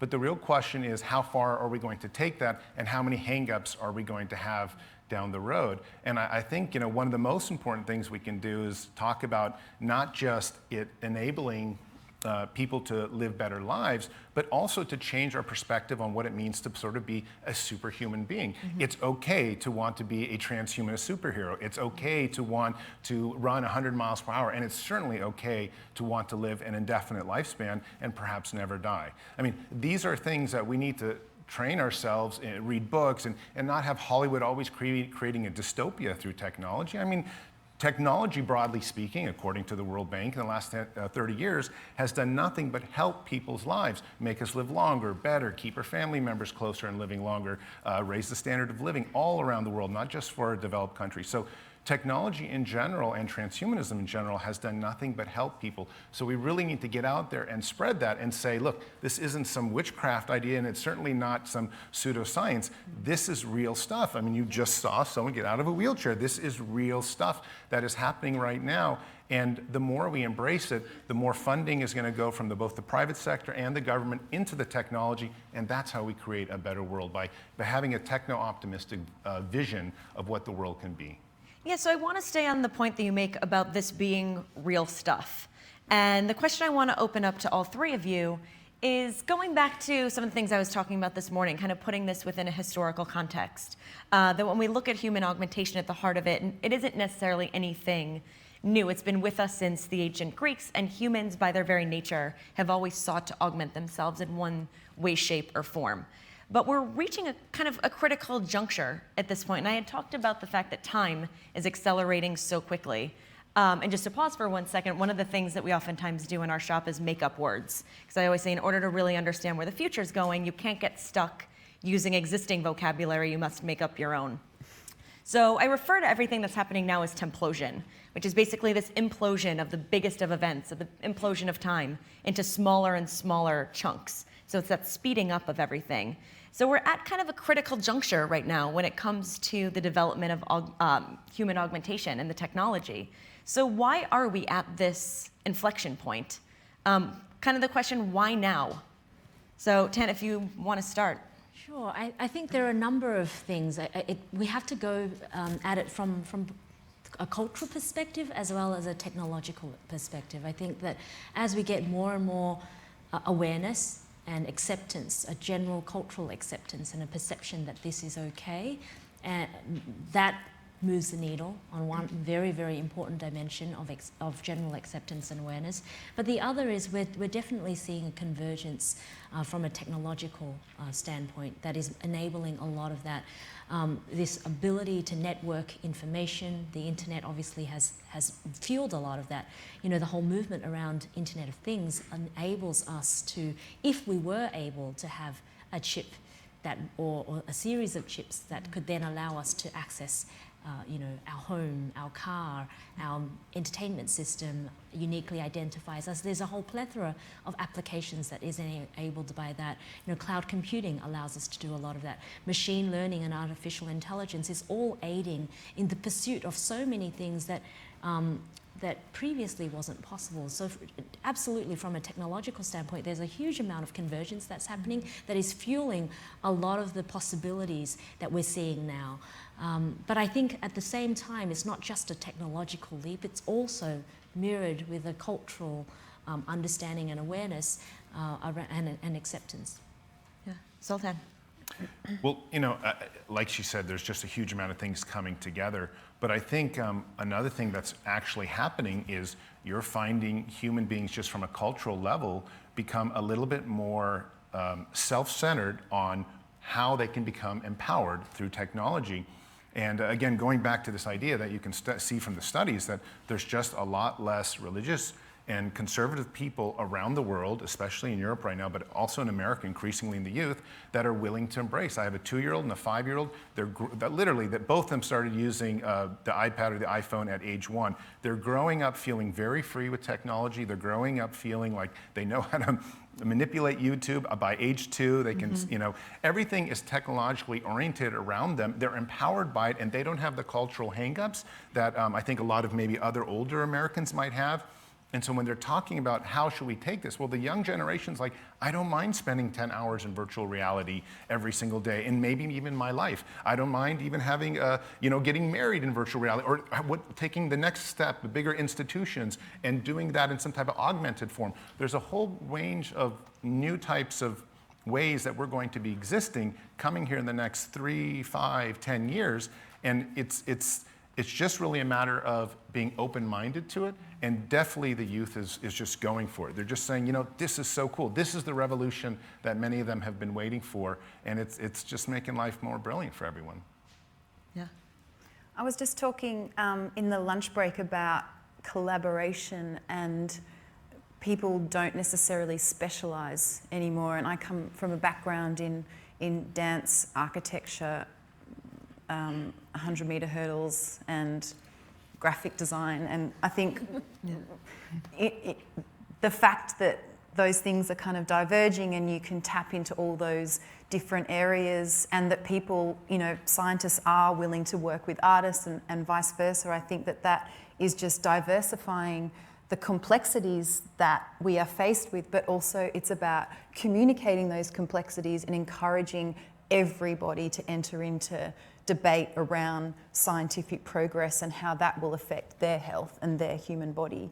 And part of what I do is I worked with Skylar Tibbetts from MIT at the Self-Assembly Lab, and we were talking about how can we use pop and music video as a way of communicating science, how can we use fashion to communicate synthetic biology, and I feel like by using superhighways that are familiar to people, you are disseminating you're communicating that information on such a higher signal, and you're getting more traction, and then we can move forward at a faster rate.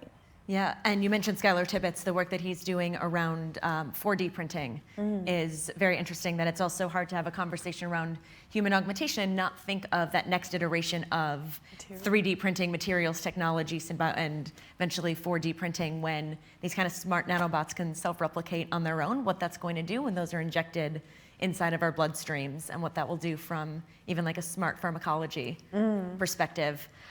So obviously we can't have a conversation about the far, far next without tackling some issues around liability and regulation. And one of the things we're seeing, obviously, coupled with that speed of change, is human augmentation is obviously accelerating.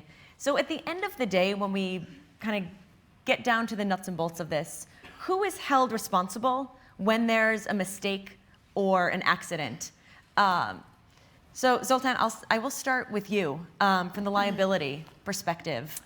Well, basically, I tend to believe in this concept of morphological freedom, which Max Moore was the creator of. It's the idea that you should be able to do whatever you want to do as long as it's not hurting somebody else. So when you talk about liability, you have to, if you haven't hurt anyone else, I don't know if there should be any liability whatsoever. I think everyone should be able to do whatever they want to do, including, hopefully not take their life, but also make themselves into something different. I have friends that want to use the new gene editing CRISPR technology to grow a third eye in the back of their head. They're also trying to splice plant DNA into their arms and into their skin so that they can go outside in the sun and photosynthesize, and therefore they have solved world hunger because they get energy from the sun. These are things that people are trying to do today. And this is an entire new thing. I mean, is this a different species? Whatever it is, it's something forward, it's something evolutionary, and I absolutely support it because it seems to be something that somebody wants to do. But when you talk about liabilities, for example, the creation of artificial intelligence, which I think is the one that the media likes to speak about the most, certainly there is a problem out there. Certainly there could be something in 10 years that does want to take over nuclear weapons or or send a virus across the internet and stop the world from being able to function properly. And we do have to, as a society, take a step back and consider that. I mean, there are 25,000 nuclear weapons out there still, and they have to be somehow regulated quite carefully because as a species, we want to make sure we hang around here, and we also want to make sure that somebody doesn't buy a $1,000 biohacking kit off eBay and make some type of virus and spread it around. There could be different types of Ebolas and stuff like that that could come and really kill millions and millions of people. So we must be careful with that. But as a rule, I think most technology moving forward, as long as there's some type of guidance with it, is going to be hugely beneficial. And I'm not the right person to ask about liabilities because I generally just say, go full speed with it and we'll see what happens. It's worked out so far.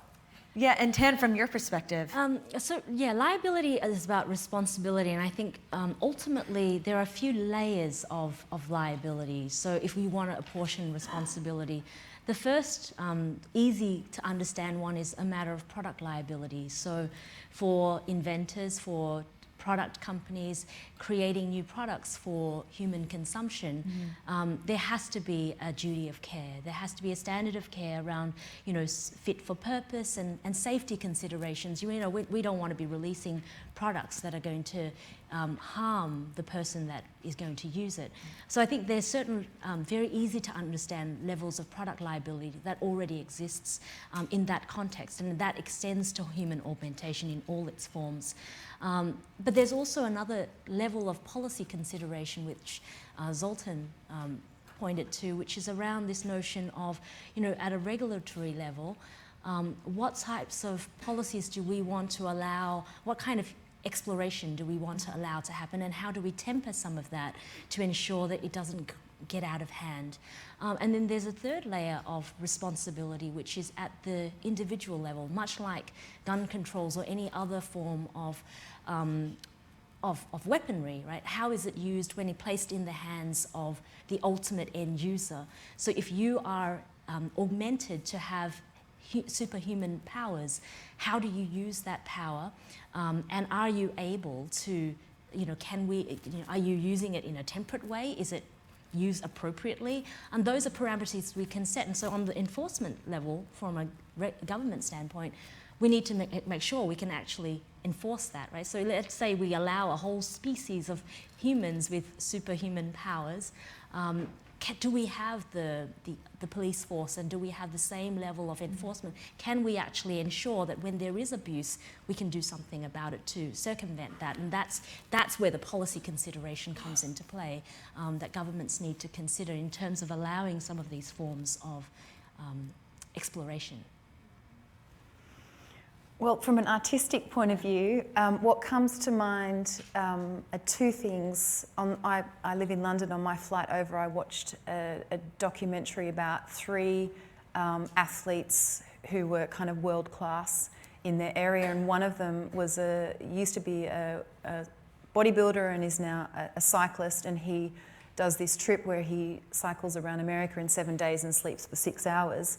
And you saw him over those 7 days just go from someone who was extremely human and vibrant to someone who was just like a skeleton. And it was weird. It was really weird. It was, he sort of went into a trance, and I think you saw the team around him just collapsing. And I think, how liable was he for what he was doing? He was augmenting himself through risk and extreme athleticism. So whether that's a subtle human augmentation, I wanted to ask you whether plasticity is a form of human augmentation. I don't know. So that in terms of liability there, and I'm working with the neural department at King's College in London, and one of the ladies there has been talking about patients who are doing more self-experimentation because it's just so much faster than going through all the steps that you have to take in order to kind of prove something. And if you, like what Neil's doing, if you're experimenting on yourself, you can just push things so much further and kind of make progress much quicker. So whether that the liability then becomes something of the individual, I don't know. Yeah, so Zoltan, I want to piggyback off of something that you had mentioned a little while ago, and that was this whole notion of differences among generations. Because when we think of a lot of these technologies, there's kind of an inversely proportional relationship that as we get older, oftentimes as a whole, we become more uncomfortable with the use of technology or privacy and security implications, where it's kind of an accepted rule that those who are younger will kind of more like blindly embrace what's happening. And I'm particularly interested in those 18 and younger, who a lot of marketers or demographers call Gen Z. I call them cybrids, so cyber hybrids. And I call them that because I say they're the first generation in history to have a truly symbiotic relationship with the technology that surrounds them. So when we look at a lot of these issues around liability, do you think that some of those barriers or concerns as these, and I'll continue to call them cybrids, as these cybrids get older, that those concerns might disappear? I mean, you are an anomaly in that, you fully embrace these things, but how do you see, and I'll start with you, Zoltan, how do you see this playing out when it comes to the embrace of this technology by younger generations globally? Well, I see it turning out really good, and the reason is that as soon as those young people enter into the workforce, they're going to be designing the new products. Mm-hmm. And there's the way technology works, and you've seen this in the elections. They showed Trump in front of a computer like he's ever used one. This is really important because a lot of the older people that are running our country just simply don't have an idea how to use social media, how to operate in the new kind of paradigm that requires technological, know-how. Whereas the young kids are just like, they are all over it. It's so embedded, it's just completely natural for them. And because, generally speaking, these are the people that are moving the economy forward with new products in terms of new innovation, they're the one at Silicon Valley. I mean, most of the engineering Silicon Valley is taking place between the 25 and 35-year-old demographic. And they're interested in products that they like. So we're all sort of forced to use those products, which is great in my perspective, and it's going to force the older generation also to use those products. So they sort of have to keep up, otherwise they're going to be totally left behind. And you've seen this, and most people that have parents have seen this as they've gone through that, that kind of formula where you have to, okay, Mom, this is Internet Explorer, this opens the browser, this is how you type in your password. Yeah. And they've eventually gotten into it, and then all of a sudden you can now FaceTime with your parents. I do this with my kids, and it took me like 2 years to teach them. They'll have to adapt in order to keep up. And then, of course, beyond even the generation that's coming up now, it's going to be even much more innovative technology. And everyone has to adapt to keep up with the new economy. So in many ways, it's good that there are some capitalistic forces that are forcing us all to keep up with new technology. Yeah, and Tan, for you too. When I think about this generation, I think that their exposure to technology is literally rewiring their brains, so much so that in many ways we are growing very different brains. Mm-hmm. One of my soapboxes is then putting them into a school system that's appropriate for an industrial era model. So it's no wonder in many ways they blow up. But for you, from this bioinformatics perspective, how do you see that affecting your work and then the output of your work? Yeah, well, I think that's a really interesting question. As we are evolving the way in which we consume technology and how we're using our brain on a day-to-day basis. I mean, nature's, the brain is nature's way of allowing us to adapt more rapidly to our environment, because if we were leaving it to genetics, it would take too long, right? So if you look at the modern world and how fast we've had to evolve, our brain and its ability to adapt has really allowed us to thrive and flourish in this very, very rapidly changing world. And so I do see that in younger people. They are digital natives. These hybrids, as you call them, are much more comfortable and familiar with technology. I suspect that the skill sets that we will require will be vastly different, because we can start to think about apportioning and delegating a lot of the mundane, computationally heavy work load to computers, which are much more adept at doing those computational tasks, and allowing us a lot more freedom to think about creative pursuits, about moral and value-based questions that are driving what makes us human and what we care about.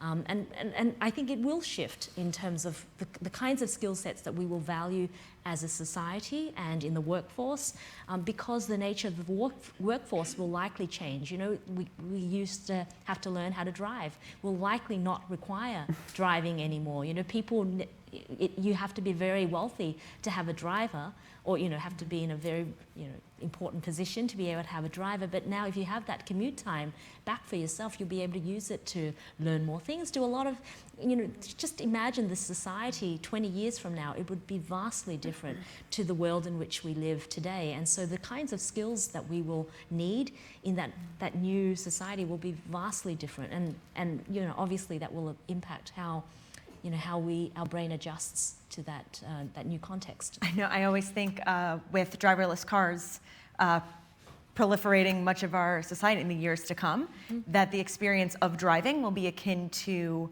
what horses are today for the upper class, those that just have access to it and want to kind of do it as a hobby. Right. So Lucy, for you, given everything that you're doing in pretty much every area possible, how do you see, I want to stay on these younger generations and their relationship to the body. How do you see that merging with what you're doing? Do you think there will be more widespread acceptance of that? Following on from what Tan said, I think I'm really interested in how technology is going to change education. Catherine's going to be studying at Material Futures, and already you're starting to see these different niches or genres of what you go to university for. And I'm interested in, let's say, take the discipline of architecture, and if you can send a laser beam to the brain and temporarily pleasure or trigger anxiety, I read Harvard are doing this, then what does that mean to the role of an architect when you walk into a room with glaring lights at us, how does that start to change one's behaviour or experience when you enter a room? If we can start to trigger different kind of emotions of the brain through light. So then how will these young kids start to think about technology like an electronic tattoo? And when we brought it out, there was a modification blog that was saying, I'll be your guinea pig, what do I have to do? I'm ready to do it. And I think that it makes me think about the kids who just go down the ski slopes with no poles. They don't care, they could break their neck or break their bones, they just go for it. Their risk is, they don't worry about those kinds of things. So I think that that's really interesting when you think about risk and education and technology, how those will collide. So Lucy, I want to stay on you for a moment. And when we talk about technology, it seems like oftentimes we talk about it through a developed world lens, providing solutions for those that have access or the monetary ability to have those things. So when we kind of extrapolate this out to what's happening in the developing world, we know, for instance, it's been projected that by 2050, 1 in 4 people will be African. And I think about these developed markets and their ability to leapfrog so much of what's happening in the developed world. We've seen this with mobile and digital telephony, for instance. So do you see these sorts of technologies that you're talking about having maybe a leapfrog effect in the developing world, maybe prices lowered, or having some sort of impact on kind of that bottom of the pyramid? I have never thought about that before. I guess, you know, I work a lot with the creative process and imagination. So I grew up, I connected a lot to what Steve said, growing up and just working a lot with your hands. We didn't have much, so we just make with what we have.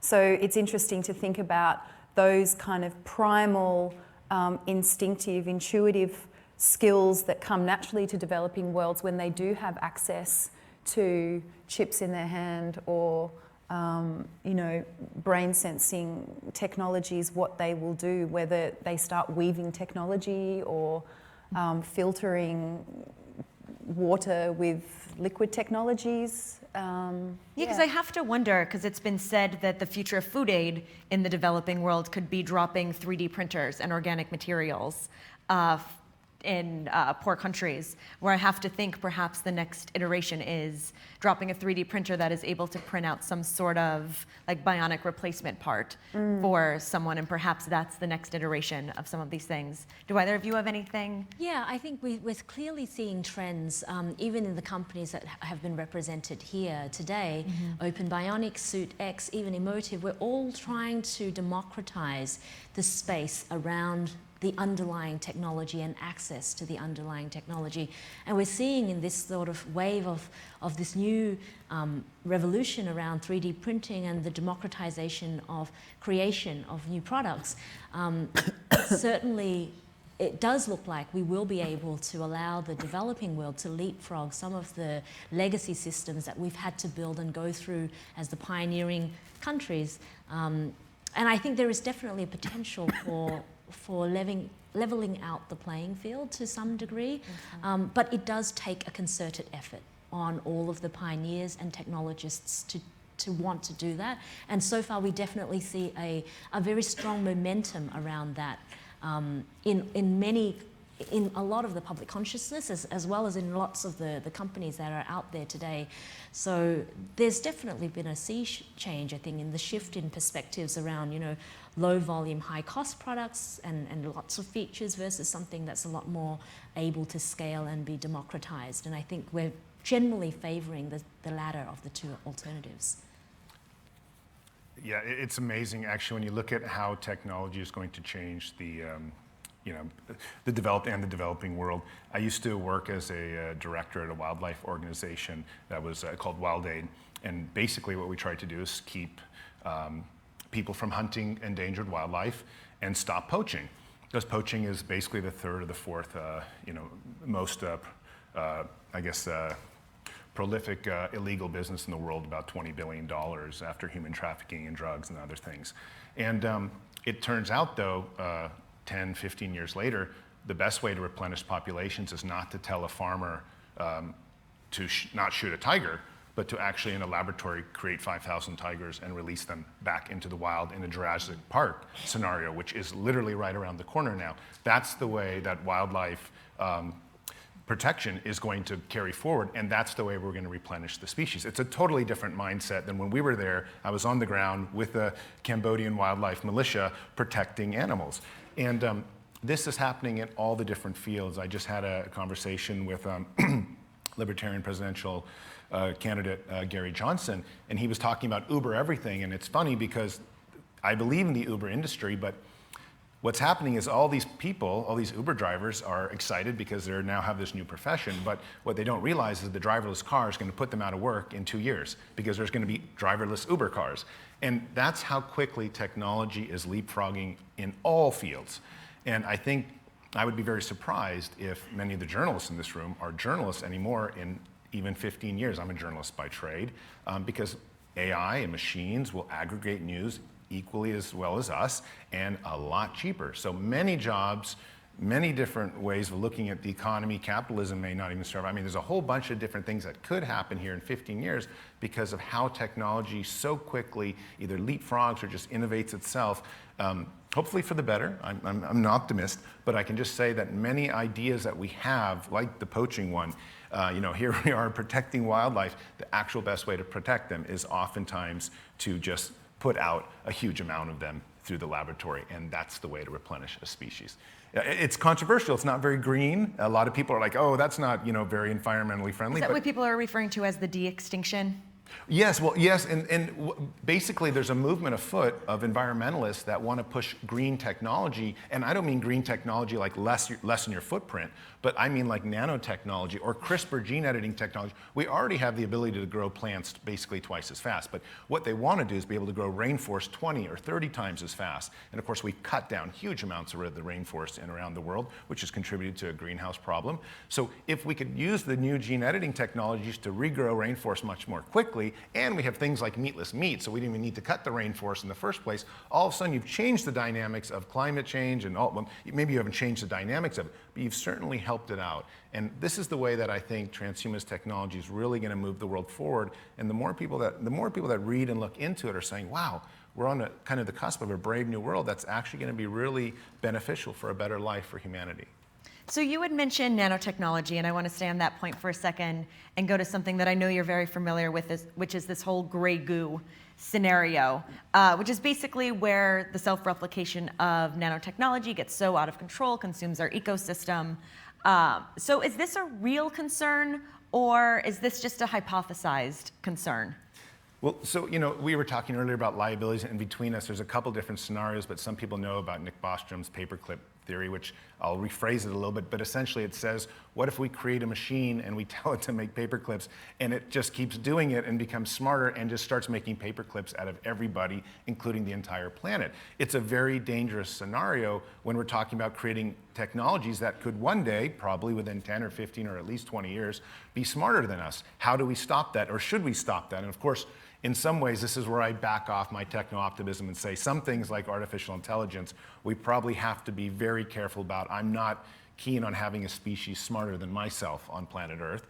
And I know many of the experts aren't either, but this is some of the major liabilities. Like, I think generally speaking, there's not that many liabilities for cataclysmic change or really negative cataclysmic change through technology, but some are, and those need to be carefully monitored. And again, that's why government really needs to step in. It amazes me that our major candidates, Clinton and Trump, haven't been discussing either CRISPR technology or designer babies or artificial intelligence. I mean, we're on the cusp of so many of these technologies, you would think that it would be a hot button topic in the elections going on, and all they're talking about is, taxes and the same things they've always talked about. It's really sad because I've never seen, obviously we've never seen it, but humanity really is facing something quite dramatic, and steered right, it's going to go down a beautiful path that'll make us live longer and far better.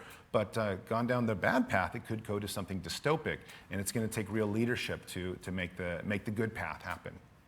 So I want to open this question up to all of you. Because, and I had said this earlier too, so often is our view of the future kind of shrouded or blinded by our own value judgments. We kind of see things the way we want to see them, and that colors our view of the future. And kind of striving towards objectivity is one of the hardest things when it comes to really seeing things objectively. I always call it seeing through alien eyes, which is like if an alien came down from another planet and saw the Earth for the first time, what would it objectively see? So when we look at the future of humans and computers merging as one, I want to ask all of you to kind of put your alien eyes on and think, even outside of your business and your core of expertise, what do you see that future looking like if you were to imagine in the far, far next what that confluence would be? Lucy, I'll start with you. Okay, well, I imagine something that's very visceral, elastic, fleshy. I tend to use technology like it's a membrane, like I can, you know, it's not solid, it's not liquid, it's a gas, it could be on, it could be off, it's maybe. So I see it as something that's ephemeral, yeah, I guess that's... And still very tactile. Yeah, nature. Yeah. Organic. So somehow it feels to me that we generally try to replicate what we can have in our natural world. And so even though we're seeing extensions and augmentations that are in a physical manifestation today, that require us to put some sort of device onto ourselves, the general trend is still towards organic matter. And so I think that the general philosophy is to have a tendency towards something that's much more natural and much more intuitive.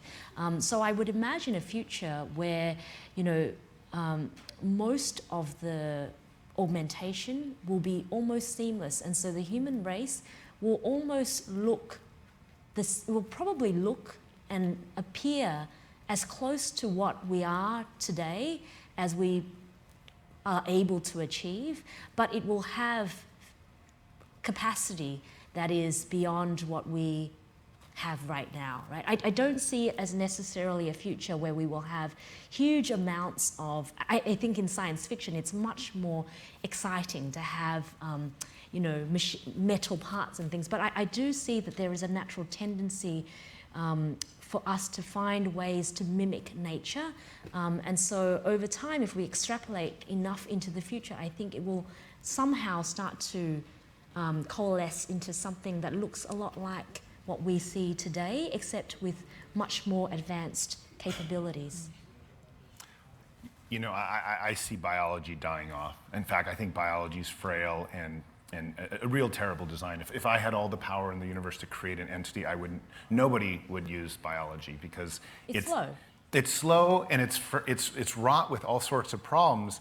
It doesn't mean that data, ones and zeros, is the end game. Maybe with quantum computing there will be something else that comes around the corner.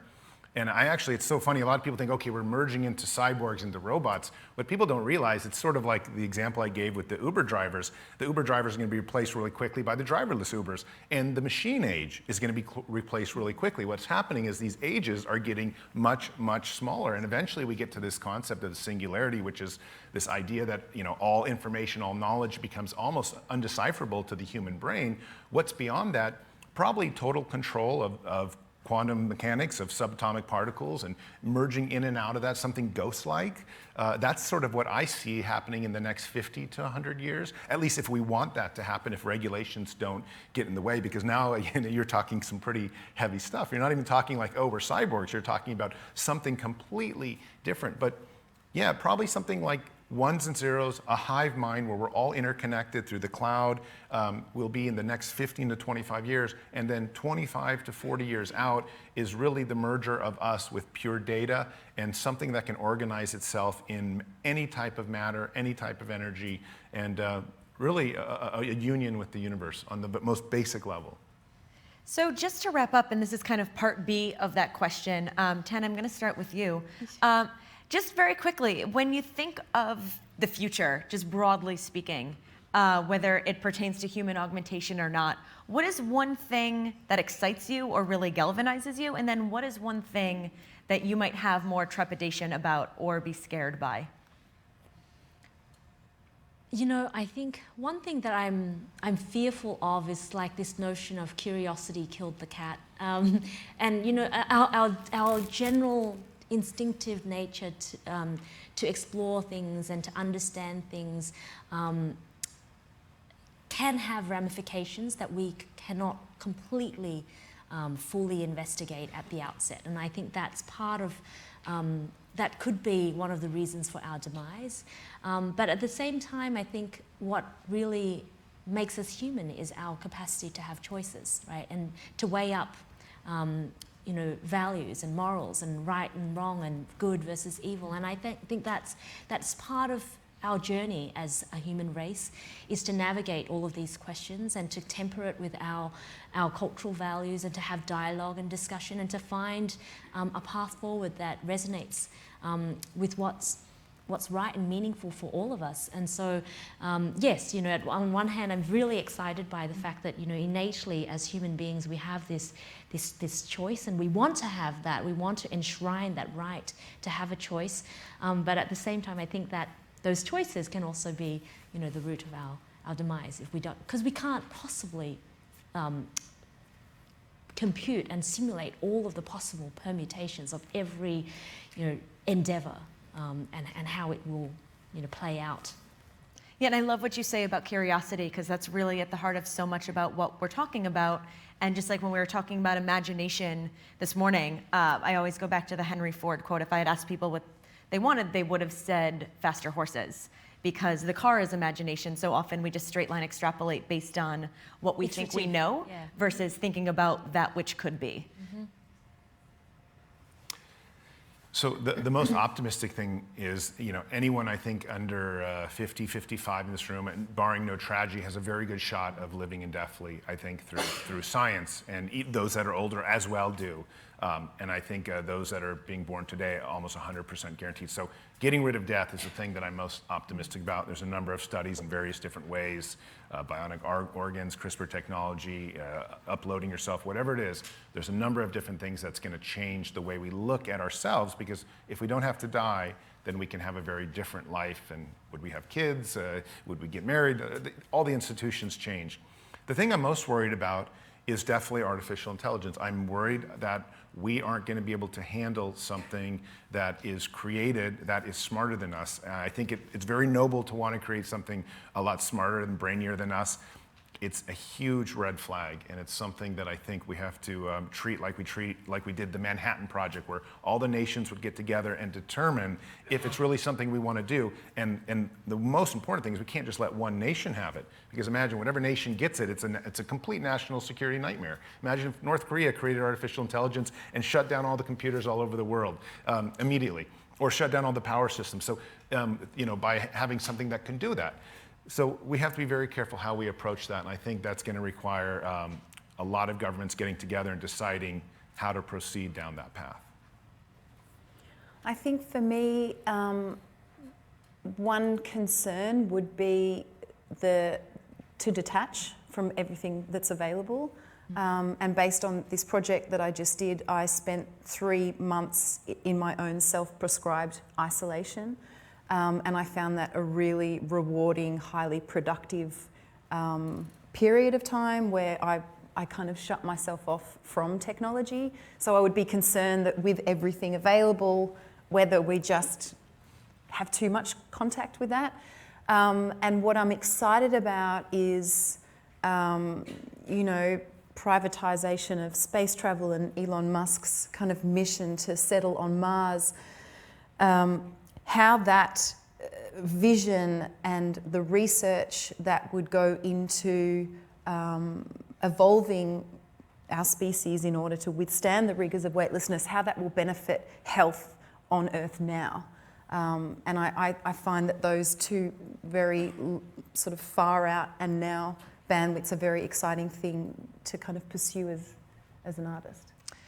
Well, I could keep picking all 3 of your brains for hours, but unfortunately we are out of time. So this was absolutely fascinating. I thank the 3 of you so much. So Tan, Zoltan, and Lucy, thank you.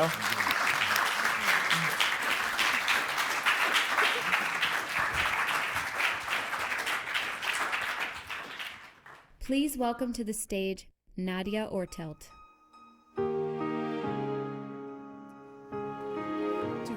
there a video?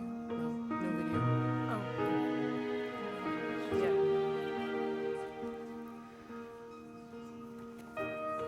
Yeah. So I want to thank everybody for being here, and I just wanted to say that all of the conversations that we've been listening to today and all of the fantastic things that we've seen and learned about have been really rewarding, and it's really fantastic to bring so many different people from so many different backgrounds together to learn about what the future of the human experience will be. So thank you all. And I want to say that the reason that I'm here today to present at the very end of today's conference is because for the past 3 months, approximately 3 months, I've been working with a group of people, a fantastic group of experts, many of whom you've seen today, to develop a framework for answering ethical questions that may arise in the future as we continue to augment our bodies.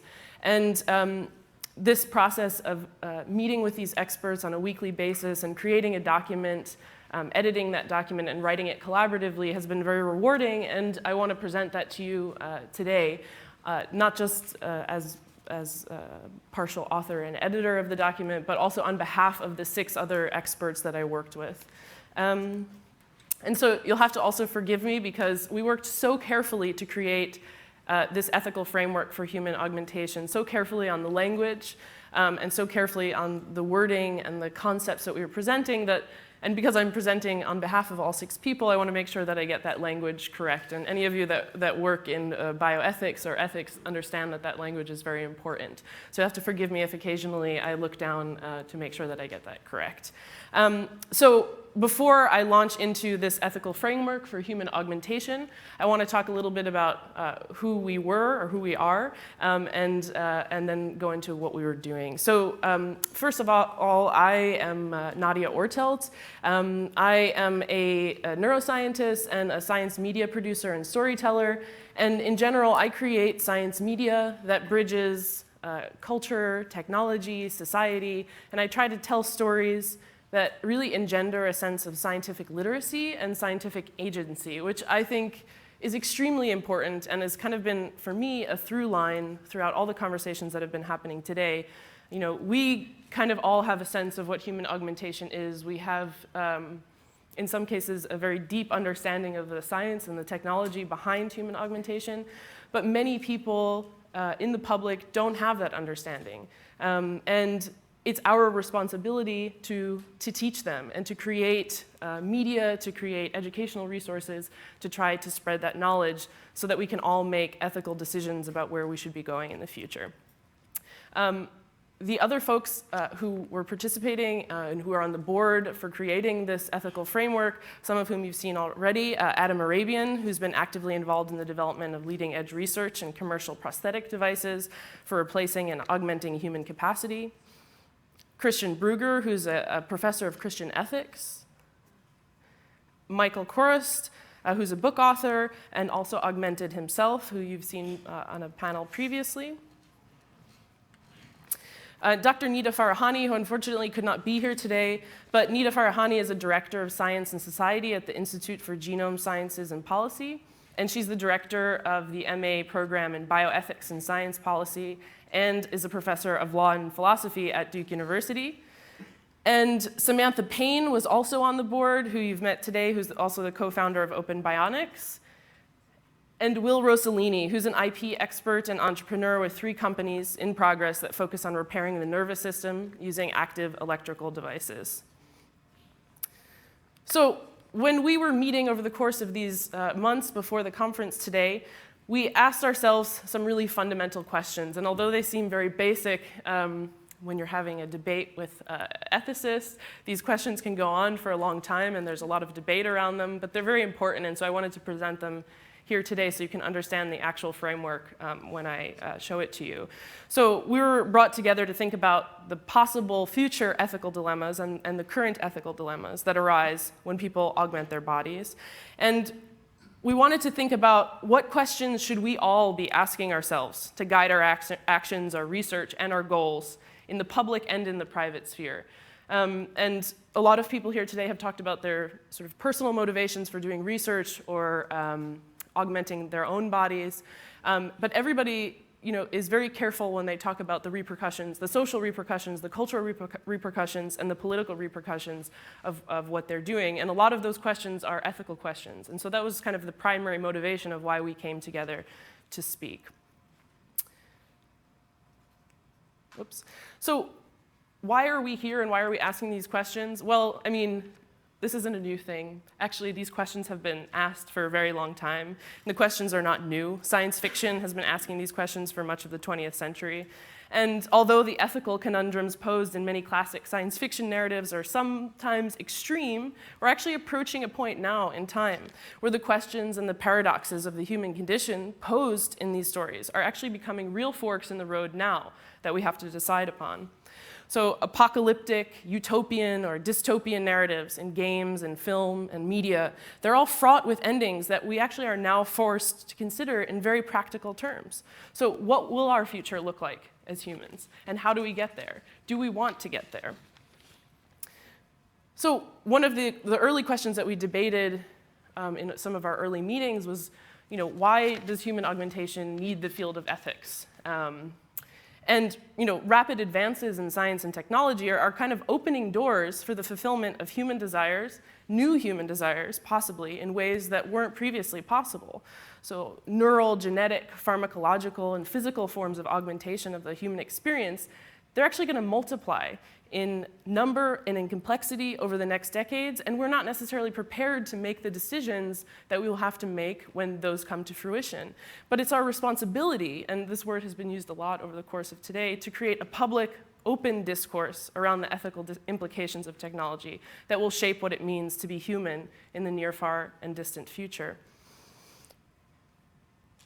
And one of the primary things that we had to land upon as a group of people who are collaboratively creating a document about ethics is, what is our shared definition of human augmentation? And this was actually a very tricky thing to land on and took us many, many conversations and debates and arguments.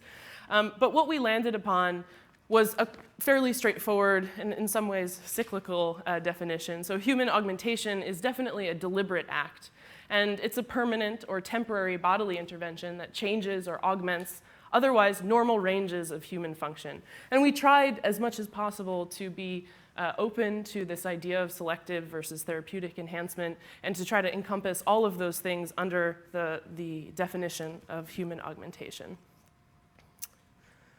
And the other huge question that we had to answer when we were creating this framework for ethical deliberation about human augmentation was, who cares? Who is our audience? Who are we actually speaking to, other than the audience here, many of which are asking these questions all the time, but who is a wider audience, or what is that wider audience? And what we've created is actually designed to be inclusive of the wide community of stakeholders within fields that touch upon human augmentation technology. And that includes medical professionals, the DIY community, corporate interests, legislators, and those in the military.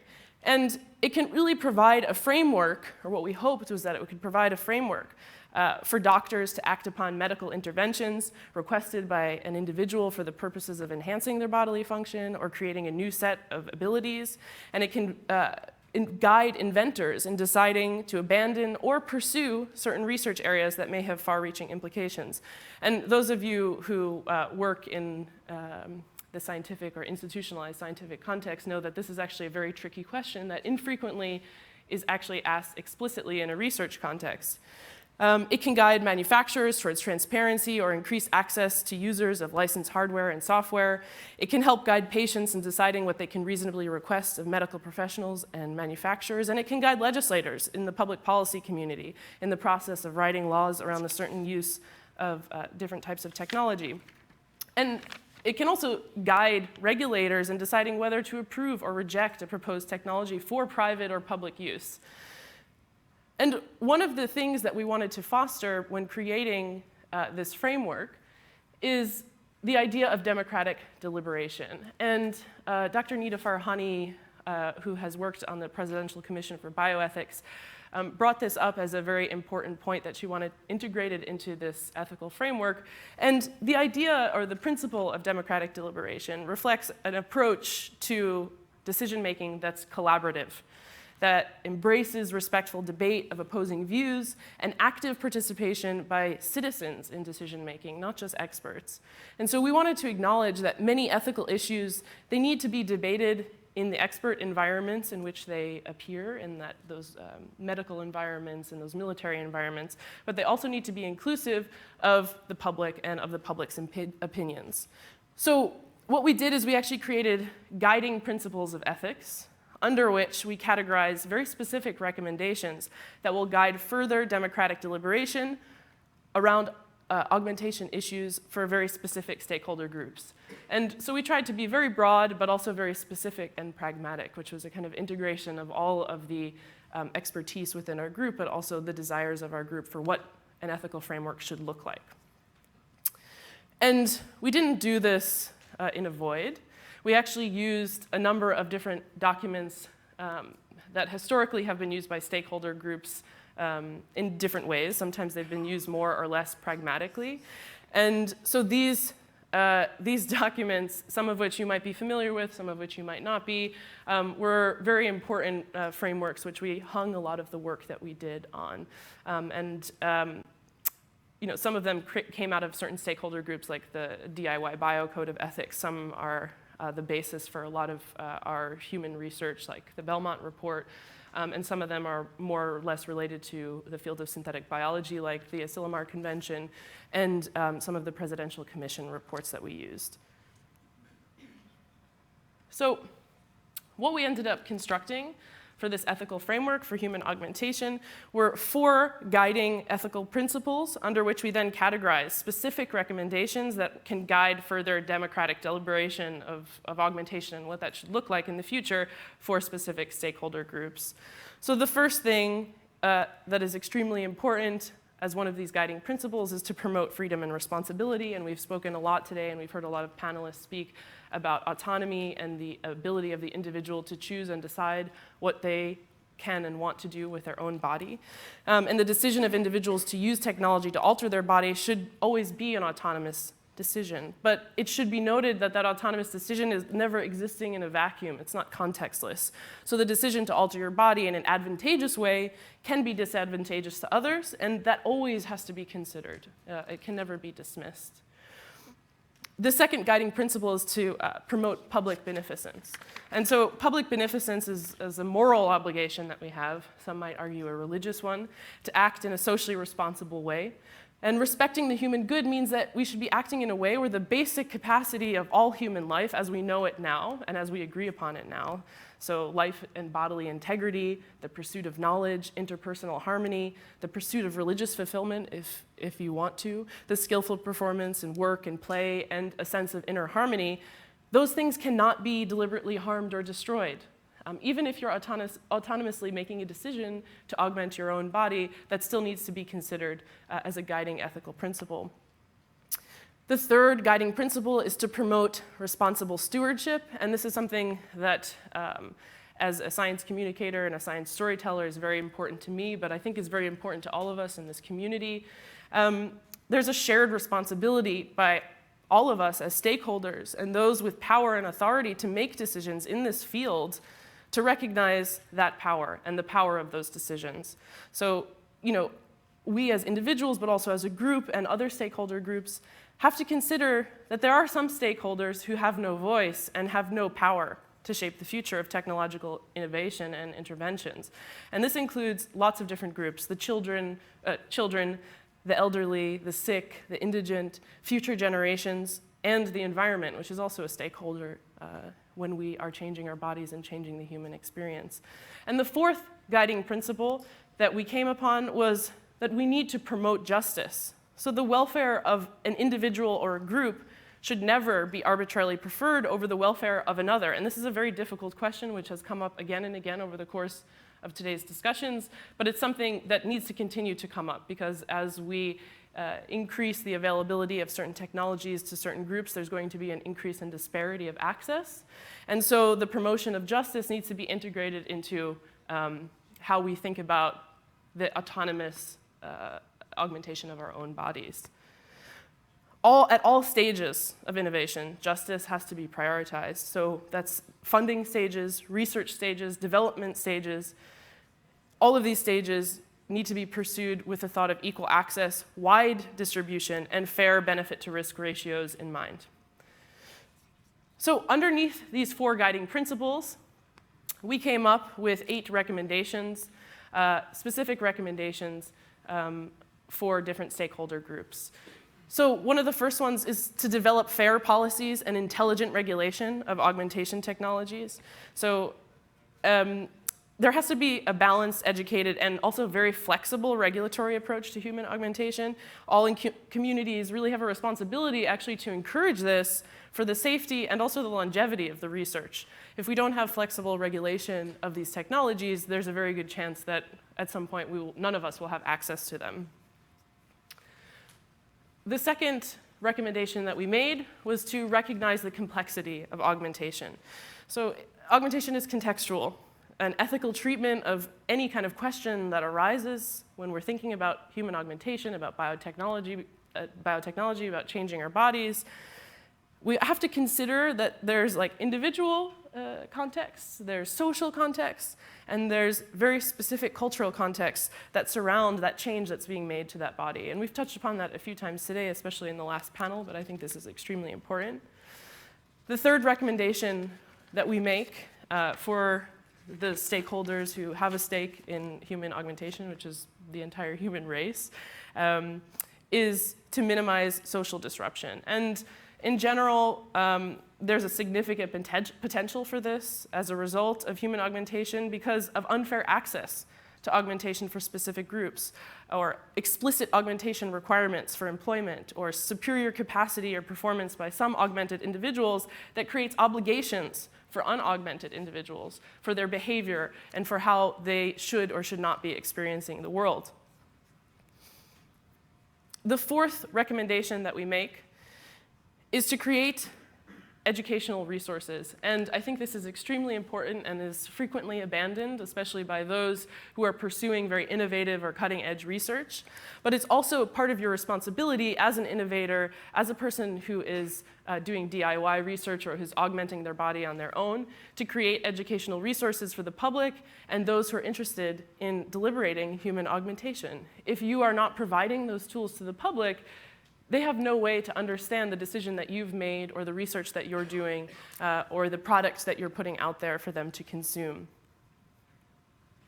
The fifth recommendation that we made was to understand the rights and obligations of the augmentation community. So this is a kind of meta recommendation, but there needs to be accountability and there needs to be responsibility of all individuals, all groups, and communities who are participating in this field, in this space, for the safety of themselves and others in their public or private research and in their personal behavior.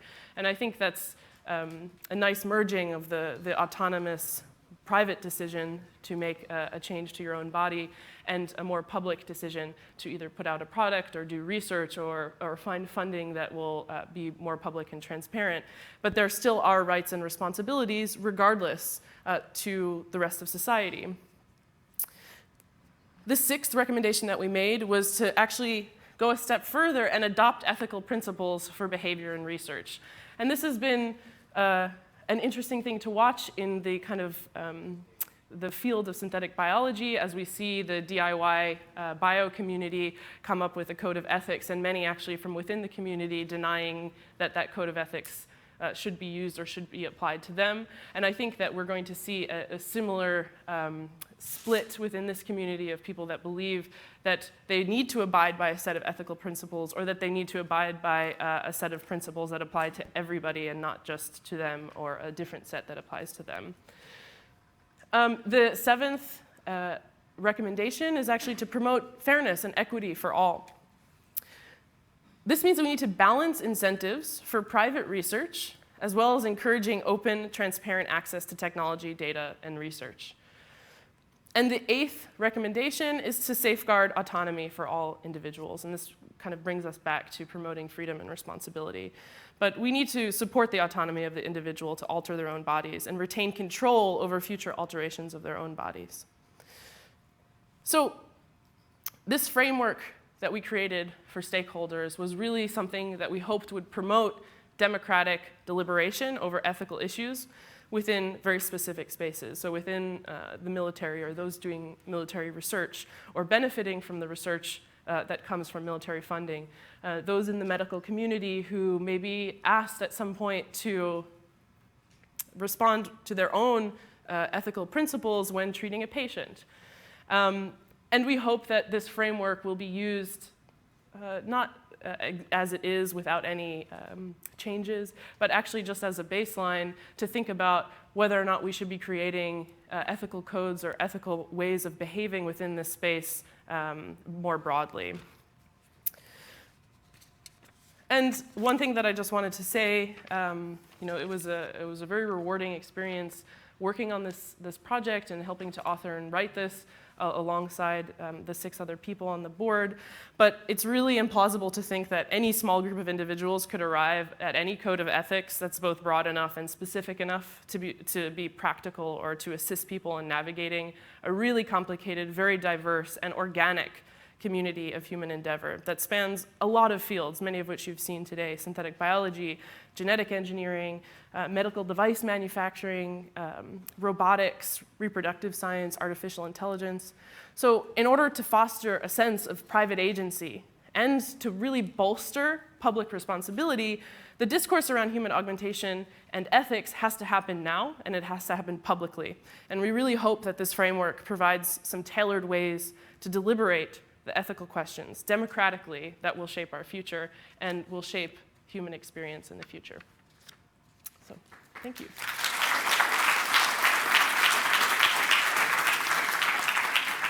Thank you so much. Please welcome back Erica Orange.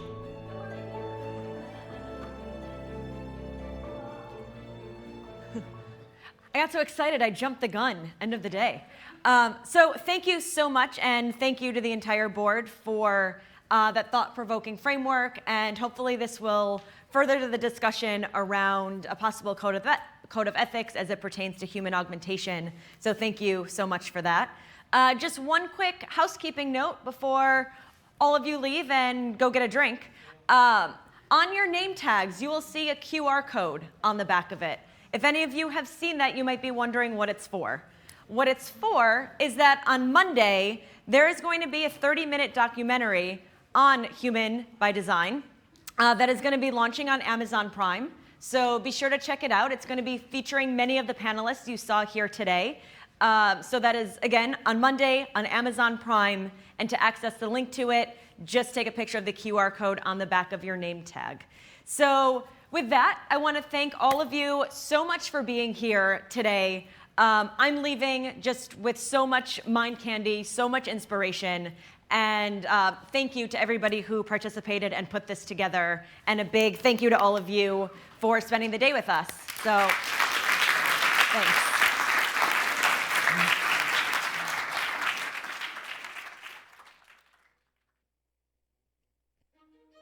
Thank you for coming to our first ever Human by Design conference presented by Deus Ex. Special thanks to our speakers and sponsor.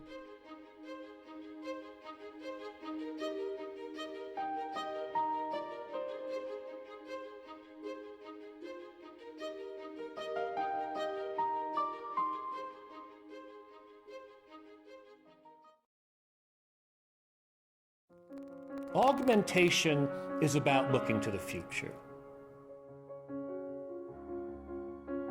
The question isn't should we or shouldn't we, because it's absolutely going to happen. If you could take a look at an X-ray, you would see this awesome array of computer chips to allow me to hear. I was implanted last year, and I wasn't prepared with how intimate it would feel.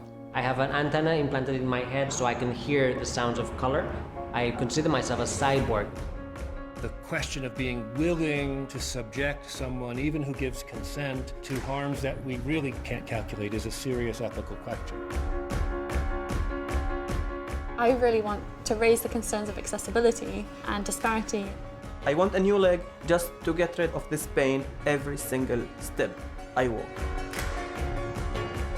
The future is in inventing technologies that allow bodies to do things that can't be done now. Augmentation, if it becomes standard, will be used for bad purposes. Nobody doubts that. There are very big questions about individuals. What rights do they have? What rights do the government have? Is this where we should be going?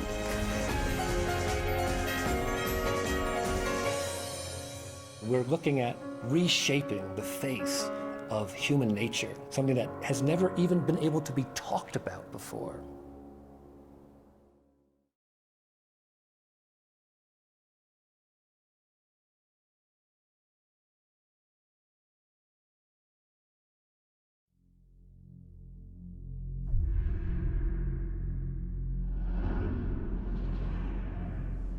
The augmented era began with such promise. Until the incident turned the world upside down. 50 million dead. Hundreds of thousands more maimed and injured. All because a few rich opportunists plotted in secret to control us.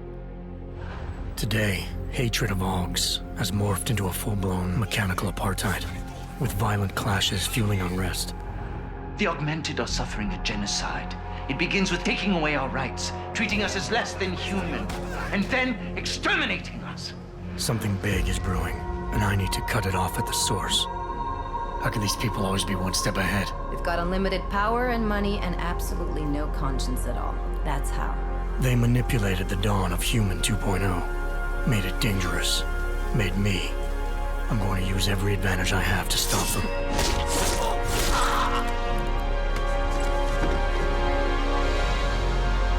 My advanced capabilities convinced Interpol to recruit me to their counter-terrorism task force, despite objections within the team.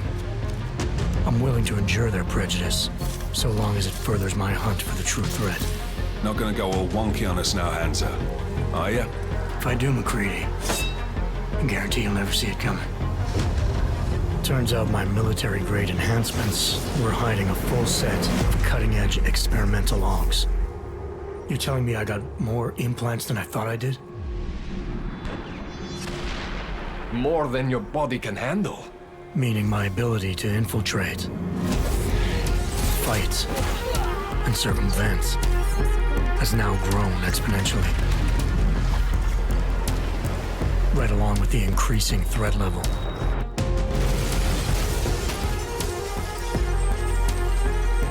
Being stationed in Prague places me at the epicenter of terrorist activity. And with blame for the latest atrocity being leveled at an augmented group there, the only certainty is that the body count will keep rising. Our territory is fiercely defended.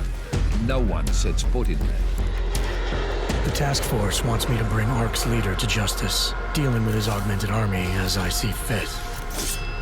Starting my investigation by interrogating Talos Rucker on the realities of his non-violent approach could prove beneficial. Every floor of their towering complex is packed with armed militia and filled with high-end security. But its makeshift construction provides me with plenty of options. Going in full force and guns blazing may result in casualties. But if I want to strong-arm Rucker into surrendering, it makes sense to use force. Engaging them with modified firearms, explosive nanoblades, and using my Titan shield to negate their counterfire as I roll through like a reinforced tank. I have known exactly the kind of thug you are since the moment you entered. If ARC had no involvement in the bombing, it might justify going in like a ghost, hacking their security systems, using the architecture to my advantage, delivering concussive blasts via the PEPS gun, and relying on the Tesla's electrified projectiles to avoid any unnecessary deaths.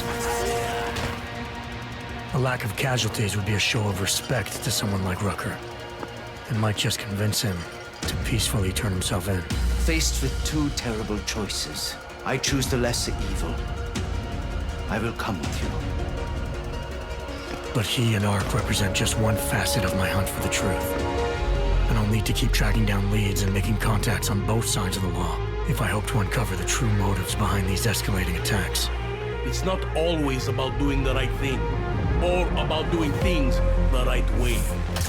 Intel gathered from allies outside the task force has me questioning everything, including the true intentions of my own command. If you're meeting with Miller, be careful. You walked into another ambush, and Miller's not off my suspect list yet. Everyone's got their agenda, meaning I'll have to trust my gut when dealing with suspects. How far are you willing to go to help out a friend in need? Whether I'm working by the book or going rogue, choice never comes without consequence. What's the going rate for cops in Gotham City? You're making a very dangerous assumption. The clock is always ticking, and unraveling the mystery on my own terms may be the only way to prevent disaster. There is a moment coming, and it will be soon, when all of us will have to choose a side. As anti-Odd conflicts become a global concern, Prague represents just one square on a giant chessboard whose pieces are continually manipulated from the shadows. I have to choose my allies wisely, reminding myself of the greater cause. The elite may obscure themselves in darkness, but the truth is still mine to reveal. I don't care that they only speak in whispers. I won't let them have the last word.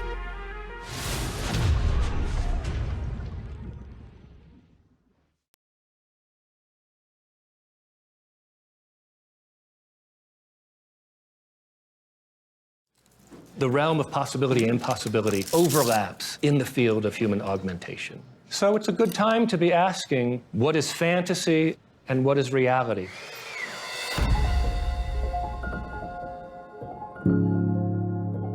Ultimately, what it means to me to be human is the ability to make choices. To be human is to be highly adaptive and to seek, as we march into the future, a better and better life.